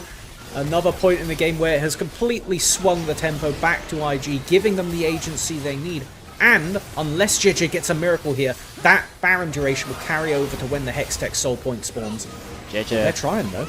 He was a big stealer into the playoffs for Waybo. Not going to be able to have that happen this time. And you have to wonder here, Melvin, if Waybo just gave away the Baron and decided to not go for that fight, would they have been better off? I think with the fact that you had Sivir, had Karma, had the mid push as well, because everybody from IG committed to it, there's a very real angle where you just send Sion in to die and Scout the Vision delay recalls. Neferi hugs over the wall, and bot lane just sieges mid. And I think at that point, Waybo, I mean, they're not as far behind in gold as they are right now. I'll put it that way. That would have been a much better play at this Power point. of hindsight, though. It just feels really hard to believe you're going to win this fight at all, especially when Sivir doesn't have the IE. And you're running into a Cassiopeia, that's exactly what she wants. But at the end of the day, IG engineered that scenario. Elk is dead. Oh, to flash it back up from Wei. 80 carry down, main wave clear against Baron down. This is IG's inhib to siege. Former teammates on VLG meeting each other in a dire situation now for Waybo, as they are now down their 80 carry for 30 seconds with a big wave of Baroned up minions crashing into the Nexus towers. Going to be another 4v5. This one might be even more difficult to defend. Tempered Fate only lands onto the Scion and both of the Nexus turrets, just delaying a little bit. You still have Xiaohu. You still have enough wave clear to survive for the moment. It will once again be Elk spawning in 15. IG want to try to make their play here while they still have the numbers advantage. Another inhibitor will go down in the bottom lane, and now the Nexus towers will start to melt. In goes another stun onto Zika, the Scion, unable to do anything before dropping. And that is another kill going in favor of IG, but they might not be able to get much more with Elk back up and ready. Here comes that true shot barrage, not going to connect, but instead, just one more Nexus tower. IG might just try to force this thing. Grand Starfall goes forward, Elk dies again, and that should do it. Invictus Gaming, with a definitive Game 1 win, will send themselves towards another match point over Waybo. That was an incredible display of confidence from IG, just continuously taking it slow, doing what they've been doing throughout the entire split, and just executing, honestly. Like, Waybo had a couple good punches that they threw in and made IG have to rethink a play. The fact that we had 3 consecutive fights for that Hextech Dragon goes to show that Waybo were able to force plays, but IG were able to make sure they lost the minimum when it went bad and took the maximum when it went good, knowing exactly how long they wanted to go on for, and then chasing, securing that first Baron, and kind of blowing away the tempo of the game, taking control of the map. And I think from that point onwards, when a Ryze can't play the map, it becomes a lot more constricting for Waybo to actually counteract the gold deficit. And it looked like they were starting to claw back a little bit, Melvin. They won a couple of fights around that third dragon. They were able to pick up Soul Point, but it just wasn't enough. the scaling never really got there, and IG were able to snowball. There's a lot of people that you could point to as being the main factors for that. I think my player of the game has to be Mako for his playmaking ability, even though Breathe did just his typical Breathe things on the Gnar up in the top side as well. I mean, Breathe did amazingly. Renard had, I think, 1 or 2 instances where he got picked out, slipped up. I mean, being on that side lane there was a nice attack from Waybo to punish the fact that he was up there, so I'm not too critical for that, but definitely not MVP contention because of it. Way, also, generally a good performance, but completely agree with the initial statement. Mako, if he's not getting MVP for this, I don't know what support's getting MVP for, honestly.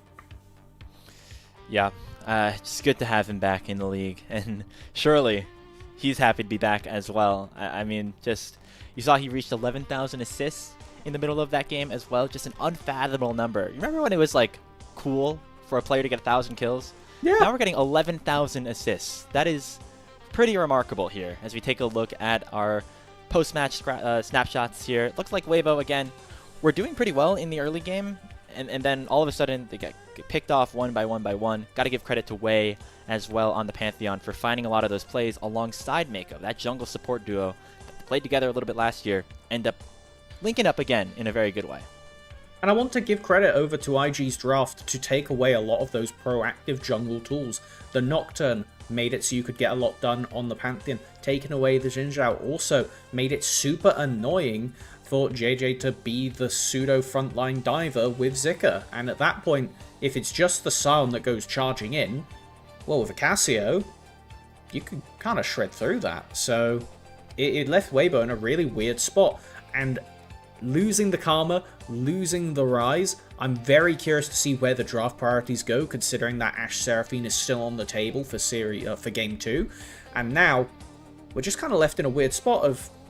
It's starting to look a bit more real for IG. Like, I think they do look like the real deal right now. Yeah, I know even though we said that, you know, Waybo 0-3, this would be the start of that kind of statement week here for IG. Sure, you were able to take down the 2 Perseverance teams. You're able to beat Top Esports when they had just implemented Jackie Love back onto the roster. This win over Waybo feels just the slightest bit more real and will set them up to be truly ready to face off against BLG later this week. There's a real chance that the matchup will be 2 teams that are currently undefeated going up against each other if things continue to go that way.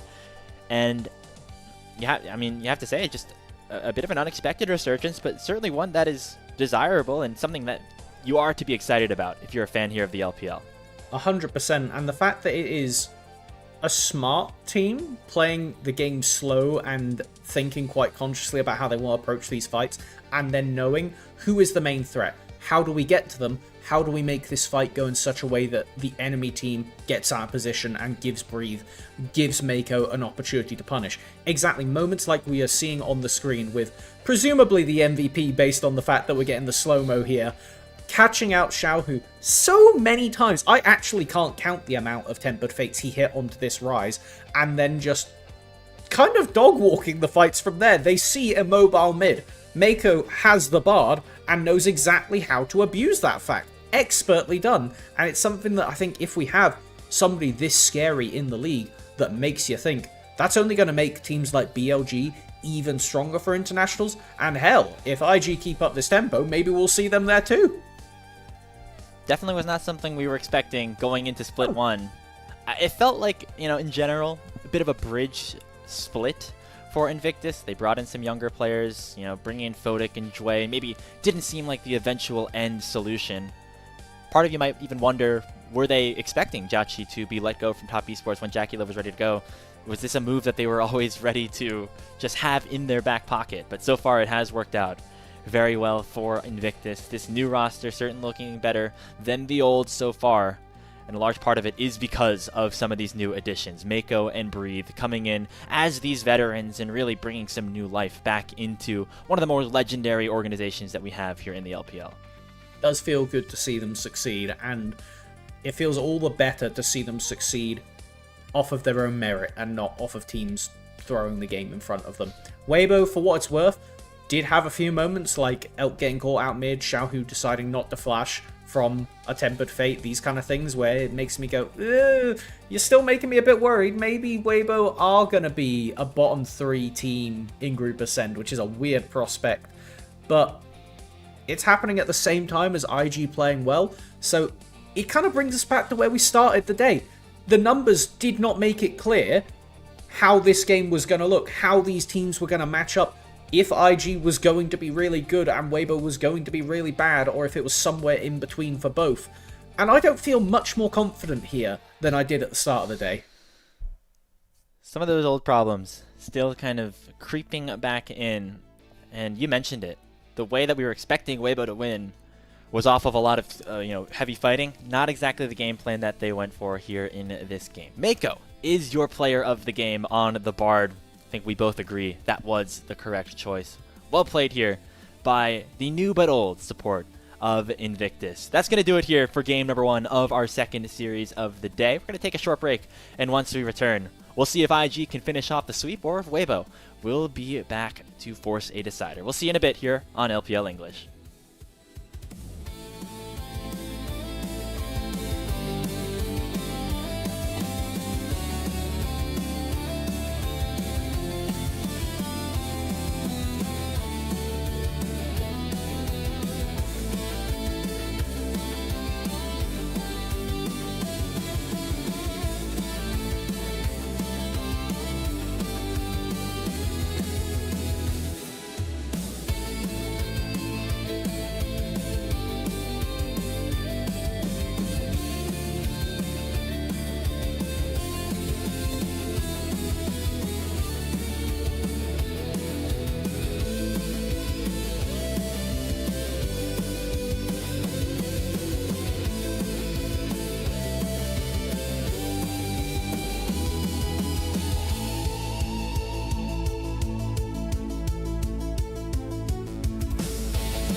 Back here on LPL English for game number 2 of Invictus Gaming versus Waybo. Waybo's going to try to make this a bit of a longer day here on the show. You know, we don't get as much LPL here this split than we did in the previous iterations here, Melvin. Only 5 days a week, so we got to make the most of each one. Yeah, I just want this to be competitive. We need to see something out of Waybo today because it's a day that it means so much for both of these teams.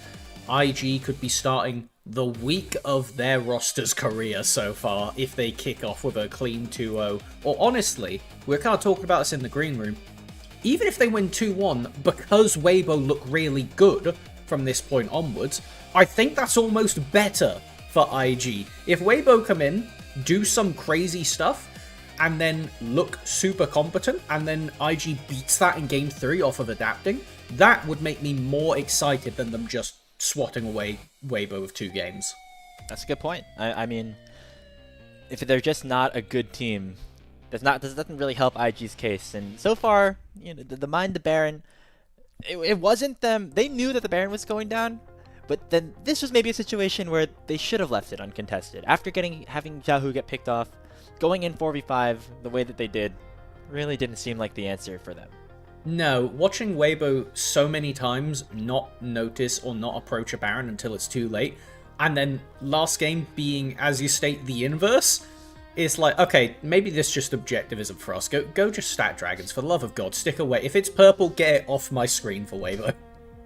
And it looked like a good draft overall for Waybo to try to do what they want to do, right? Put Elk on a big carry in the late game, have Xiaohu on the rise, his most played champion of the year, JJ on an engaged champion, Zika on whatever. But it didn't end up working out for them. The scaling, not the answer. So maybe Waybo need to be a little bit more aggressive here in this draft for game number 2. We were talking about it a little bit earlier, but want to bring it up again. Hong is not an Enchanter player. I know that's the meta right now, but this guy, when he has been good, when he shined on top esports last year, it was on things like the Nautilus, the Rakan, the Leona, even the Nico. Like something a little bit more agency for him. So that was what I would like to see out of Waybo Gaming this time around. I think that has brought up the perfect example to me. It's a bit vintage, but you don't get Hillisang to put him on Yuumi.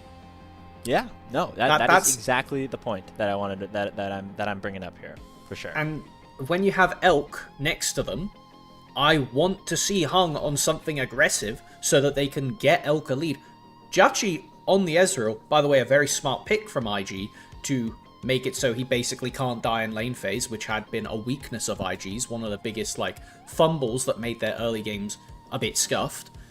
Now, it's about what defensive ADC can IG find for themselves, and ideally, what kill lane can we get from Waybo's bottom lane as we're back into it? Kai'Sa Nautilus, please. Kai'Sa Nico. Remember that was like a big combination that would work back in the day? That'd be fun. Yeah, we'll see what we end up getting here as we enter the draft for game number 2. IG once again going for blue side as their first selection, as Waybo actually, being the losers, will opt for first pick this time around. But it's exactly what both teams wanted the first game. It's like very similar bans across the board so far. The Ashe Seraphine, again, would be a really bad thing to allow Jachi and Mako to pick, so I'd imagine the Ashe gets banned here. Jarvan and Orianna are both still open, as well as differences. The Ambessa, the Nocturne, and the Ambessa, Varus, and Azir are all new compared to the previous one. So, taking a look here, let's see how it gets rounded out with a Corki. That does mean Nami Lucian is on the table, as is Lucian Milio, as a very scary kill lane bot lane. Doesn't involve an Enchanter, but it does give Elk most of the agency if Waybo want to look for that. I mean, surely it's just the Ashe Seraphine, though. You were saying it before, this is the thing that IG have picked in every series and won with. Perhaps, though, with IG having first pick, they could be more worried about having that duo split up, and so instead going to take Jarvan Orianna as a trade. That could be the option here, as it is the Ori that gets locked in first for Renard. He's played it twice so far this season, is 1-1. Wow. And Waybo, at this point, you have to deny the Ashe Seraphine, or at least part of that duo. We'll see if IG feel comfortable in having Mako play that Seraphine on its own, especially alongside something like the Xin Zhao. Okay, if they're not going to opt to take both bot laners here, does beg the question, will it be something like the Yanara picked up, given that Corki Varus is already off the table? I would definitely be reticent to leave ADC to second rotation for Judgy at this point. I do understand why you'd want the Zins out, and it leaves you in a weird spot because you'd want to slam Lulu here as well to have a really scary enchanter to go with it, but then, well, Waybo get to pinch a lot more ADCs off the table. I mean, going through the list of prio ADCs I can still think of, there's Yanara is the main one, but then there's that Lucian which could come up as, are we just sacking the bot lane entirely? Have we got something cooked up for IG that they're hoping to save for second rotation? Clearly. Or maybe they just feel like, you know, the top tier bot lane duos are no longer available, right? You're not going to get Ez Karma, you're not going to get Corki Nami, you're not going to get Ashe Seraphine anymore. The other pairings are kind of in that B tier-ish, and maybe could all be comparable. So at this point, lock in a strong top side for yourself. Get Breathe onto the Jace, a little pocket pick that he's always had up his sleeve throughout his career. Set up a pretty interesting composition so far for Invictus Gaming. It will have to go against, of course, that Ashe Seraphine. So we'll see what IG want to do to try to just gain some bot lane prio back in their favor as we enter the second phase of this draft. And now it is just about kind of guesswork from Waybo. You know what's on the table as far as prio bots go. You know what you've picked up. And now IG get to be in the driver's seat of remove some of these annoying counter picks from the top lane. I would imagine something like the Yorick is probably going to come off the table as a nuisance for Jace. We'll have to see what else that IG really value as problematic. Could also pinch something away from Xiaohu on this Orianna, as I'm trying to think of what else is really on the table, like, that you would want to get rid of here. Maybe the Talia is something that you don't want to play against with the Jarvan. Has a decent little combo, but it's honestly a lot of guesswork from both teams, and I still think that IG are going to be happier because they get to see one more Waybo pick before they have to commit to what bot lane they're going. I'm just trying to think. Ashe Seraphine has been so oppressive in their tenure down here as a bot lane duo ever since first stand, really, when BLG was one of the ones to really innovate on that selection. So far, not really a lot of answers have worked out. Yanara Lulu, to try to scale into it, has traditionally not done well here into the LPL or really globally in this league. Maybe you go for something a little bit more unorthodox, like a Zyra Khan, to try to just survive a little bit, but even that sounds risky in its own right. Okay, the options are maybe limited. Maybe a Caitlyn lane is what I'm looking at this point. See, you're thinking very normally, very traditionally. How does Silas support sound for Mako? It's a pretty good angle for it right now. Silence the mirror with the words coming out of my mouth. There is no goddamn way. There is no goddamn way. Hold on. You get what are we cooking? Both. You get 2 OP ultimates. You get a bit of a dot. You get the spell shield of the long range abilities. Could it be possible? A Mel bot lane could be interesting too. You add a little bit of range. They are just playing with my heart right now. This like, is where the are we rule going? about casting is you're not supposed to talk about the hovers. And so I know, but it's we're gonna exciting. As that's your why we fall for it. This is what you get. You get a Jhin pick. Damn it could be with the Anivia though, adding a little bit of extra range, a little bit of extra DPS back. I mean, to contextualize a bit of some of those hovers, we did see, I believe it was actually Erha playing the Mel support into the Ashe Seraphine, and it looked pretty mid, if we're honest. So, not opting for that one, as it appears to be. We've got some hilarious chuckles going down, as it is Jinivia in the bottom lane. Yeah. Will it work? That was impressive. Yeah. You know, if it works, we'll keep it. If it doesn't work, we'll never have to think about it again, because what you've got right now for IG is this bottom lane can play long range really, really adeptly.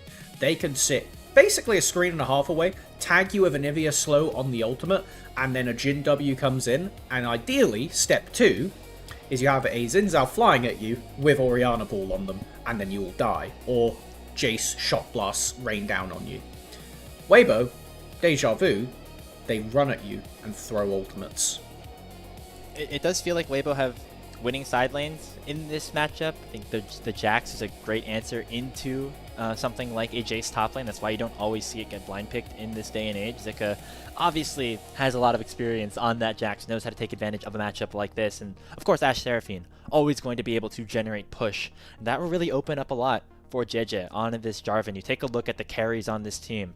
Orianna, Jhin, even the Anivia.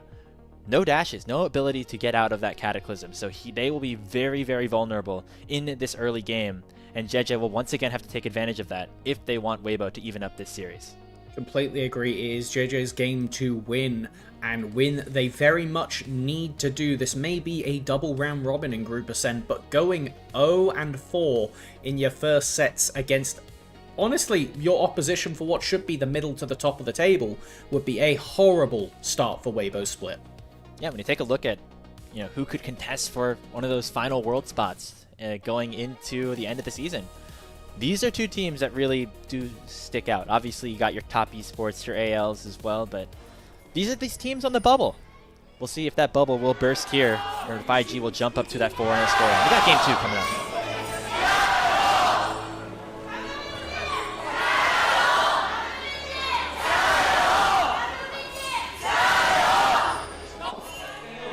Okay. Wait. What is Yahoo doing? Okay. Did you notice that they said WBG, Jayo? I didn't. That's like a lot of whoever's leading the cheer there. That's a lot of unnecessary syllables. You probably could have just said like Waybo. I don't know what the traditional Chinese way of saying stuff like that in Chinese is, but something that I just noticed there. No, I get it. You're playing an efficiency game. I understand. Yeah. Just a lot to get out. We want to get as many gyros out as possible. And, they're at least a very vigorous crowd today, which understandable when you take a look at this draft. And I'm not going to say it looks wacky, but, I mean, the bot lane definitely does. It's something out of the ordinary, and Breathe already getting off to a lead in the top lane trades. It's an area where we've given Zika a lot more agency from Waybo to go for plays, but with Breathe on this Jace, so much potential to just completely batter him in the early game. Yeah, Zika started Leap Strike level 1, which is not what I would have expected. You really need level 2 or even 3 on Jax to start contesting this wave, and so it looks like Zika is going to be fine. He has second wind and has V-Shield, but certainly not an ideal start to this lane, especially after Breathe really pounded him in game number 1 on that Gnar. Oh, I love this. Way is already down here for a fight. Flourish landing onto Elk, and Way level 3 immediately going in. Lands it when becomes lightning and will take down Elk for first blood. That is IG off to the great start here in game number 2. Harvesting summoners. Everything is now gone from Waybo's bottom lane, all for the cost of Jungler's Flash and Mako's heal. Absolutely beautiful. This Anivia support is something that On brought into the limelight, and nobody else has really been able to make look good. So if we get a second support here that can make it look awesome, then that is going to be big things, considering we have BLG playing IG this week. That's incredible. I'm really curious to see how this bot lane got into the position that they did. I mean, I know that Jhin and Anivia both have long-range skills, but seemingly this is the matchup that could potentially contest the Ashe Seraphine. Just having long range and being able to get a little bit of prio, something that doesn't normally happen against Ashe Seraphine. And that sets up way for a beautiful gank and an early kill that's going to really stymie that snowball that Waybo were hoping to build. Part of the reason that Ashe Seraphine is so oppressive is they, theoretically, completely dictate the trades. Ashe is already annoying to lane against because she can just chuck the W at you and constantly barrage you with those slow arrows when she either wants to chase you or wants to run away. Seraphine makes that impossible to escape from if you can layer down those beat drops to turn it into a stun or worse. And so now we're kind of in a weird spot where, because the Jhin and Anivia can contest it, hold up. Okay. Yeah, that's what it is. Flag and drags out, so too much there. Yeah, but definitely the lane not going the way that Waybo would have hoped for at this point, considering the draft that they have set up for themselves. 100%. You need this bot lane ahead or at least on parity. Obviously level 6 is when they get truly terrifying, but Jachi does not commit the cardinal sin of laning against Ashe Seraphine and not going cleanse, so they will at least be able to eat up some of those CCs that will keep Mako alive. Plus, I imagine through the egg, it's actually quite annoying to break through this Anivia, even if you do tag them with the CC first. So, I do like the theory. It cooks. It's just a question of if they're allowed back in the kitchen after this bottom lane. This is exactly what we want to see out of IG. Something creative, something that shows that they are just truly a step ahead of a vast majority of the league. And it looks like they forced another back out of Elk, so he definitely not feeling super great about his situation right now. Down 15 CS at this point. It's almost like they're leaving bot lane out to dry here, as Jeje instead going for an invade on the top side of the map with this blue buff still available here for Way. He has really not touched this area of the map so far. No, and I really love how Breathe, as a jungler myself, seeing Breathe come down to protect his blue buff is just heartwarming. Knowing that this is one of the few areas where Jeje could start to drag some agency back into the game, stealing away camps. Having that guarded means that Wei isn't being punished for his level 3 gank bottom lane. It's part of the reason that we saw level 3 ganks kind of fall out of fashion, was because you could go so far behind in XP. And, ooh, heavy trades. Tibbers down, onto Renard, going to take him down to about 30%. As this dragon now available down on the bottom side as well. Back was taken by Jachi and Mako, so maybe this is an angle for Jeje to get this dragon stack rolling. Start this up with Hong, have Elk pushing this bottom lane forward, and it looks like this should be theirs to take. Good awareness, sees that Wei is on the other half of the map with that ward placed down earlier, so it is going to be uncontested. A Jin W, sadly for IG, not going to be the stealing blow from this one, as there's not really much else to happen. You know that Jarvan's on this half of the map, so it's really just Mako trying to avoid losing his vision control, pre-having that upgraded support item. Having every little ward counts a lot, particularly when, as we've seen, these junglers can get a lot done if they get to gank you early. Looks like it could be Jeje losing some of his topside jungle, though, in response. You have Zika already being shoved in and forced back to base. Jeje going to try to maybe steal this one away with a flag and drag, but Wei should just smite it down. He has level 6, and that ultimate advantage is not something that Jeje wanted to mess with at this point. Meanwhile, down in the bottom lane, Wall has made Elk try to reposition just a little bit, but you can now see the Ashe Seraphine starting to punch back in this 2v2. We have on the other half of the map I was going to say contest, because it was really weird to see if Zika was going to come in and make this a problem, having just come off a recall. But we'll back off, being respectful from IG, playing the game slow, exactly what they pride themselves on. Xiaohu, though, oh, the Raptor reset!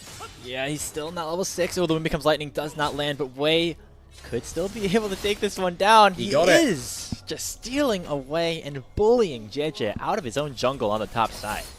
Man, that is savage. To 9 the level 6 from this Jarvan. The fact that the 3 people who aren't level 6 are the 3 key ultimates for Waybo to start this game rolling is indicative of how this early game has felt. We need to see, as soon as those level 6 marks tag over, some level of aggression, some level of play starting. Punish Jachi in lane. One of the main weaknesses we've seen from IG is him dying in lane, but this game, it's not looked even close. Last game, there was no chance of it. Instead, they're going to look mid. There's the Tibbers, and there's the dunk down from Jeje. Really nicely done by that mid jungle of Waybo to finally get back on the board. Very, very happy with this. It is something that we need to see. And having Annie a bit accelerated, unlocked, potentially if she ends up going towards that Malignance first, a very standard, means that that is all the more Tibbers to be thrown onto the bottom lane as Way walking up to contest. Okay. Jeje's able to get one grub, but remember that there's no Cataclysm left available on this Jarvan. It's 1v3 right now for Wei. He's forced to flash away from the flag and drag, but Xiaohu doesn't have any mana. There's the ultimate, and Zika's finally able to take him down. It's going to be both grubs going the way of Waybo at this point, and they'll be very happy about how that one ended up. Very rash from the IG jungler. Renard had the TP, but it's still pre-level 10, or 10 minutes, sorry, so it's a lot slower. Oh, there's the arrow, but Elk, he's now trapped here behind the wall of Mako, and the curtain call is going to get opened up. Elk flashed away earlier, and he will end up going down to the Bird. Bird is the word in the bottom lane as Mako gets himself a double kill. That was crazy, just completely playing with the edge of tower range there to dismantle the Waybo bottom lane, and exactly where the tempo should have gone into Waybo's favour is where it drops.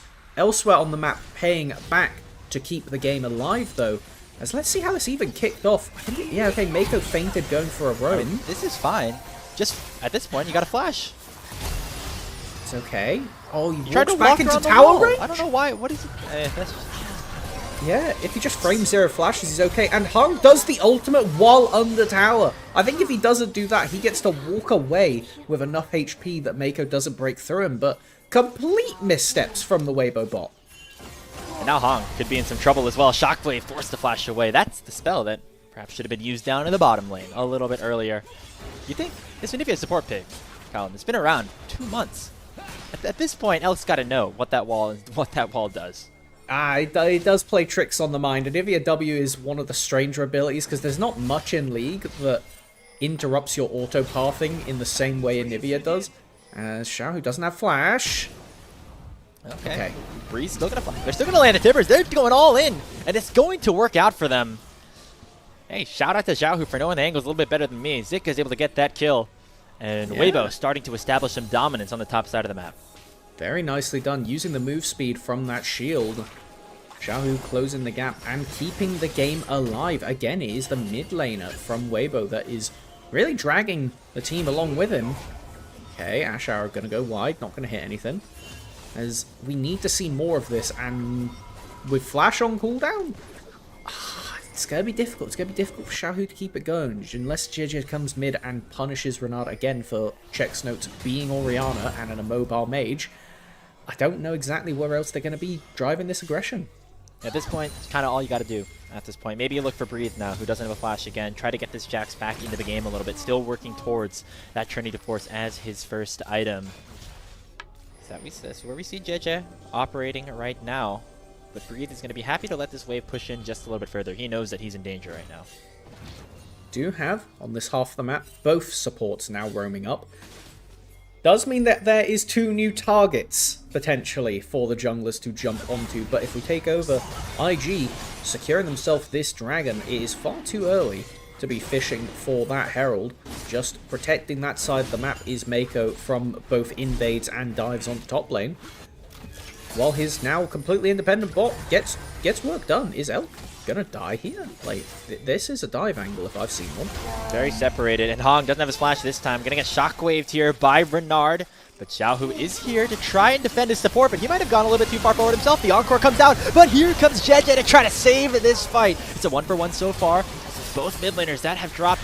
Now it will be the remainder of Waybo looking to try to collapse. Deadly flourish from Jachi will snipe down Hong. The egg will go down on the other side. Mako, he's still alive, will finally go down to the volley. But now Elk is unlocked, has a lethal tempo, and is looking to flash in on to Jachi. A couple more auto attacks will do it. And Elk is back in the game. A double kill for the Ashe, and Waybo fight back.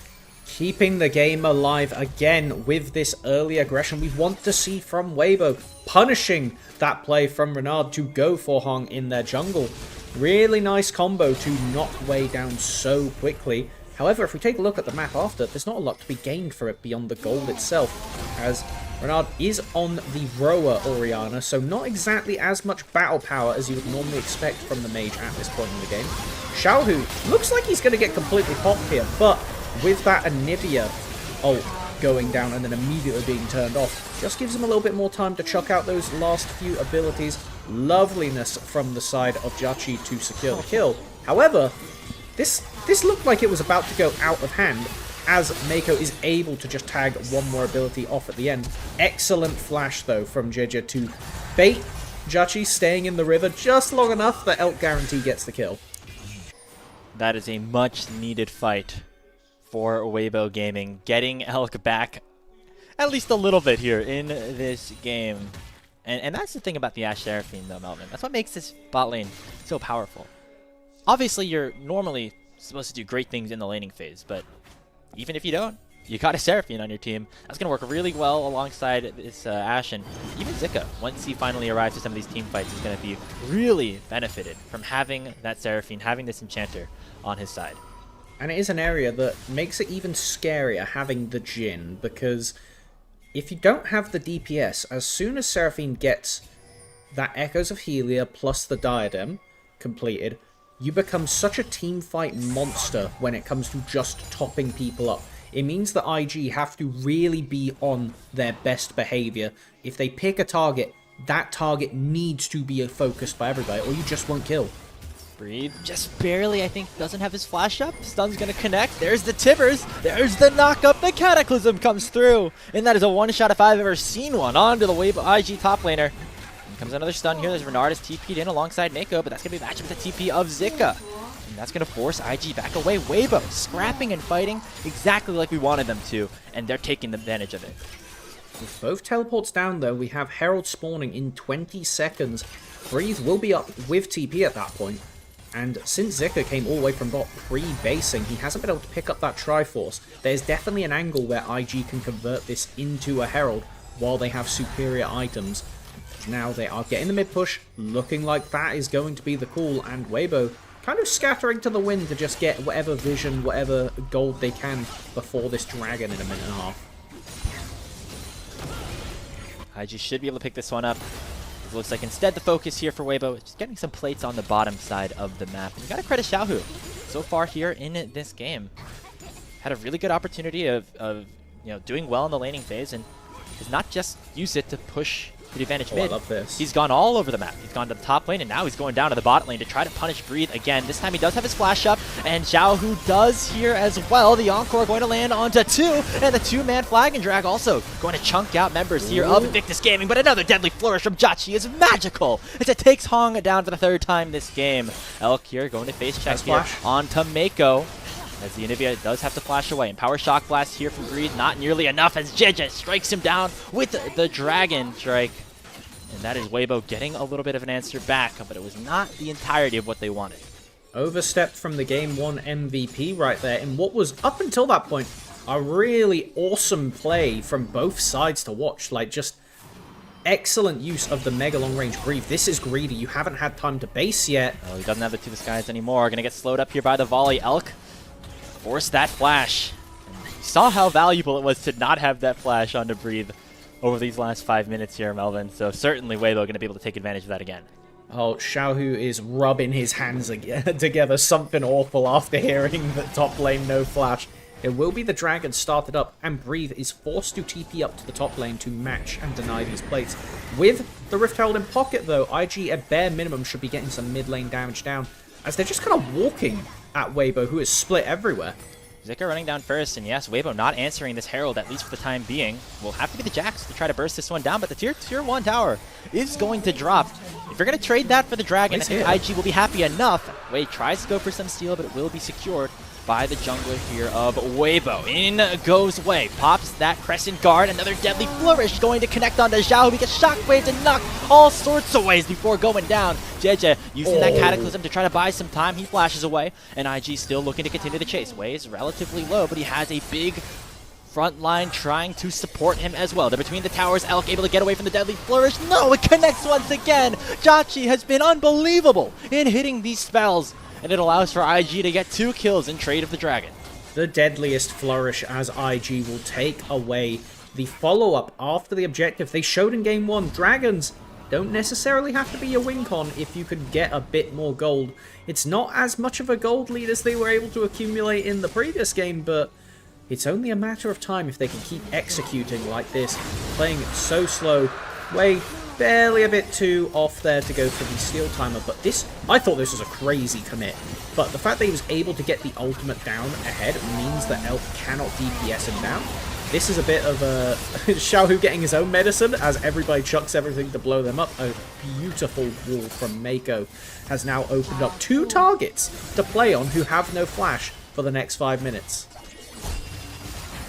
Just another incredible usage of that deadly flourish. Jachi making Jin look like a powerful champion. Not something a lot of players in the league have been able to do this season. And a lot of the Mako show as well, though. Once again, he has 4 kills at this point. He's actually leading the team in terms of takedowns. Yeah, with a rower. That is not necessarily what you expected out of Mako. You know, he just hit 11,000 assists. Maybe he's getting closer to a kill milestone as well. Definitely not 11,000, I wouldn't think. But with him being caught out in the river here, he's full committal from Waybo. Might have cast a cursed him. Yep, there it is. Enchant Crystal Arrow will connect. And that is Mako going down and having his passive procced. Not the best situation at this point. Is Waybo, to be fair, to give them credit, are still doing their best to find the angles, to get kills on the board, to be as aggressive as they possibly can. And I'm going to say, this game's nowhere close to over because Renard has gone for Tickle Monster Orianna build, having the Roa and the Rocket Belt. Ugh. Chovy, what have you done to my world? I hate this trend. I hate this trend. I get it in some aspects. Like, I did try it. I've been spamming the ever-living hell out of Zoe, and it feels good on Zoe sometimes. But yeah, in it feels this good on a instance, champion that jumps around a lot and has high mobility. Yeah, I would. But on yeah. Orianna? The only reason for it really is like as a disengage tool to avoid Annie. Hold up. Looks like Way's getting trapped into Cataclysm for now, and a teleport has come forward from Zika. Charm lands onto just the Xin, and now this Jack's going to have to run the wrong way out of here. Nothing available in terms of major objectives, so just a trade of those summoner spells to keep their junglers alive on respective sides. But it looks like Breathe and IG going to still play aggressive here, and that's been the name of the game for Way. Just unrelenting in the enemy jungle this series. Ooh, I'm a bit scared here. The Encore is down, but the Ash Arrow is up. Yeah, as you say it, lands immediately onto the Xin Zhao, who no longer is going to be able to get away here. There goes the Counter-Strike, and Zika gets on the board. He flashes over, gets the double kill, and a knockup's going to land on a Breathe as well. Shockwave not going to connect thanks to the Blast Cone, and Zika will jump forward again. There is the Jax, and the Waybo top laner has arrived to this series. It's a triple kill in for Zika, as Waybo win themselves a big fight on the bottom lane. It was a really nice TP from Breathe initially to just cancel out Zika showing up, but then a massive overstay and Way getting way too aggressive again. Twice over this game, he has just kind of sent it forward. And the problem is with this comp, your DPS is actually the Xin. Like, he is one of your main DPS champions, because otherwise, if you look at the board, it's Orianna basic poke. That's not breaking through Seraphine shields. And this is just far too aggro when on the map you could see Jachi is mid. You can see that Renard isn't there yet. And so able to get just completely picked off here. And there is not really much for the rest of IG to do about it. Waybo doing what we wanted from them at the start of the day. If they were to win this series, it was going to be off the back of aggro. Constant aggro. Don't give IG time to think. Hit them in the face. Conversely, this is a competition for IG that has to play around Hicks, play around Poke, and play around Fog of War. Knowingly invading when you have 5 members is not necessarily what they wanted, as Renard is also forced to flash away. In comes Zika, another 3-man stun, and the Encore on top of it all. Already it's Mako going down, and now Elk is untouched on the back line as Renard is forced to go back with 40% HP. Another volley will connect. Breathe going to get rooted up and taken down by the Ash. And Waybo are starting to run here in this game number 2. They'll get the soul point, and they could even look for Baron afterwards. Match point looking all the more real as this continues to go on. That is going to be a quite difficult to surmount, not insurmountable just yet, but quite difficult to surmount game state, as it looks like Waybo aren't going to opt to burn the Baron down. When I said please mind the Baron, you can take it sometimes, like you are allowed to. This isn't an unknown rule, as I respect them not throwing the game here, though, to be fair. Yeah, no, it's decent, and this fight was extremely well executed, because Zika, as we saw, hiding perfectly. Xiaohu, what are we doing? Not living, that's for sure. Shutdown going over, as it looks like the little Tiger of Waybo felt he was a little bigger than he actually was. Goes for one extra wave, gets punished for it, and that is going to stymie some of that momentum that Waybo have been building up so far. My arms are crossed, I am not happy. I want Waybo to stand in front of this Baron and say, walk at me, and then watch IG walk at you, because they do not have good champions that walk at you. Xin is the only person that can walk forwards, and if you chuck an arrow at them, he has to reactively ult, or will likely be 100-0.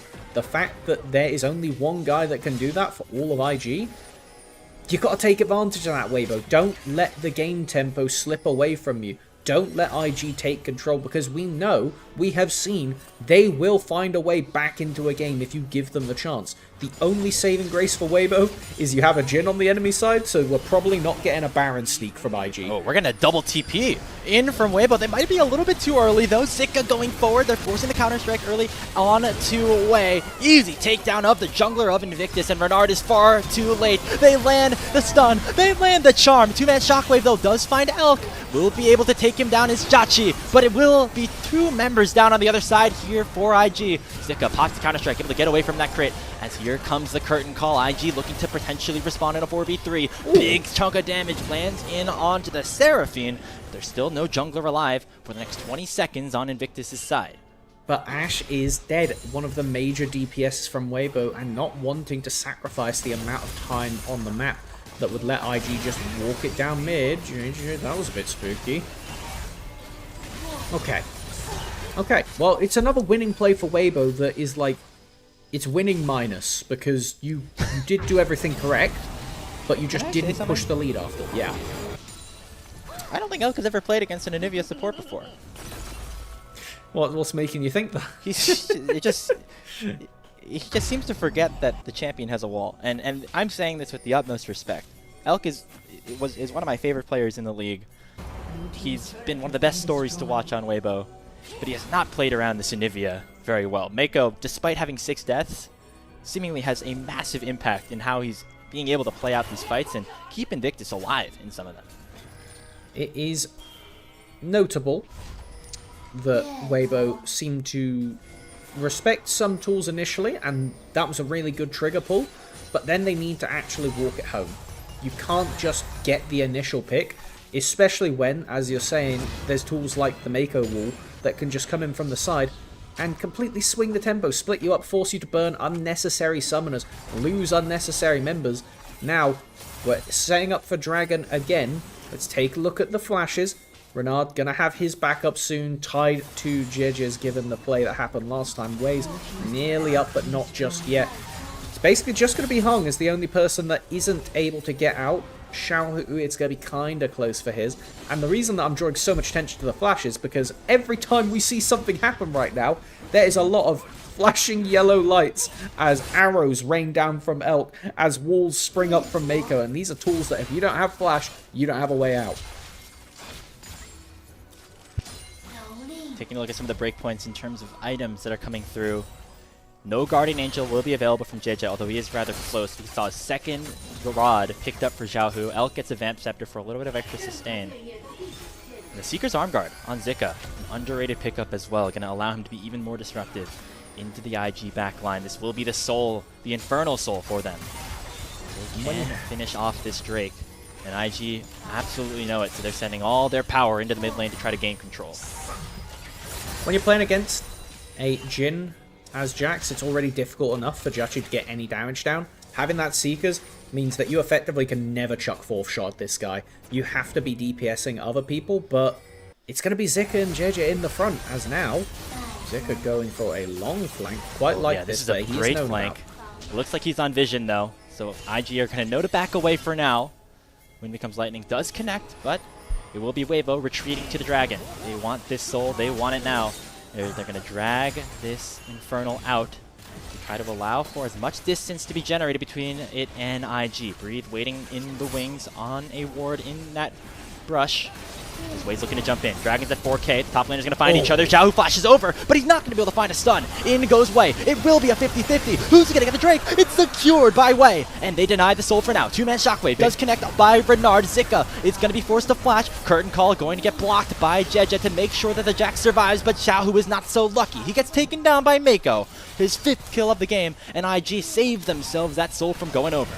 And it is that immaculate IG team fighting that somehow, in the most illegal of positions, finds a way to a winning play, and they know Waybo's trigger point. They are approaching this Baron, whether it is just to get vision or whether it is just to actually start it. It puts the fear of God into Waybo, as you see immediately running over here to double check. I think they saw the graphic that we put on the stream. They know that they got to be wary of this Baron going down at any second here, Melvin. It took them a game to get used to it, but this was such an incredible flash from Breathe, reacting to Xiaohu over the wall, leaving him completely dead to rights. And then Renard is actually zoning out both solo laners with the ball, which means IG, they get a biased fight. They have 4v3 in the river, and now everybody has to run away in a perfect choke point for Jhin to just rain down hell from far away. Like, what can I say? If there was a way for IG to win this fight, it was exactly and only that. Uh-oh. Zika Has to pop that arm guard. He gets blocked by the wall. Try to use that leap strike. Thankfully for the Waybo top laner, not going to matter too much just yet. But now this is where IG can start to utilize some of that poke as well. Breathe with that Muramana completed, able to dish out a ton of DPS with those empowered shock blasts. Renard able to dish out some damage as well. And that's what IG are going to look to do. Gain as much positioning, as much vision as they can around the Baron pit, which has been Waybo's weakness, notably, throughout the early portions of this season. And try to make them create bad decisions for themselves. It needs to be said, IG do not kill this Baron quickly. They barely kill it slowly. So it needs to be finding picks beforehand. Zika. No Looks flash. like they're going to fully go in. Perfect. Mikhail's coming out from Mako, but he no longer has that at his disposal. Now Zika going to get targeted and walled off. He'll be able to jump right to JJ and keep himself all nice and healthy. He still has a TP shield at this point.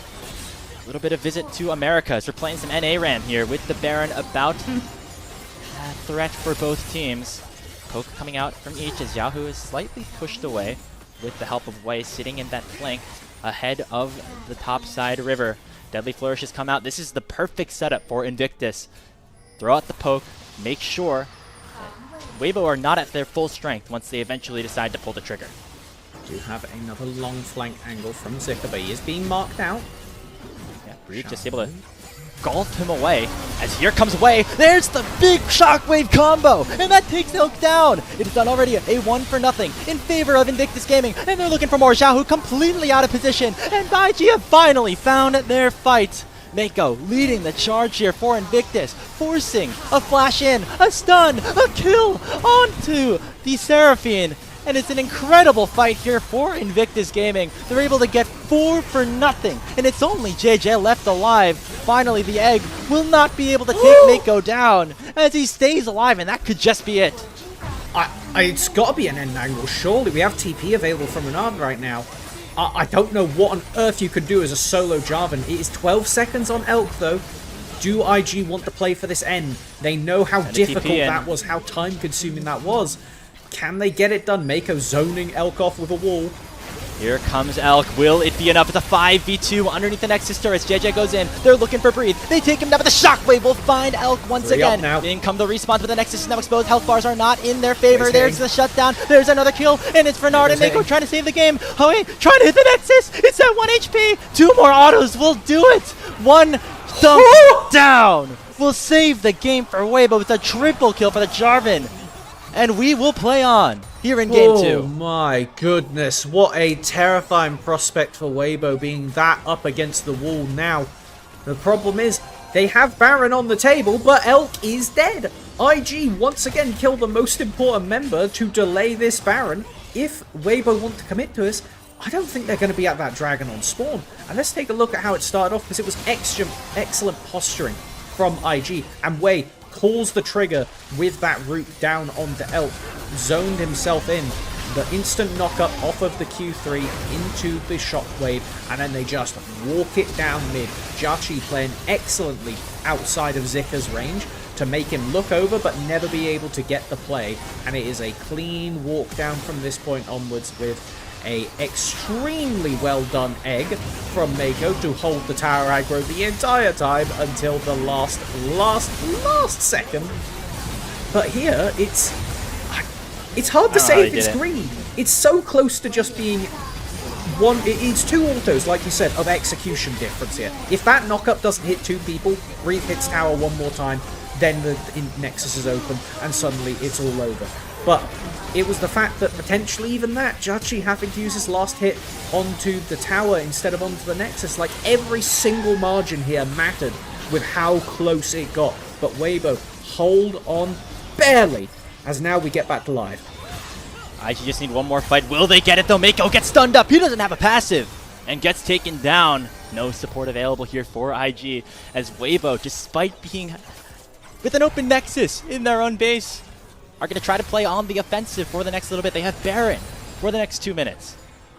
And it is important to say, while we were looking at the replay, IG did secure the Infernal Dragon, meaning it is dual soul point for both of these teams. That next objective, both Baron and Dragon up in 4 minutes and change, are going to be essential if Waybo can't close it out here. It's all going to be about what they can get done with this siege, what IG can even repel. Their wave clear is middling at best. Down mid lane they go in a 4v5. There comes the Encore, but Way pops the Crescent Guard. Really nicely done to mitigate a lot of that damage that already had gone down, but Waybo swinging the door back open. Oh, this is an LPL game if I've ever seen one here, Melvin. We are going down to the wire here. Don't know if Waybo's going to get much more with this Baron buff, but they have a couple more waves to work with as resets are starting to come through. It's a real nail-biter. You can see how much IG can smell blood in the water. They want to force a play. They know if we just let Waybo stand here, the siege is going to be absolutely cooked for them. But not going for breaking the base. That could come back to haunt Waybo, considering how much they have to play defensive now. They will have Nexus Towers respawning. IG, where will the counterpunch be? The Baron is not on the table in 30 seconds. No more sieging to be done. Huh, let's take a look at items. Good lord, I can feel my heart going a bit too quick after that. 3.5 on Xiaohu. The death cap's going to pack a punch. We have the full completed Zhonya's here for Zika. GA completed for Jeje as well. Both junglers have that extra life at their disposal. Jachi's the Jhin. Jhin starting to pack a punch as well. Infinity Edge as well as that Mortal Reminder to try to negate some of the healing that Hong is going to bring to the table here on this Seraphine. The items are there for IG, but I don't know if they're going to ever find a miracle fight like they did in the mid lane again. That's the thing about this IG team. They never look like they're going to find a miracle fight, and then they find a way. They engineer a way. They don't just... they don't stumble upon it. They are doing ever so small movements. They are marking off the flankers. They are ticking all of the boxes necessary to make the fight go in their favor. Okay. Got that Infinity Edge as well. Oh man, this Waybo team. That's a lot of damage. So dangerous at this point. The Nexus turrets have also respawned, by the way, which makes it more difficult for IG to end the game immediately at the end of a team fight. Chance Crystal Arrow going to connect onto Jachi. He gets Mikhail's though by Mako. Will be able to run back to safety, but Jeje still looking, still potentially finding an engage. Throws out the Demacian Standard to scout things out a little bit. As now we're looking most likely for that Soul Dragon in a minute and 40 seconds time. IG was able to get their third with the Baron going over to Waybo, meaning that whoever is able to claim this final Infernal will get the soul for themselves. But you have to be so careful as Waybo. If a single mid-wave passes that center point, if you are not there to contest every single one... Oh, with the wall! Forces Elk to flash away. Really nicely done by Mako. That means that the big carry for Waybo will no longer have that defensive summoner spell for an eventual decisive fight.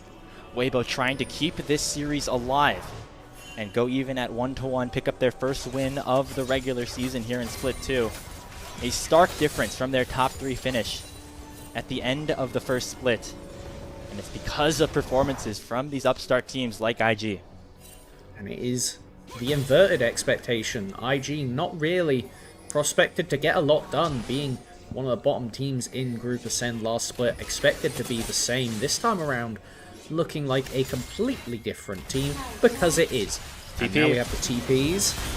Oh, and there's the Enchanted Crystal Arrow again on to Mako. He does not have the Mikhails, has the egg to be proc, but it gets scrambled instantly. And in goes Zika. Lands a counter strike onto Jachi and goes golden at just the right time. Shockwave not going to find anybody as Renard will go down. And Waybo have found their moment. GA popped onto Way. Will not be long until he eventually goes back into the death chamber as Xiaohu picks him up. It's a 3-0 in favor of Waybo Gaming, and they're looking for even more pushing down mid.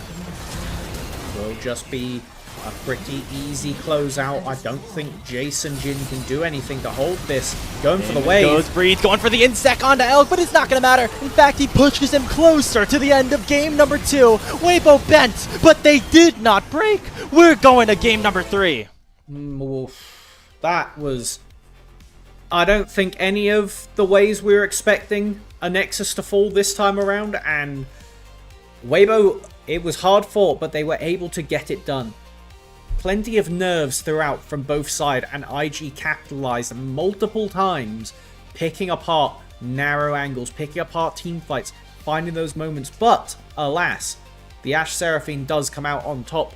The Jhin Nivea will likely not be used again this split. We'll have to see if IG come back to it at a later day, but given Fearless, we're going to be cleaning the slate and looking now at a Raw Game 3 between these two teams.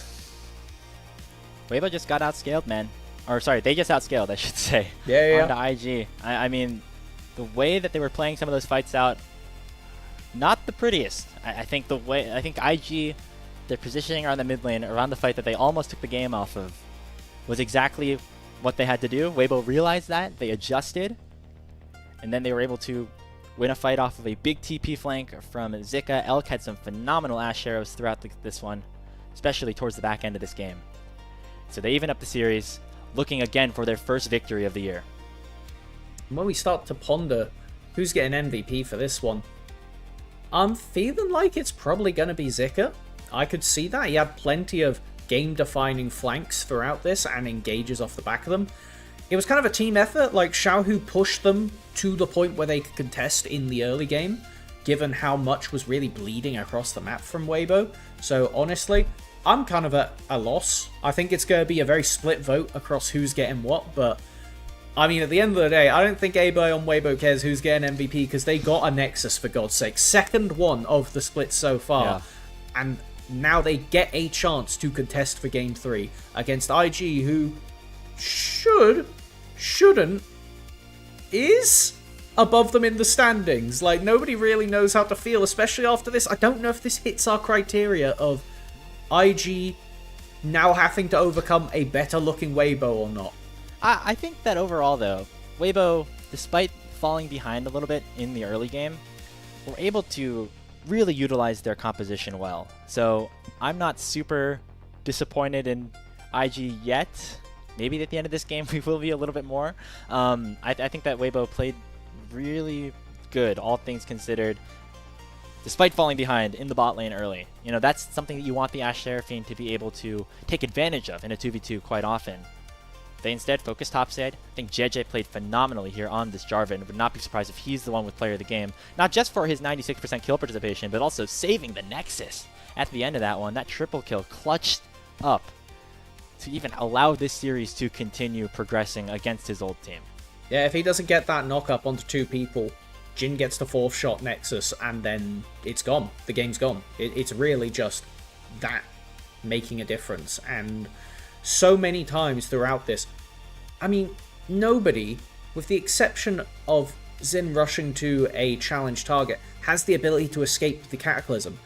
And you have to wonder from IG, how greedy was it to go with such an immobile comp? Because they got that close. They got 2 hits off of the Nexus close to winning the game. But JJ had all the tools. We said at the beginning of the game, it was his game to win. And by God did he do it. Oh, it was a banger. Through and through.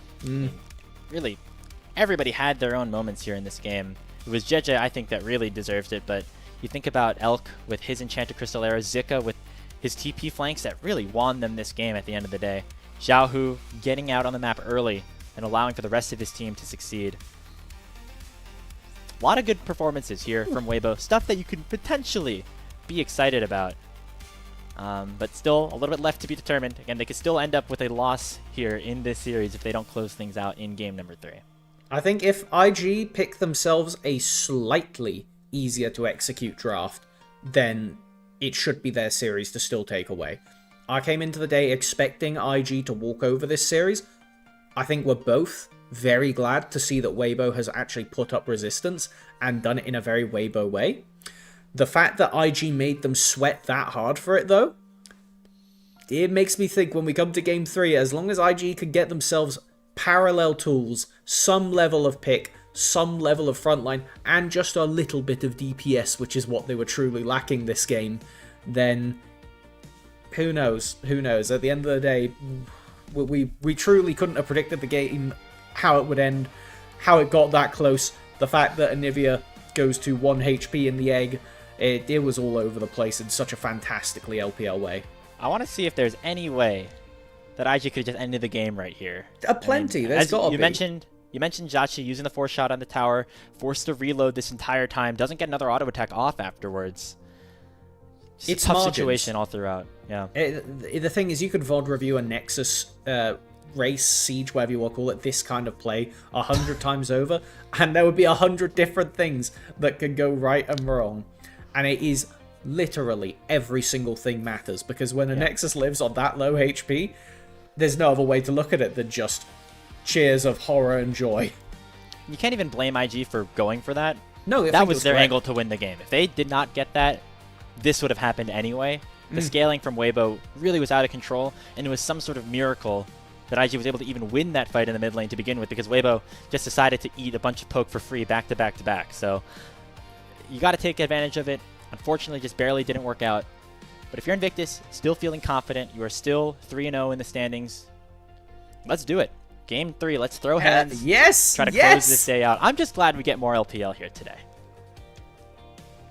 Peak. Just... whatever's going to happen next game, it's going to be beautiful. It's going to be absolute cinema. Couldn't do more. Take a look at our player of the game. It will be JJ on the Jarvan the 4th. If it wasn't for the kill participation, it was for literally saving the Nexus at the very end, even after Elk got shockwaved. Nicely done from JJ, getting some revenge against his former team in IG. We're going to take a short break for our final series of the day here on LPL English. Will it be IG climbing up to 4-0, or will Waybo get their first win of the spring split? We'll be back with more in the final draft right after this.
been a fun start to this week of LPL. We started things off today with Thunder Talk opening their season with a 2-0 win over Ultra Prime with a new AD carry down in the bottom lane. Then here, a 3-game set between Invictus Gaming and Waybo. Melvin, we said that this series is going to be closer than the standings currently represent. That's proven to be true so far. It's been some close back and forth games. Game 2 certainly closer than the first. IG probably hoping and wishing that they would be done playing League of Legends at this point. But Waybo did not let that happen, and so they will be forcing a decider trying to pick up their first win of split number 2. A very decisive Game 1 from IG, playing a controlled, clear plan League of Legends.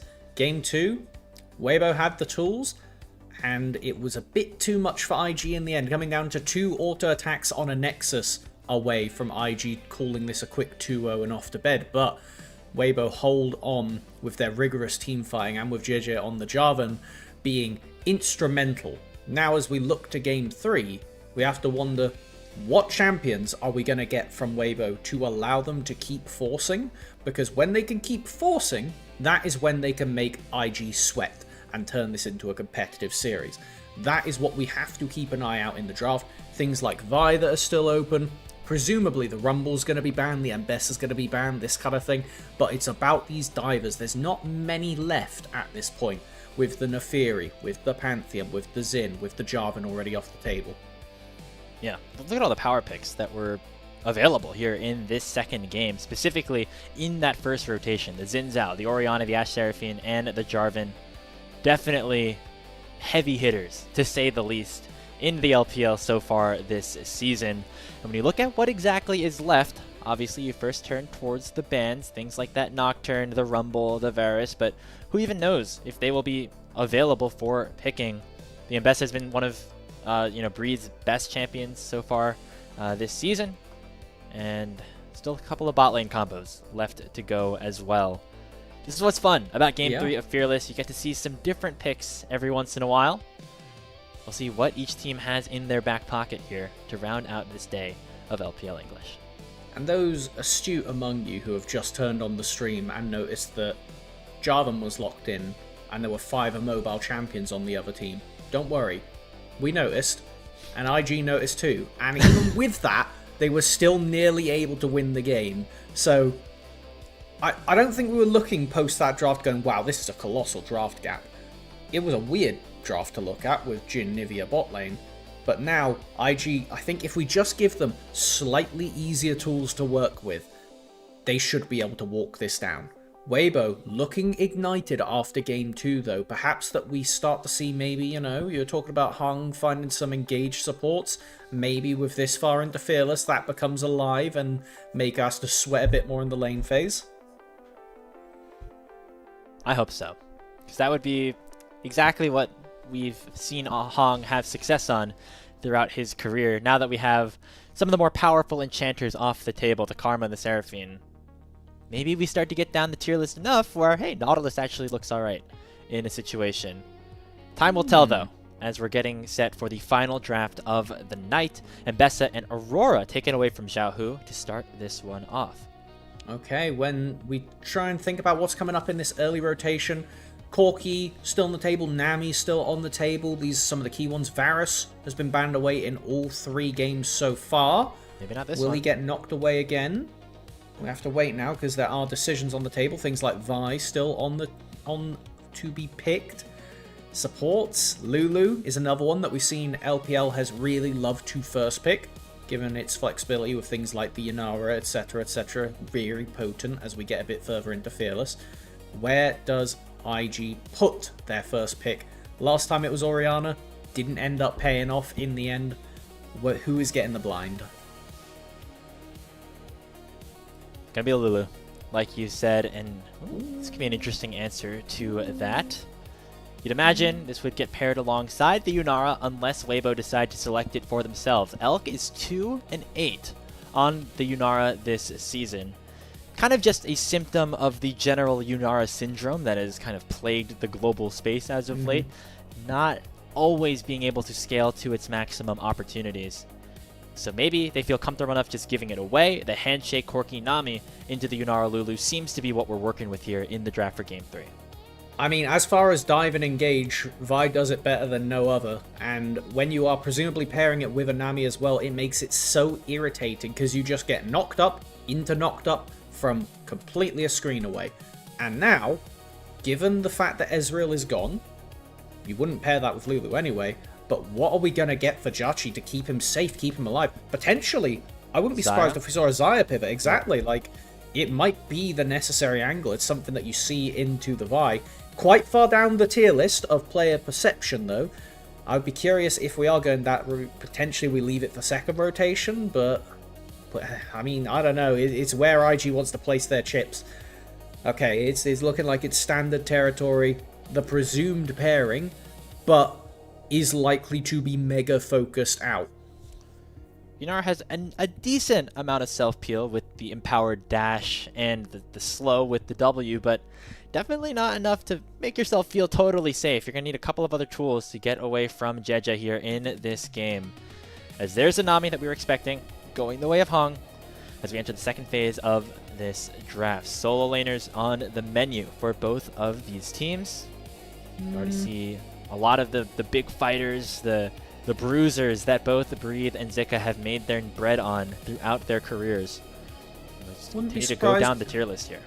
See a Renekton ban from IG, most likely you want to get rid of those independent top laners that can deny Breathe a really potent counter pick here. Ultimately, we'll just have to figure out, considering it is last pick over to Waybo if they want to go that route.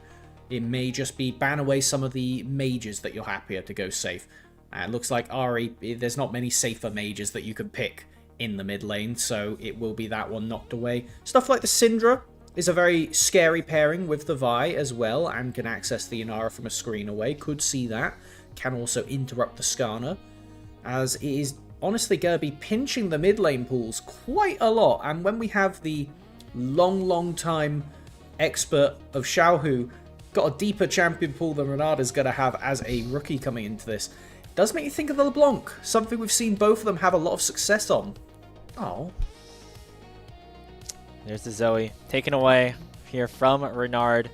Definitely would have been a fun one to kind of carry over that theme of picking off and poking that IG brought in game number 2. The Azir still available as well. It's been kind of falling down the priority list as of late, as it has not found a ton of success when it has entered games, but you think with a Lulu, a Skarner, and a Yunara could be something that Renard would want to play. I could honestly see it for Xiaohu as well, because it's very good at just literally pushing them off of you, outranging the Yunara, and it gives you a tool to make sure that Skarner isn't ganking you post level 6. As now, we're going to have to just sit here and wait. Renekton got through the bans. It does mean it is a very safe top laner. What on earth is Breathe going to have in order to answer this? And subsequently, what are we going to have Renard blind picking for Xiaohu to get counter on? I do like the idea of them going the LeBlanc, because you can escape the Vi ultimate with it, or at very least, drag her into the center of your team so far away that she gets 100 to 0'd. Couple of options here that could be considered. I like that. For Invictus. You can add the Shen as just a little bit of extra protection for Judgy on the Yunara, but instead looks like Breathe will potentially look to do a little bit more damage by locking in the Sehen. We've seen mixed results of this pick into the Renekton, both globally and here domestically in the LPL. I'm not sure if I love the pick into this one, especially because of how punished it can get in the early game, but if it's able to survive, Breethe's going to have a good time later on in this one, as there's the LeBlanc that you were talking about for Renard. I don't want to be Judgy this game, because the Zehen can use his ultimate to invulnerable as the Vi is ulting him. We already talked about the LeBlanc interaction, so you're ulting the other 3 people in the game. You're probably not killing Skarner when you do it. Lulu's probably going to be too far away, so Judgy is the man to kill, and the Lissandra counter pick is some ancient frosty technology that Xiaohu will be all too comfortable with. It is horrible to play against as the LeBlanc. You say ancient, but this is definitely something Xiaohu played last year into LeBlancs when they came through, so not surprised to see him pull it out one more time in what could be the first win of the season for Waybo Gaming. A lot of expectations for this team, having finished in 3rd place, perhaps surprisingly. They need to get back into the win column. They need some momentum, and this is going to be how they try to do it. I mean, Waybo, I think 3 games out of 3 have drafted the easier to execute comp. And for the love of God, you have 3 point-and-click CCs and a Corki Nami. It doesn't get more textbook than that right now. Like, Waybo know exactly what they need to do. Pick a guy, kill a guy, Lissandra passive goes off, rinse, repeat. We look over to IG on the other hand, and 3 games in a row, they give themselves a comp with a lot more tools, a lot more versatility, but it requires them to execute at the highest level, or Waybo will just be able to walk through them. Yunara for Jachi. The new AD carry here for Invictus Gaming. Replacing Fodic, going into split number 2, has a lot on his back here. Gonna have to survive, gonna have to kite out, and have to deal a lot of damage against this composition for Waybo that is all out on trying to take him down. IG looking to stay perfect before their matchup against BLG. And Waybo looking to get back into the winner's circle. We'll see who takes it as we're in Game 3 of IG and Waybo.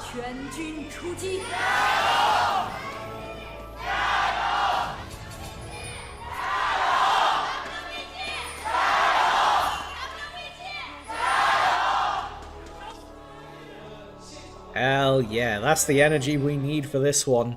Going the full distance in dramatic fashion. So we take a look at the runes. I don't see anything that's too out of the ordinary. We do have the grasp on the Zahen. Does help him get through lane against the Renekton, something you were bringing attention to as quite difficult.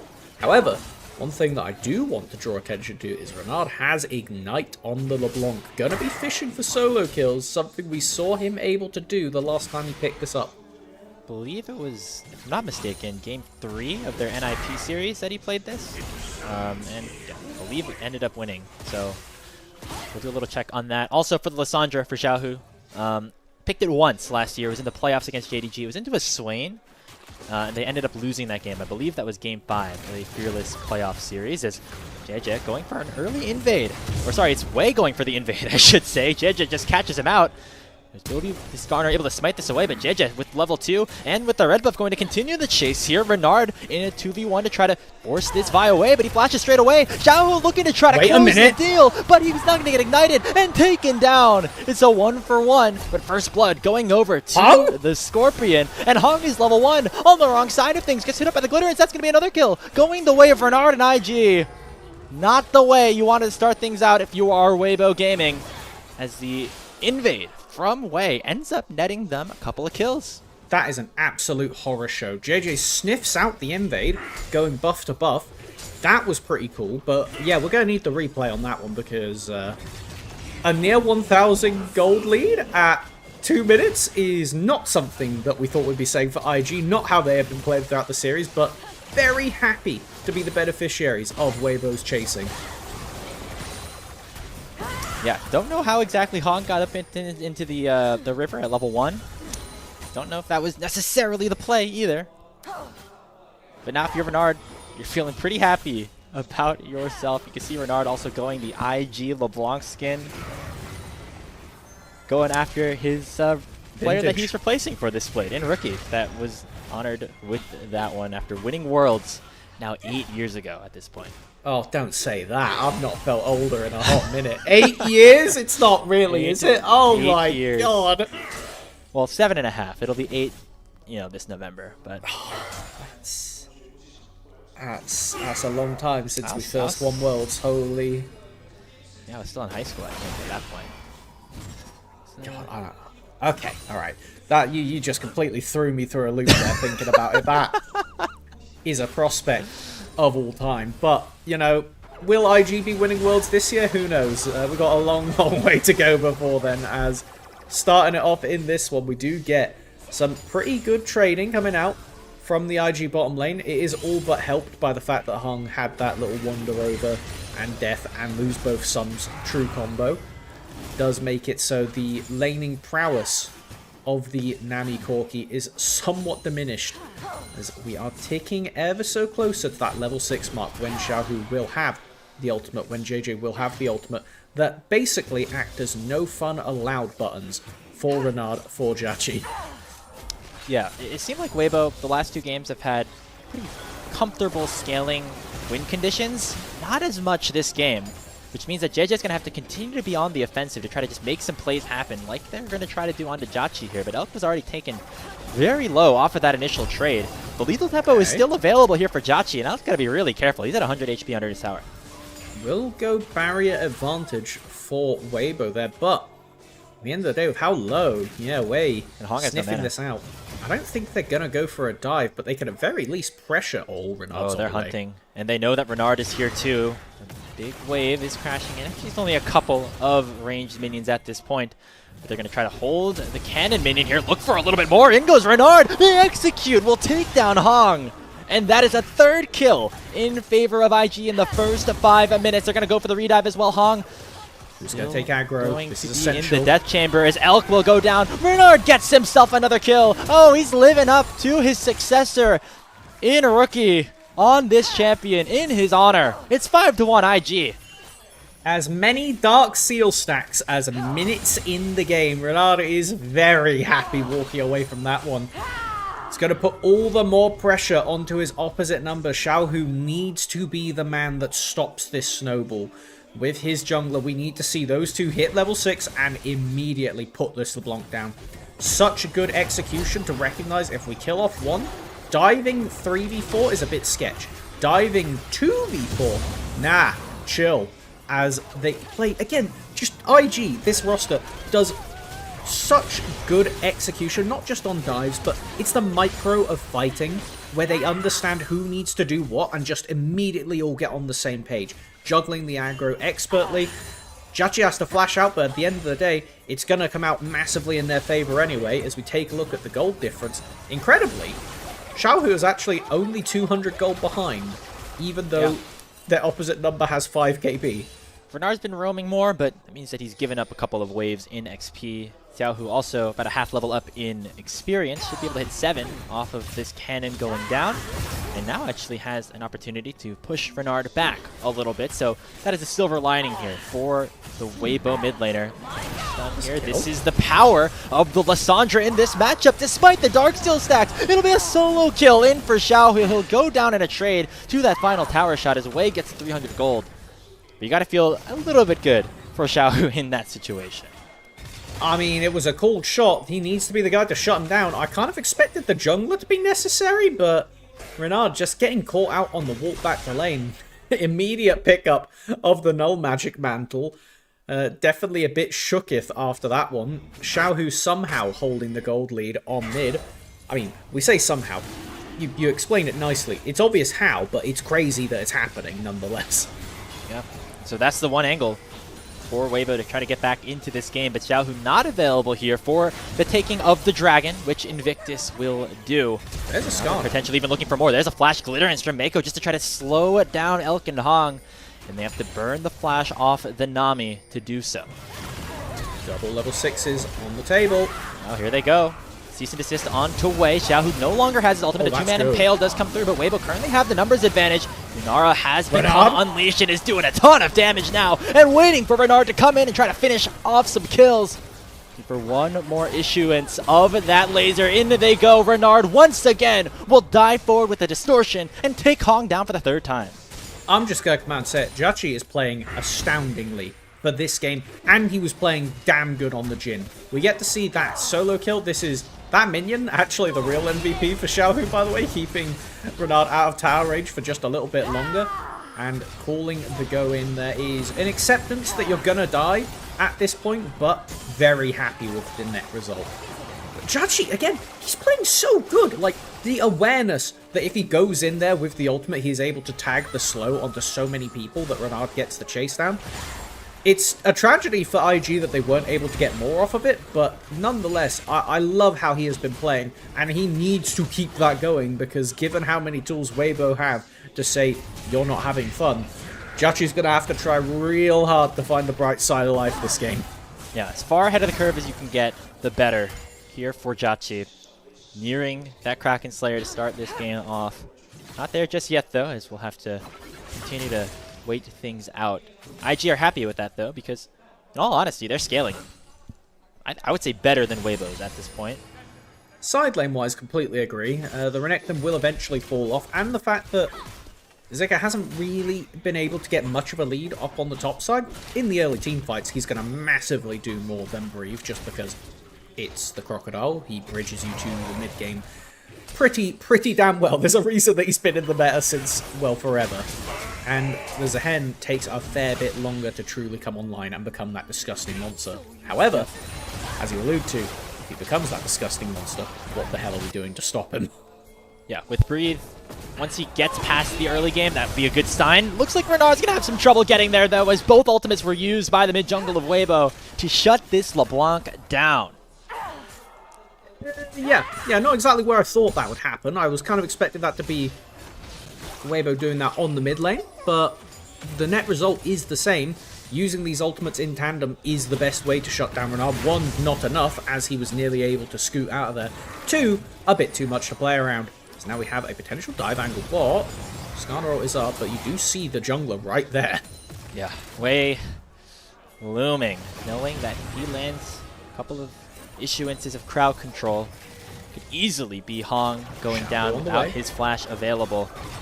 Dishing out a little bit of poke. Aqua Prison does connect as well, but if you're Waybo, you're never committing to this, just given how far ahead Way and the bot lane of IG are.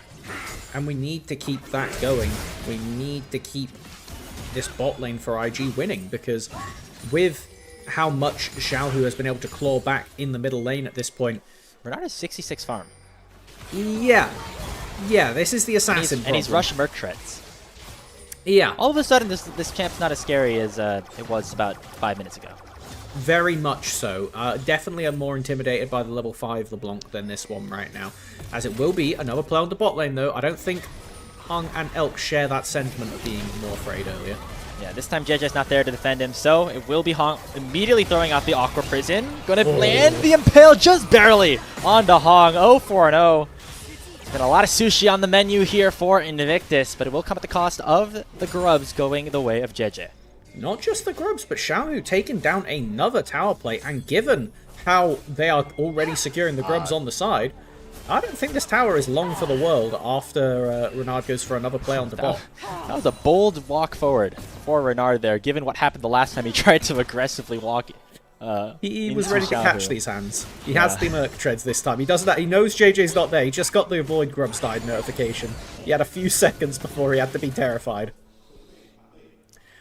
Well, with that being said, clear split of the map has opened up for this game number 3. Waybo still controlling the top side, whereas IG really have owned the bottom lane for this entire series. It was exactly what we talked about, even in game number 1. And that's surprising, that we have not seen Elk really be that level of player that we saw of him in Split 1.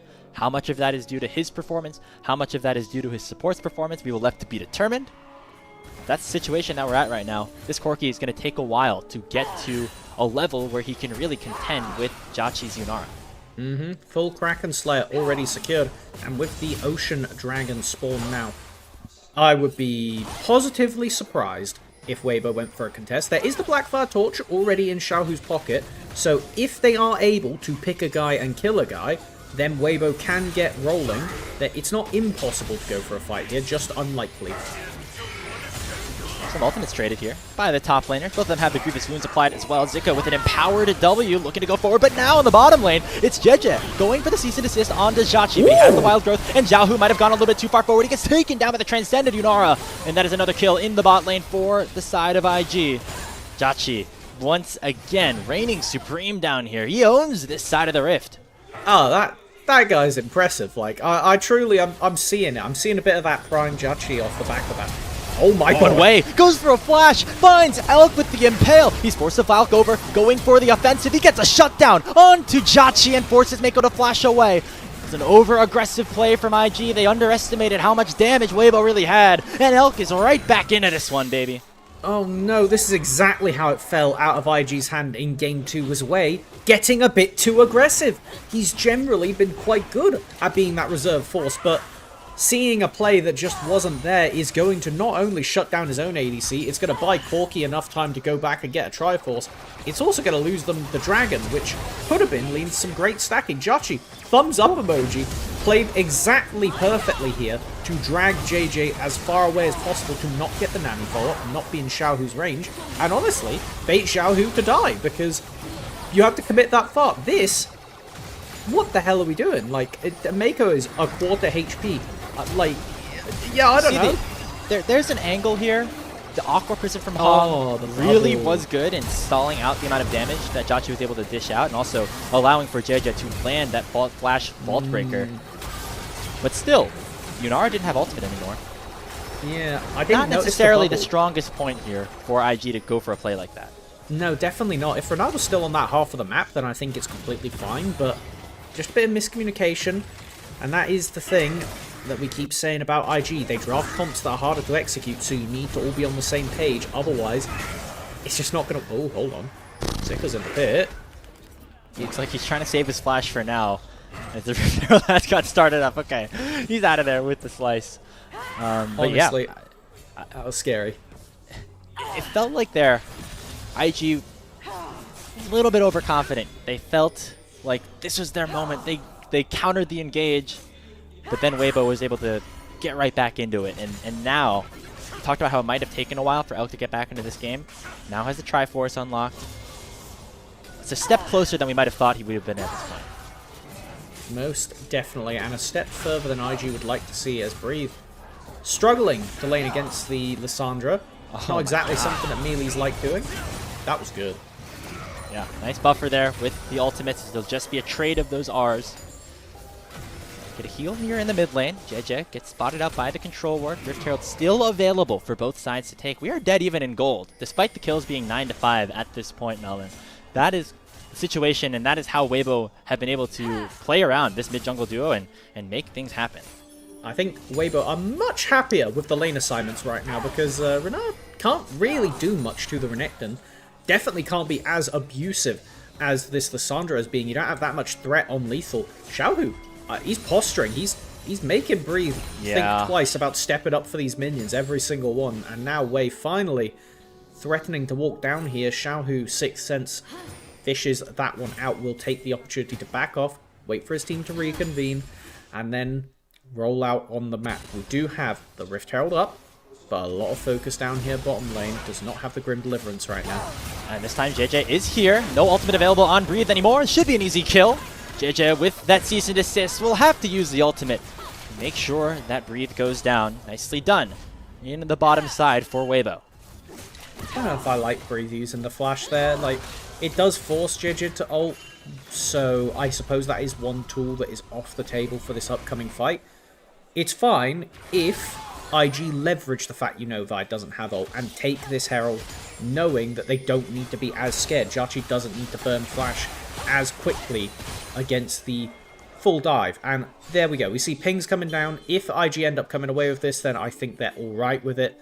First Blood Tower has been taken in the middle lane by Waybo, really benefiting from all that hard work that Xiaohu had done on mid, and he actually has rewarded himself with a little pro belt. Because that's what we all go these days, right? Lissandra was going it before, it was cool, so yeah, this one, respect. This makes more sense. I want to get as close to the enemy as possible to throw out that Frozen Tomb. Yeah, doesn't mean I'm necessarily... It's just, it is still a symptom of what is going on right now. I mean, when Renard gets his, then I'll allow you to be annoyed. Yeah, you already have like 5 dashes. You really need another one? Listen, what about 6th dash? How trade offer? True. Like 20% less damage for an additional dash. Wait, why do damage when you can just be annoying and jump around as much as possible? What if Vi ults you? Which is going to matter more there? A bit more damage or a little dash? I think the damage still, but you know what? That's besides the point. At this stage. We got Dragon spawning in 30 seconds. IG controlling mid lane at this point. You can see Elk really starting to dish out a little bit more at this point in the game. I'm not sure exactly if Waybo are going to fully commit to a 5v5 at this point. Breathe is the only person without flash at this point, so You need to keep an eye on how this one goes. Xiaohu will continue to just be a bully no matter who he is put against in the side lane. It truly takes 2 people to handle him at this point. As now, there's a lot of posturing, and I think with Renard going for the recall here, he does not have TP reminder. He is an Ignite LeBlanc. If he wants to get to this fight and have an impact, he needs to get walking now. Xiaohu does have the teleport, so will be able to pick up that tower and then make his way over. Potentially even just continue to threaten on the side and just go for a TP. There's a couple deep wards for Waybo already secured as... Okay, looks like they're just forfeiting. Just gonna give the dragon is what is. And you know, worth it considering what is going on around the map, right? You're able to break open a couple of these towers in the mid and the top lane, get Xiaohu further ahead, allow for Elk to try to scale a little bit more. And they're going to be able to kind of invade, figure out some of this enemy jungle too. JJ claims the blue buff, but now Hong maybe out of position here. Nice use of the tidal wave to get himself out. But a teleport is getting sent in from Breathe. IG really want to try to finish this chase off. They land the drag back onto Zhao, but he flashes underneath this tier 1. And that will be all of the aggression that IG do decide to go for. Going to give up the dragon, but Waybo getting a big chunk of gold in response. They have Wei now driving the Herald into the mid lane tier 1. Does not take down the entirety of it, but does chunk it down rather heavily. Okay, and I think by the tail end of that, IG are going to be quite happy with the series of play. They get the dragon, lose a bit of gold on the top side, but they're able to equalize with both some plates on mid, and both of Xiaohu's summoners being now means he can't be as much of a bully on the side lane. Knowing that there's no flash available, knowing that he can't have that TP to join a fight on the other side, should give IG a window before that next dragon spawns to get something done to try and sway some of these solo lane gold leads, because if we're being honest, we pan down, it's really only Mako with a gold lead, and that is functionally irrelevant. Yeah, we've been calling Mako the MVP for IG so far in this series.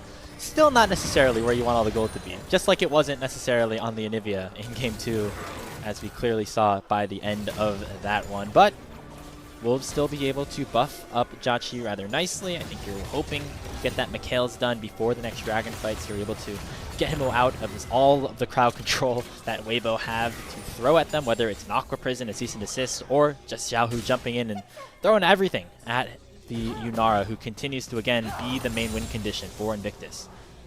Gives you enough tools to try and disjoint. It still requires Jachi to be the one that outplays after the fact. You could cancel an Aqua Prism, but if there is a Cease and Desist chasing you, you're only going to have a limited amount of time to buy that extra space. As 2.5 minutes up, they're not.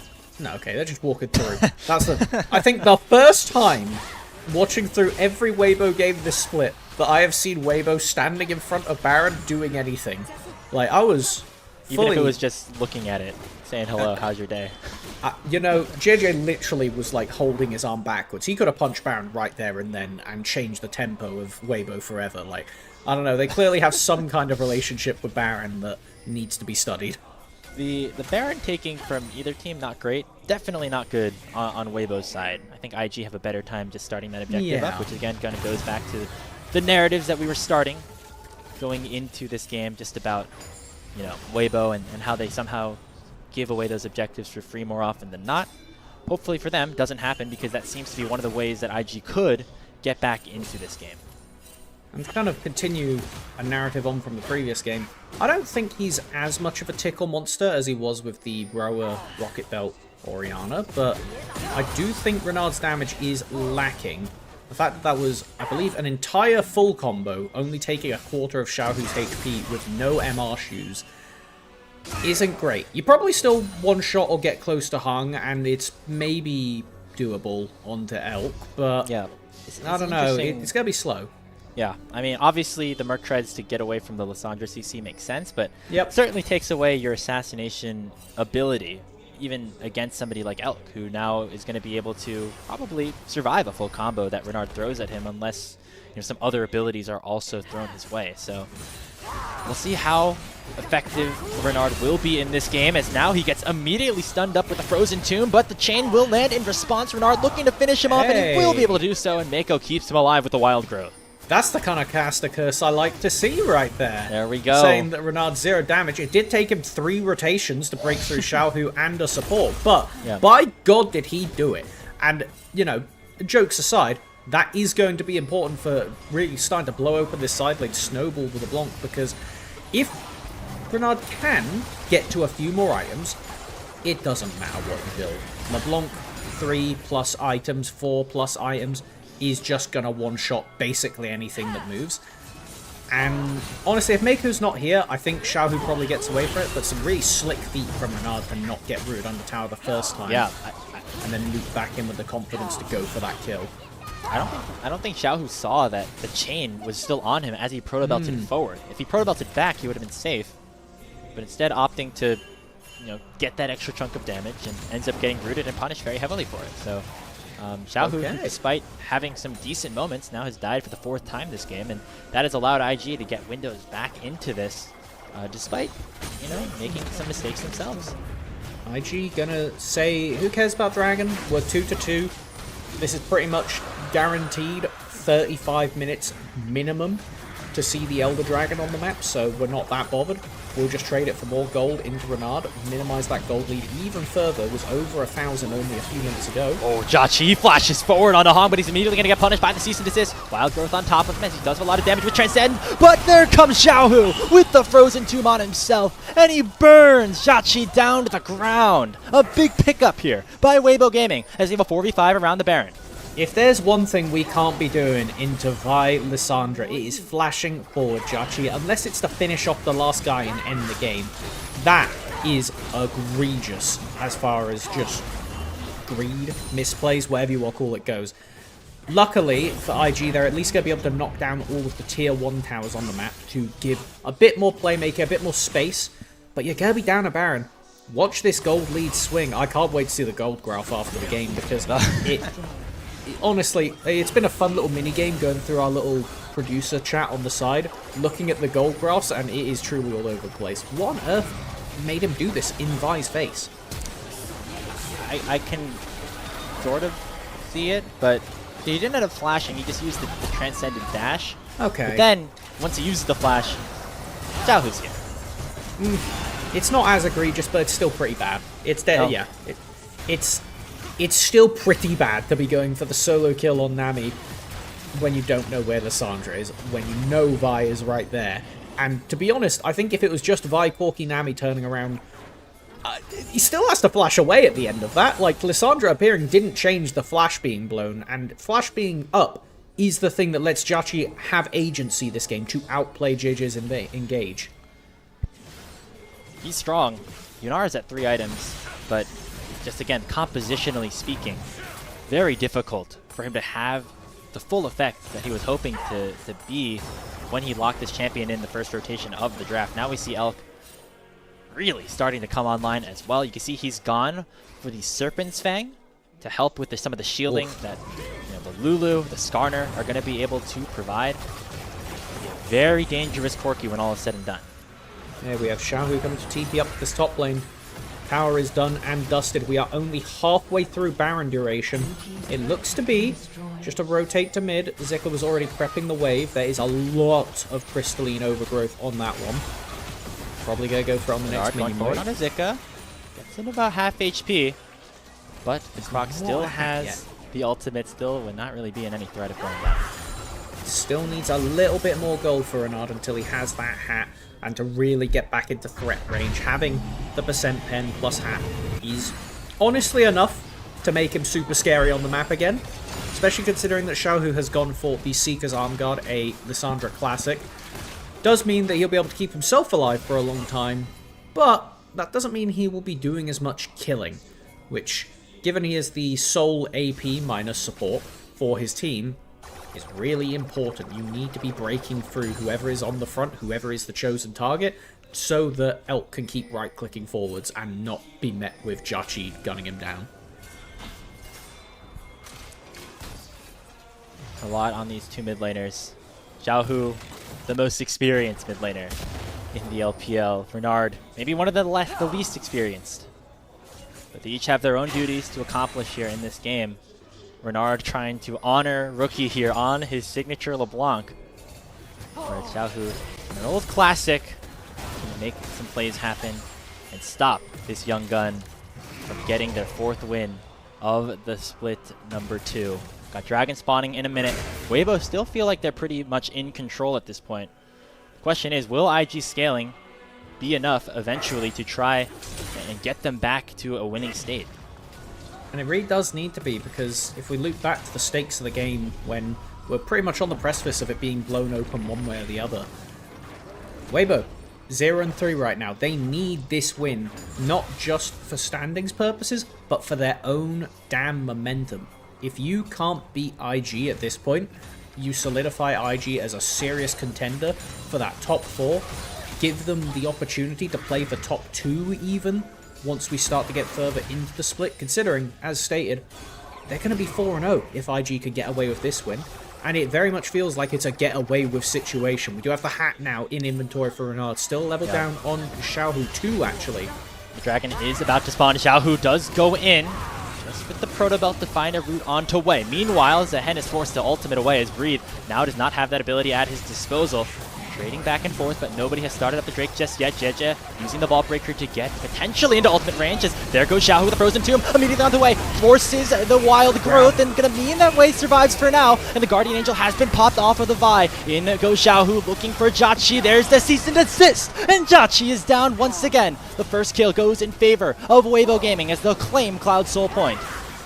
One and only kill required for Waybo to walk away with this one. When the pressure was up, they knew who they had to get. They used their comp, and they threatened Wei so bad. Their jungler so close to dead in front of the pit. Mako has to use the wild growth to keep the contest alive. But without that, Jachi playing at basically half HP, not able to go back in, and it's only a matter of time before Xiaohu finds his mark. It felt like IG was kiting things out beautifully. They were able to burn off a couple of spells. Wei was the only one to eat a brunt of the damage. And they forced JJ's Guardian Angel with the Impale. But once you throw everything at the Vi, the rest of the team still has all of their tools. Wei gets to slink away, but it's exactly this. The Vi, just because she died, doesn't mean she didn't have ult. The whole point was you managed to grab her before that went down. And it's just Waybo being very reserved with their cooldowns. And as soon as one person dies in a Lissandra team fight, you have got to get the hell out of there. Unless the health bars are blinking red for the enemy team, there is zero chance you're winning after that point. Breathe, with that TP in, definitely made it awkward for his team to play out. The Baron is up in 13 seconds. Jachi does have the flash. Vi, as stated, doesn't have that G8 available anymore. Some really important cooldowns we must keep an eye on. But if this is going to be an IG turnaround, or if Waybo are going to keep their momentum. Wei going forward, but it's bubbled up by Hong as the Baron has now spawned. Invictus Gaming had the Nexus open in game number 2, almost had a sweep, but now could be looking at their first loss of split number 2 in the regular season. Mid lane control going to be important as Renard jumps forward and forces that W out of Xiaohu. We now also see Zika working towards a flank, but he's marked by Breathe to make sure that nothing crazy does happen in that regard. Mid lane control still belonging to Waybo. Neither side really wants to immediately pull towards the Baron. They're instead looking for stealing away enemy camps, which is what JJ will do onto the red buff. Wei looking to contest it, but JJ will be able to win the smite. And now the goal is to just get away with their prize in hand. Wei dashing forward, does find the knockup. Elk gets dragged in, but he still has a lot of damage and able to flash away. Breathe with the Zehen ultimate will still go down without having that revive be popped. And Xiaohu goes into stasis to keep himself alive. Popping the hourglass, still going to flash away, and immediately pops the claw and almost goes back in. But instead, Waybo are going to take what they got just with that one kill onto Breathe. And this Zehen just not able to get anything done in the team fights. As soon as Waybo turn their main crowd control tools, ease of execution. Ease of execution. It's been the thing that Waybo have drafted in every single game, and we are feeling it this game. Oh, Xiaohu, he gets polymorph. He's not able to use that claw forward. This is Jachi's opportunity, but another stopwatch does come through as the hourglass was finally completed. Now Jachi's gone down. Elk picks up the kill, and Bernard is down for the count as well. It's a second kill in favor of Waybo Gaming, and that might have broken this game 3 open with Baron on the menu. IG go for something. They try their best to actually get a pick to make it so they can contest this Baron, but the desperation on their faces is reflected by Xiaohu's ice, walking away ulting himself to heal. An easy Baron for everybody except for Elk. Waybo should be looking to end, looking to get Dragon Soul in the next few minutes. What a turnaround here for Waybo. This is typical Waybo, though. This is exactly what they do. They make you think that they are going to be down and out, and then somehow find a way back in. Xiaohu uses the arm guard for the first time, for the first fight, and uses the hourglass for the second. Just not playing around it, and Renard stepping up to try and back up his ADC gets caught out too. It's literally the two most important people for IG dead before anything happens. Xiaohu not having the Zhonya's for a little bit longer is not really a cooldown that's easy to play around, considering that tomb is back up for Xiaohu to hide in should he need. So Lissandra is such an impossible champion to break through at this point in the game. It truly does need to be a complete Waybo collapse, a complete misposition for IG to get back into it. How on earth could they engineer a fight in their favor? Zika on the behind. flank, level 20 with the dominance, gets immediately polymorph, but still able to find the stun onto Jachi. Has to cleanse, does go down, shut down in the hands of the Unara. And it's a 4v5 still on the map, but Wei and Jachi are still at half HP. Breathe dashing forward with that teleport, does find the drag back onto Xiaohu. And now they could look to try to continue this fight. It will at least likely deny the soul, as it is still a 4v5, but Renard is looking for even more than that. Finds Sigil of Malice onto Elk, forces him down, but in goes JJ, looking for Jachi, and they once again find their prize. Renard flashes away, but it's all too late. A double kill already in for the Corki, as the Grim Deliverance finally comes in. Breathe starting to dish out some DPS, as Breathe and JJ starting to duke things out. The revive comes in, but it will not be enough. Xiaohu gets the kill, and it will be a 4v1 for the Zahen, and he does not like those odds. It's an ace for Waybo, as they'll pick up their first series of split number 2. It is a walk-down fight. It looked like it was all over, but Waybo so far ahead, so confident in their comp, play it out to precision to walk away. The momentum for this team felt different. Xiaohu felt different in these games. The Annie, the Lissandra, being that leading force for the team that the man in the mid needs to, gets them on the board. IG was one auto away from their 4th straight series win. But Xiaohu said, no way, bro. They end up taking this one 2-1 and are finally in the win column in Split 2. Definitely took too long, we'll put it that way, but when we came into today, the standings were telling one story, but the names were telling another. And it was the literature that won out in the end, with just making that difference, just finding those plays, accelerating, shutting down Renard, the 3-0-2 LeBlanc walking back into lane. Xiaohu's experience comes calling and gives IG something to think about, maybe shakes their confidence a bit, reframes their schedule for this week. If this was meant to be their easy match, rematching TES, who look a lot better, and playing BLG, suddenly IG might be looking at 3-3 in 1 week. This was their test series. This was their prove it week for Invictus Gaming. They got off to the good start. Could they continue that momentum? And it's a bit of a falter right now, but we still saw the IG that we are hoping can take that next step, can contend for an international spot here in 2026.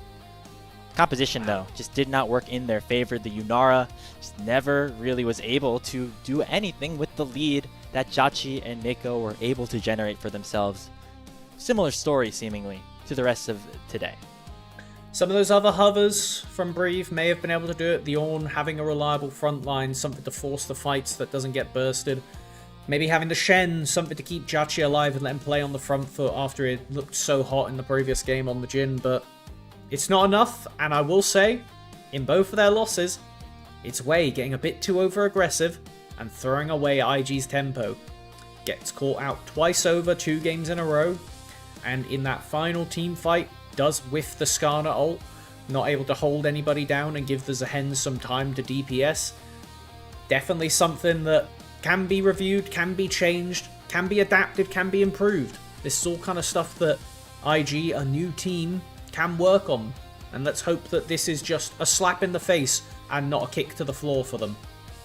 And now for Waybo, all of a sudden, really the only bad thing that's on their resume is that loss to NIP. You're able to beat this IG team that was surging. And now you have JDG on, I believe it's Saturday. If you're able to take that game, maybe we start to have some different conversations as well, because again, going up against BLG and AL certainly aren't easy, and maybe you just take that one loss, throw it aside. If they're able to pick up some momentum themselves, hey, they didn't necessarily do great in the regular season to end up in 3rd place. That seems to be a story of a lot of teams in the LPL. It's a long season, and it's just a start here for Waybo.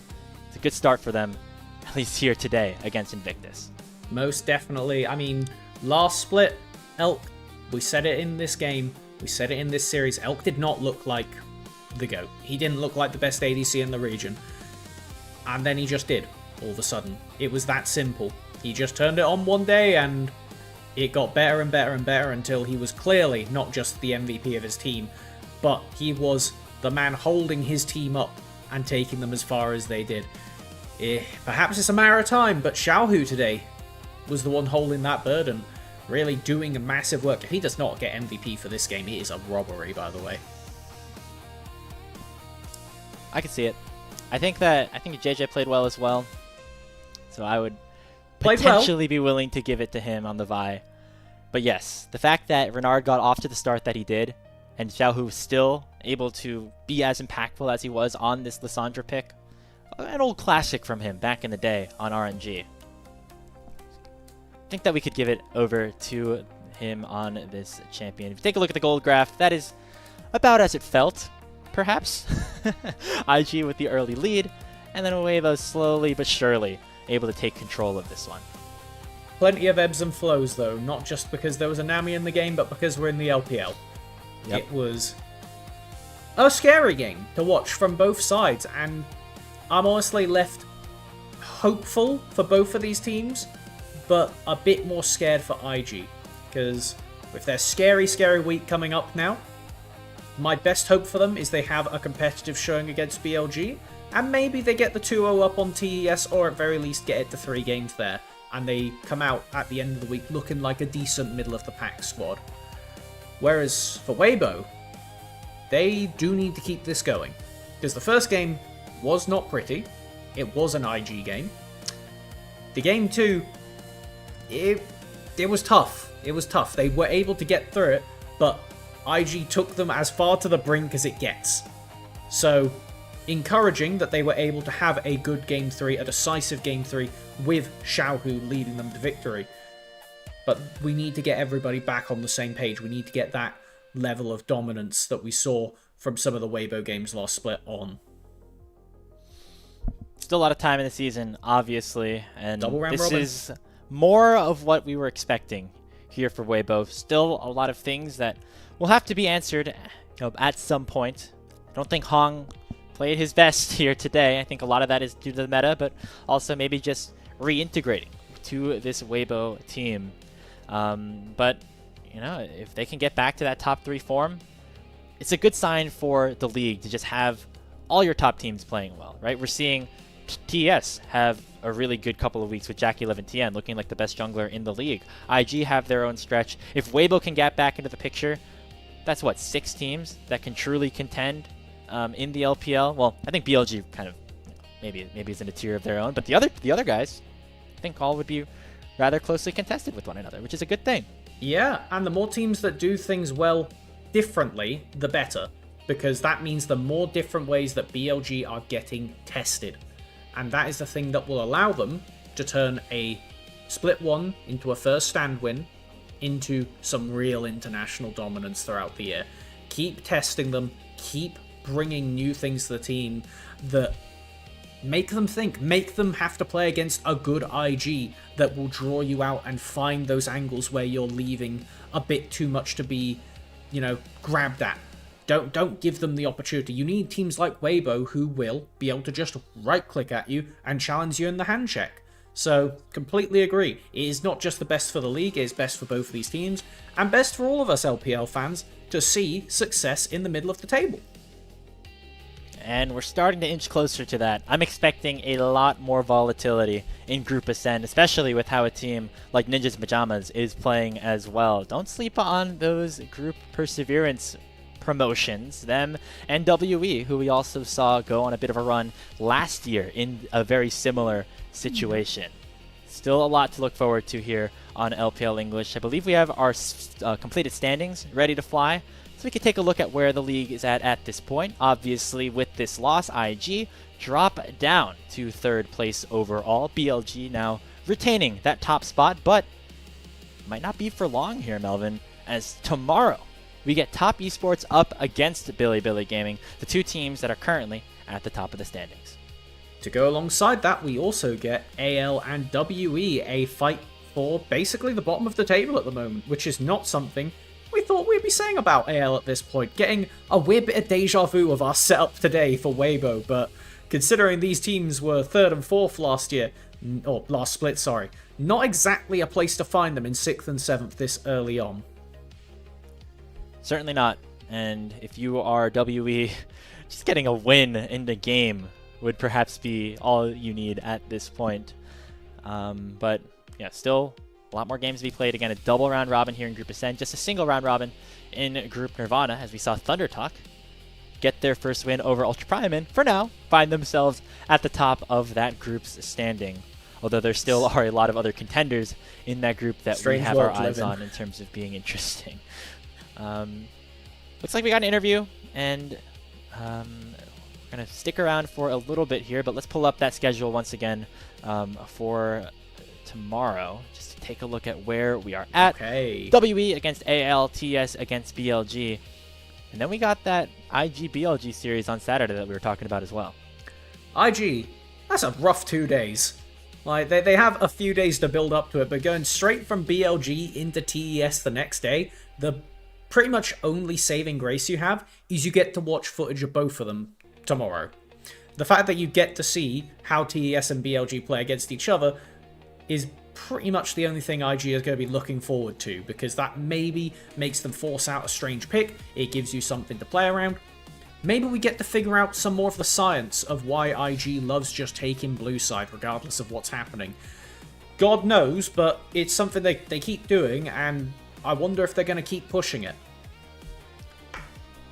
It's an interesting couple of days here in the LPL. I'm glad that, even though the Group Nirvana and Group Ascend kind of create sort of these imbalances in a way, you do get hyped up matchups, close matchups, every day here on LPL English, which is why you should tune in every Wednesday through Sunday at 2 a.m. Pacific, 5 a.m. Eastern, 10 a.m. over something in like the that UK, over in Europe, something yeah. like that, yeah. So always a good time here, and we're glad that you spent some with us. Before we go, I want to give a big shout out to our Elite Coffee supporters, Aaron Soup and Mung, as their pledged financial contribution helps give back to the cast and crew who strive to give you an English LPL product every day of the week. Final score here, once again, Waybo getting their first win of the Split 2 regular season with a 2-1 victory over IG. On behalf of our producer Shivam, Melvin alongside me as well, my name has been Grapes. Thank you so much for tuning in, and we'll see you all tomorrow for WE and AL.